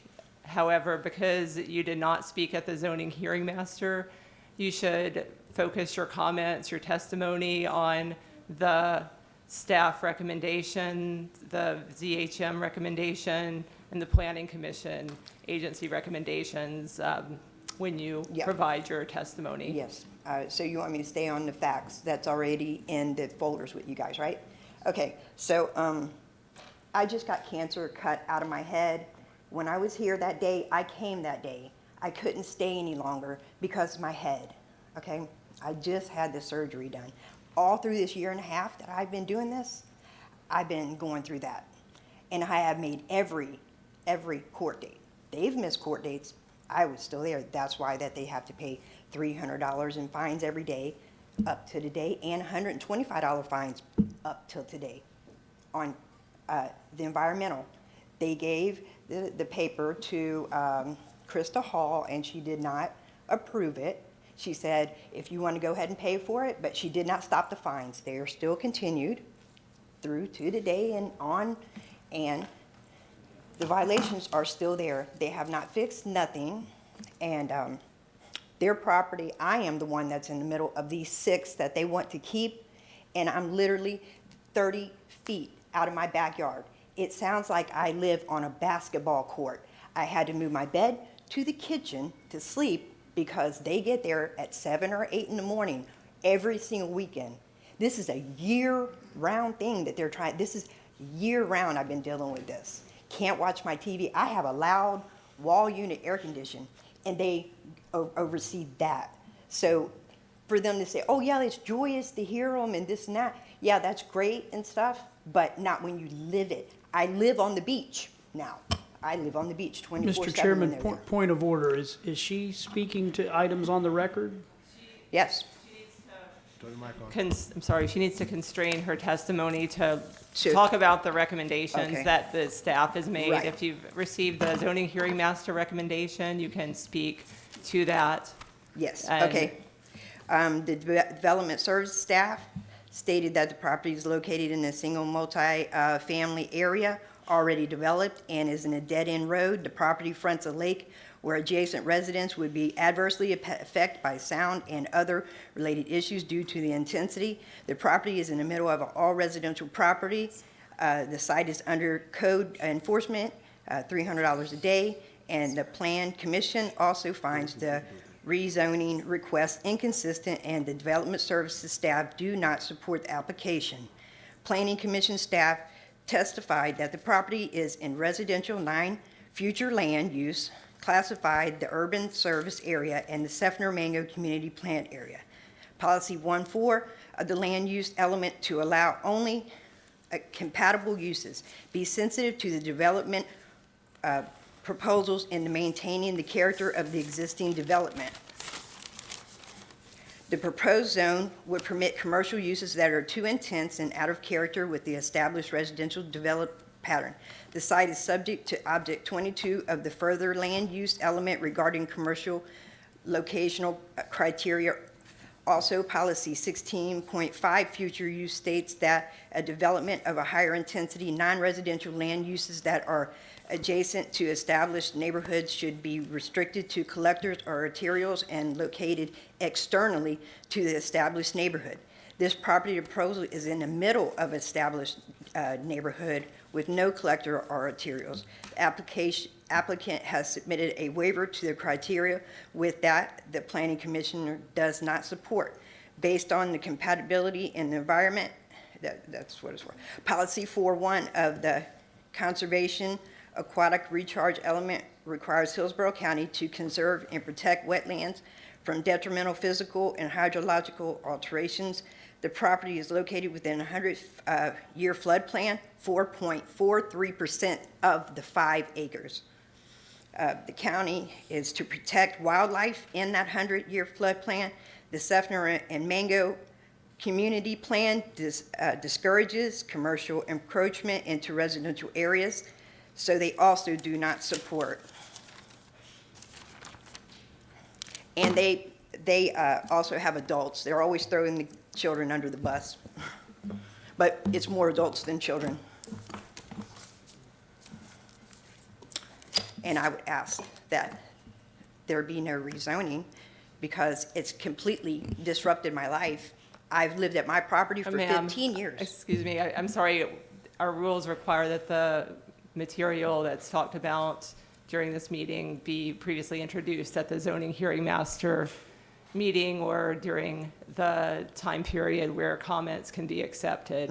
So if you can just confine your testimony to the recommendations that the agencies have made. You know that I did submit the notarized letter to be able to speak. Yes, you did submit a request for additional evidence, and I reviewed that closely, and it didn't meet the standard for approval because it was written material that could have been submitted through the zoning hearing master process. See, I've never done anything like this, so I don't have no understanding of these processes. I'm doing the best I can. I don't have money to get a land alterations. They get $2,000 a person every 6 months. I don't have that kind of income coming in. I'm just trying to defend my peace of mind where I can take my bed out of the kitchen and put it back in my bedroom. I mean, and everything's against it. The zoning hearing master, everybody's saying that it's no, no, no, no, no. All they've been doing is bleeding money out of that $3,000 property. There was never supposed to be no redevelopment on it. Okay, ma'am. Thank you. Thank you very much. Mr. Pressman, 5 minutes for rebuttal. Let me respond to a few points, if I may. First of all, you've had submitted to you dozens and dozens and dozens of petitions from abutting property owners. You've heard from them that this is a use that is compatible, does not cause impacts. I have the greatest respect for any neighbor that comes down, but that is what has been presented to you. Krista Hall, whose title is Environmental Manager, did submit, and it's in the record, an affidavit of compliance regarding environmental issues. The guys have hired Sycamore Engineering. They've surveyed the wetlands, and they're working respecting those elements that are required. And Casey just made me aware that 99% of their users are children or kids. Commissioners, I knew from the beginning that this would be a request that would have to come to you to breathe life into the code in this unique kind of singular case. And that's not saying anything negative about the staff. It just, we looked at this as being a case that really had to go all the way for real world and realistic consideration. As far as we've been able to see and work with, and we work very hard, we do meet compatibility, we do meet the comp plan. In fact, we meet a whole chapter of the comp plan, and have, as I've indicated, in the USA and great support of the community. And obviously, this whole site is open space and provides open space for the community. Beyond that, we appreciate your attention. It's been a long day for you this morning, and we appreciate your open mind and vote. Thank you. Thank you. Planning Commission staff. I'm sorry. I said at the beginning, Again, at the hearing, in the record, there's no opposition, so I was not aware. The lady was not here, and I guess she had submitted a letter, so I just wanted to correct that. Planning Commission staff? Thank you. Melissa Leinhardt, Planning Commission staff. The subject property is in the Residential 9 Future Land Use category. It is in the urban service area and within the limits of the Seffner Mango Community Plan. The proposed site is subject to Objective 22 of the Future Land Use element regarding commercial locational criteria. The site does not meet the criteria for non-residential uses, and the applicant has submitted a waiver as part of their application. According to the application, the proposed development would not be a typical commercial enterprise, but rather a residential support use, because the site will primarily be used for youth, community coaching, mentoring, and instructed volleyball activities. Planning Commission staff recognizes the use as being a commercial sports education use and does not support a waiver at this location based upon compatibility as well as environmental concerns. The subject property does not have access to a collector or an arterial roadway. As required by Policy 16.5 of the Future Land Use element, development of higher intensity non-residential land uses that are adjacent to established neighborhoods should be restricted to collectors or arterials and be located externally to established and developing neighborhoods. The eastern portion of the subject property is comprised of a wetland. Commercial uses may adversely impact the wetland. Policy 4.1 of the Conservation Aquifer Recharge element requires the county to conserve and protect wetlands from detrimental physical and hydrological alteration. The subject parcel is also located within a 100-year floodplain, and Objective 5 requires the county to protect and conserve natural wildlife habitat attributes where they exist within the 100-year floodplain of major rivers and streams. Policy 1.4 of the Future Land Use element defines compatibility as the characteristics or of different uses or activities or a design which allow them to be located near or adjacent to each other in harmony. Compatibility does not mean the same as. Rather, it refers to the sensitivity of a development proposal in maintaining the character of the existing development.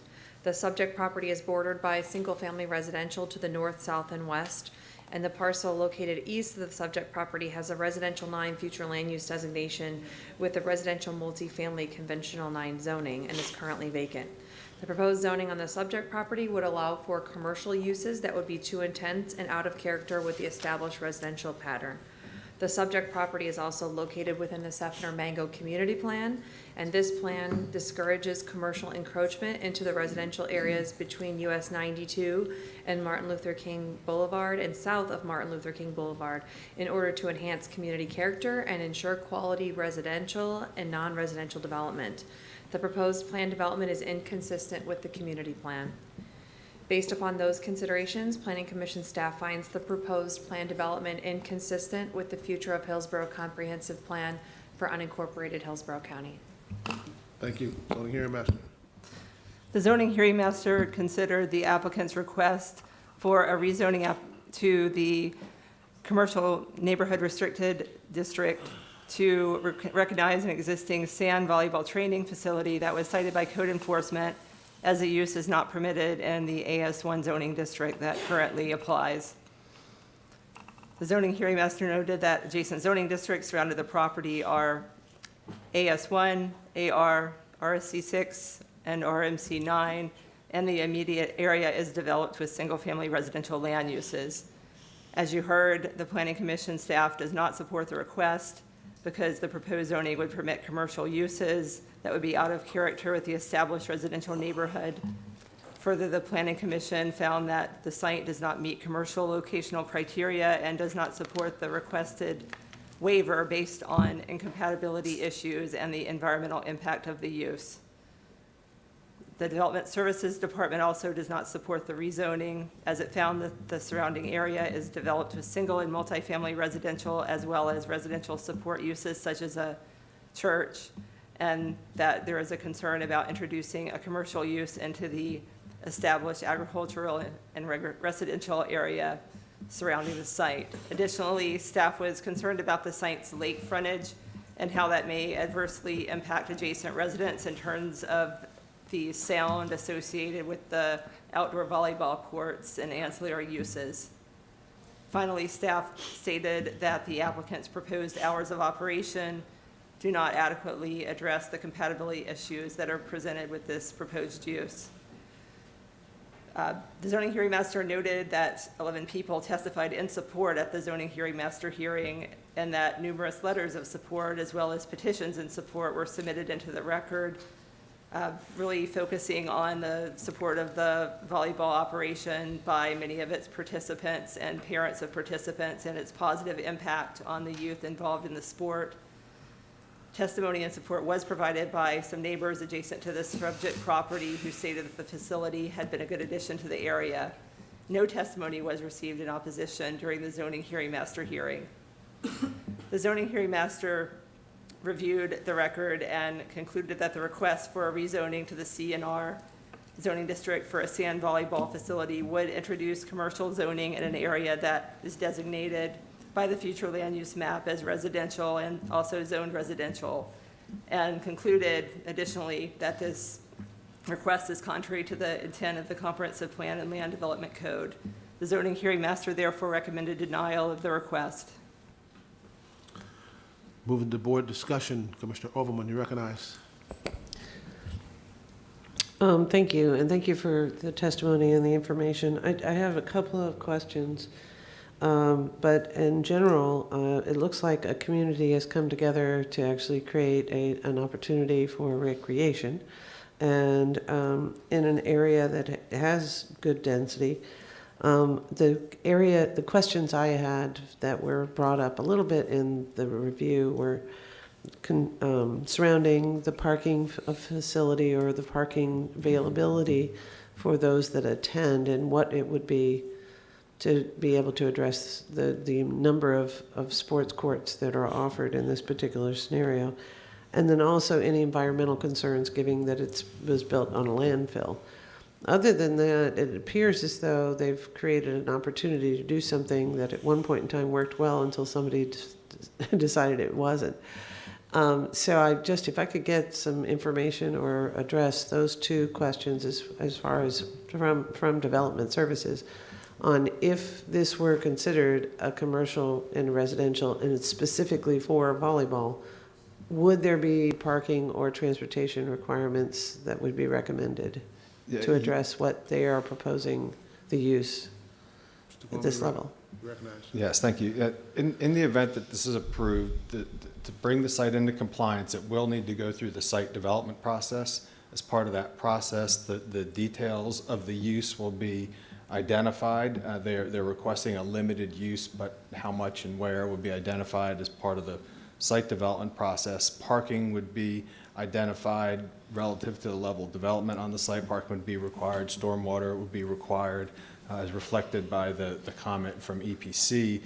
They believe that there may be a historic landfill under this site, and accordingly any development on the site would need to get permitted through EPC for the landfill issue. So there would be a regulatory process that it would go through to look at both the landfill issue and the design and construction of improvements on the site to support the activities. Thank you. And the reason I asked those specific questions is because while I like the idea, obviously there's plenty of community support. What I don't want is an applicant to go through all this process only to find out that we get down the road and they've just basically spent a lot of money and they end up in the same place of a denial.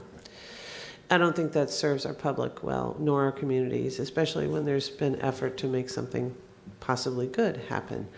So I wanted to make sure that at least if there's more in the process, was there something that was just going to kill it no matter what we say today? And we're not aware of something that would stop the development of the site. I don't know that we could tell you today what the cost would be of the improvements that would be necessitated by the site. We know now that there are improvements that need to be made, and it's a matter of evaluating them. We're not aware of something that would actually stop it. And the landfill issue would need to get permitted through EPC, and they'd need to be comfortable that any potential negative impacts of that are addressed. Okay, with that, I move for approval. There's a motion by Commissioner Overman. Second. Second by Commissioner Hagan for approval. Commissioner Hagan, you recognize. Thank you, Mr. Chair. Just a couple of quick, questions. Should this be approved, can we are we or can we guarantee that commercial or more intense uses cannot occur there in the future? Is there a condition in there that says, I know you referenced a limited use, but is there a specific condition that will guarantee that? I believe that the restriction is to, The restriction specifically for the volleyball operation, and it also has hours of operation. So to change. So no that other commercial neighborhood use will be allowed? without coming to this board general indoor, outdoor recreation use. for the volleyball. Okay, I think Okay, that's, volleyball, yes, you're I think that's critically important to point out that the more intense uses will not be allowed unless it comes in front of us for request. Secondly, you had mentioned, obviously, the site development process the applicant has to go through. Are there any additional hoops that they're going to have to go through in order to ultimately operate here? The site development will consist of the stormwater permitting, their parking, their access. They may need to get a stormwater permit from SwiftMud as well, and would need to go through EPC's review for the landfill issue. I believe those are the agencies that would be looking at this. So it is really the whole package. And we do know that the access needs to be enhanced to the site. There's some standard roads that are leading to it. Those all would be looked at as part of our review through site development. Okay, and then lastly, I am sympathetic to the concerns that were shared. Are there any additional buffering that we could add that would mitigate the noise concerns? Right now, this is a Euclidean standard district, so any additional restrictions would need to be agreed to and offered by the applicant. As it's presented right now, it would be standard buffering and screening. We would have a screening requirement that's the code standard, so we don't, without the applicant agreeing or proposing something in addition. Well, it would take the applicant agreeing to something in addition. I'm aware of that, but is there anything? Let me ask Mr. Pressman. You're clearly more up to speed with this project and this location than I am. Do you consider the concerns that were shared valid? And if so, is there any additional trees or buffering we can put up that would help to mitigate that? I'm sure we'd be more than happy to provide additional buffering with the Run resident. I don't know what specific condition needs to be identified, but if we can just put something in there, I'd feel a lot more comfortable. We'd be happy to work with your staff on additional buffering that they would feel adequate for the neighbor with concerns. Okay, well, I'd ask Adam or Joanna to specifically give us the condition that provides flexibility, but will also address the noise concerns. Currently, the project would be subject to a 20-foot buffer and a type B screen, which would mean a 6-foot screening of some sort, either a fence, a berm and hedge combination, and I believe trees planted every 20 feet along that buffer line. That would be the current code requirement today for the project. We can double the amount of trees by the concerned neighbors. If we can fit them on center, that'd be fine. I'd like to request that to be added to the motion if that's acceptable. Why don't you make that as an amendment? Okay, I'll make that as an amendment, the additional buffering. All right, thank you. We have amendment by Commissioner Hagan, second by Commissioner Merman. And I want to thank the applicant for being willing to accept that condition. Just to clear, the restriction is that it will have the trees on 10-foot centers, presumably offset. Is that what you're? 10 versus 20, as long as we're able to plant those. Sometimes there's difficulty. I don't know. They might need to be offset. If not, we will work with you on an alternative that will be the same level. I just don't want to say yes every 10 foot, but sometimes there's issues with putting trees that close. I don't know. Right. If that's not possible, we can look at other species that, as far, we can work with the staff that will meet that level of opacity. So would perhaps the restriction would be that they would have a type B screen with trees on 10-foot centers unless otherwise approved through natural resources due to inviolability of the trees at that spacing. Yes, but specific for the one residence home, along that whole area, Yeah, for the resident of concern. but we need to understand how to condition that on this project. Maybe we could take a. I would just say that we're able to meet that standard, but it would be for the one resident who is here today for her home at that buffer area. But could we, I think we would need, Mr. Chair, that to be specifically identified as part of the zoning so we could hold that. Okay, let's do this. Let's take, how long you need? How long? 5 minutes. Okay, let's take a 5 minute. Let's do this. Let's temporarily pass this. Let me get to Commissioner Kemp and her amendment, her motion under commercial items, conclude with that, and then come back to this. Any objection to that? Okay. Okay. All right, we're gonna move now to, I'm sorry, I can't hear you. Hold on. Do we need to procedurally continue it, or just? No, what we're gonna do, I asked whether there are any objections, and there are no objections. They're gonna they're gonna go work on the language. The language. In the meantime, we're gonna take up a commissioner item, which is Commissioner Kemp. She asked for a commissioner item. We're gonna take that up, and we'll conclude with this, then we come back to this item. Any objections to that? Okay. All right. Commissioner Kemp, we'll move now to Jay. Commissioner Kemp has a commissioner item. Thank you. I'm sorry, but can I just, I had my name on to ask for a clarification on the last. We'll come back to that, Commissioner Kemp. Okay. I had wanted to raise the issue of, we've been hearing a lot about open spaces, the set aside of open spaces and requirements to set aside a certain amount of open space. And my concern is that this has been done in the past, both with open spaces and with wetlands.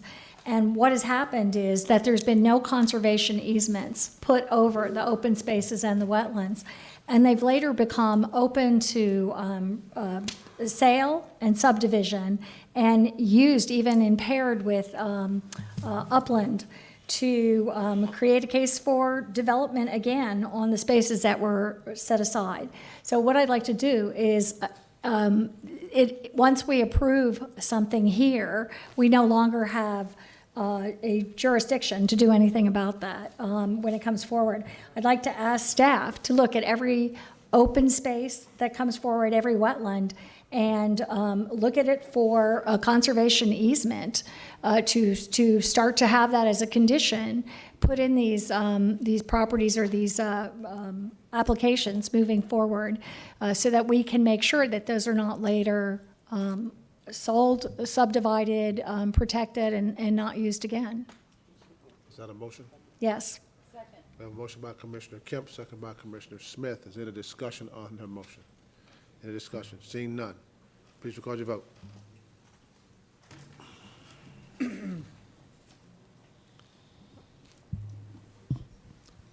Motion carried 7-0. Okay. And they're still working out the condition. Well, we might not be doing those today. Okay. Hold on. We've been here 5.5 hours. My eyes are getting yellow. We have a briefing right now, so I'm about to leave.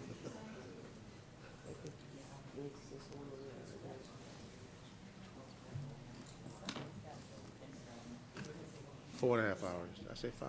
4.5 hours. Still a long time. Yeah, it is.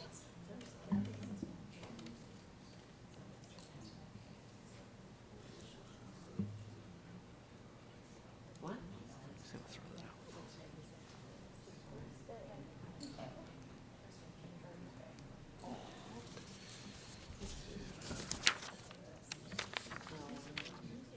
Me either. I was looking at that like, that's strange. You'd have to, I don't believe so. I looked at that one, okay, that's Chairman. That's different. You may want to talk to staff over there. Okay. We're going to revert back to The only G4. thing we do here is just Four? record. Have we worked out a deal here? The applicant is offering an additional restriction, as it stated before, that. Excuse me, that there would be a 20-foot buffer with type B screening. However, along folio number 65006.40s, the tree spacing of the B screen would be every 10 feet if viable. So we don't know at this point whether there's room there to put trees every 10 feet and have them be viable. So that's where the flexibility would come in. If it can't be, if the trees won't survive, we don't want to put them in that position. Turn the mic on. I would just add, as Adam is saying, or a viable alternative if we can't do the 10 feet. Commissioner, okay, all right. Okay. We are on the amendment. Commissioner Merman, you want to address the amendment? No, basically, he got to it before I did. I wanted to make sure that her concerns were addressed in the motion. Okay, we're on the amendment to the motion. Seeing no discussion on the amendment, please record your vote. Motion carried 7-0. We're now back on the amended motion. Thank you, Commissioner. No, we're not done yet. You know, you have such difficult issues, you just want to make sure this one gets through quick, right? Okay, we're now back on the amended motion. Commissioner Merman? Okay. Okay, we're back on the amended motion. The motion by Commissioner Overman, second by Commissioner Hagan. See no further discussion. Please record your vote.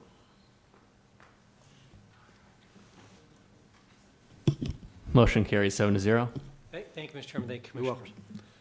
welcome. The Land Development Code amendments. We have 5 amendments, and this is only a workshop. It's not seeking any vote. Let me ask, you're welcome. Let me ask the commissioners something. It's now 25 minutes to 2. We've been here 4.5 hours. Your chair is in need of taking a bathroom break. Do we want to do this today, or is there time to come back and do this at our next meeting? September 10th would provide enough space because the public hearing is September 26th, followed by a second public hearing October 24th. So we can do it. We can do it another day. We could do it at the September land use meeting, and we would stay on schedule. Any objection to that? Okay, I no have objection. one question. We're still working on text for. Yes, if we got your- So can we do that between now and then? Yes, absolutely. Okay.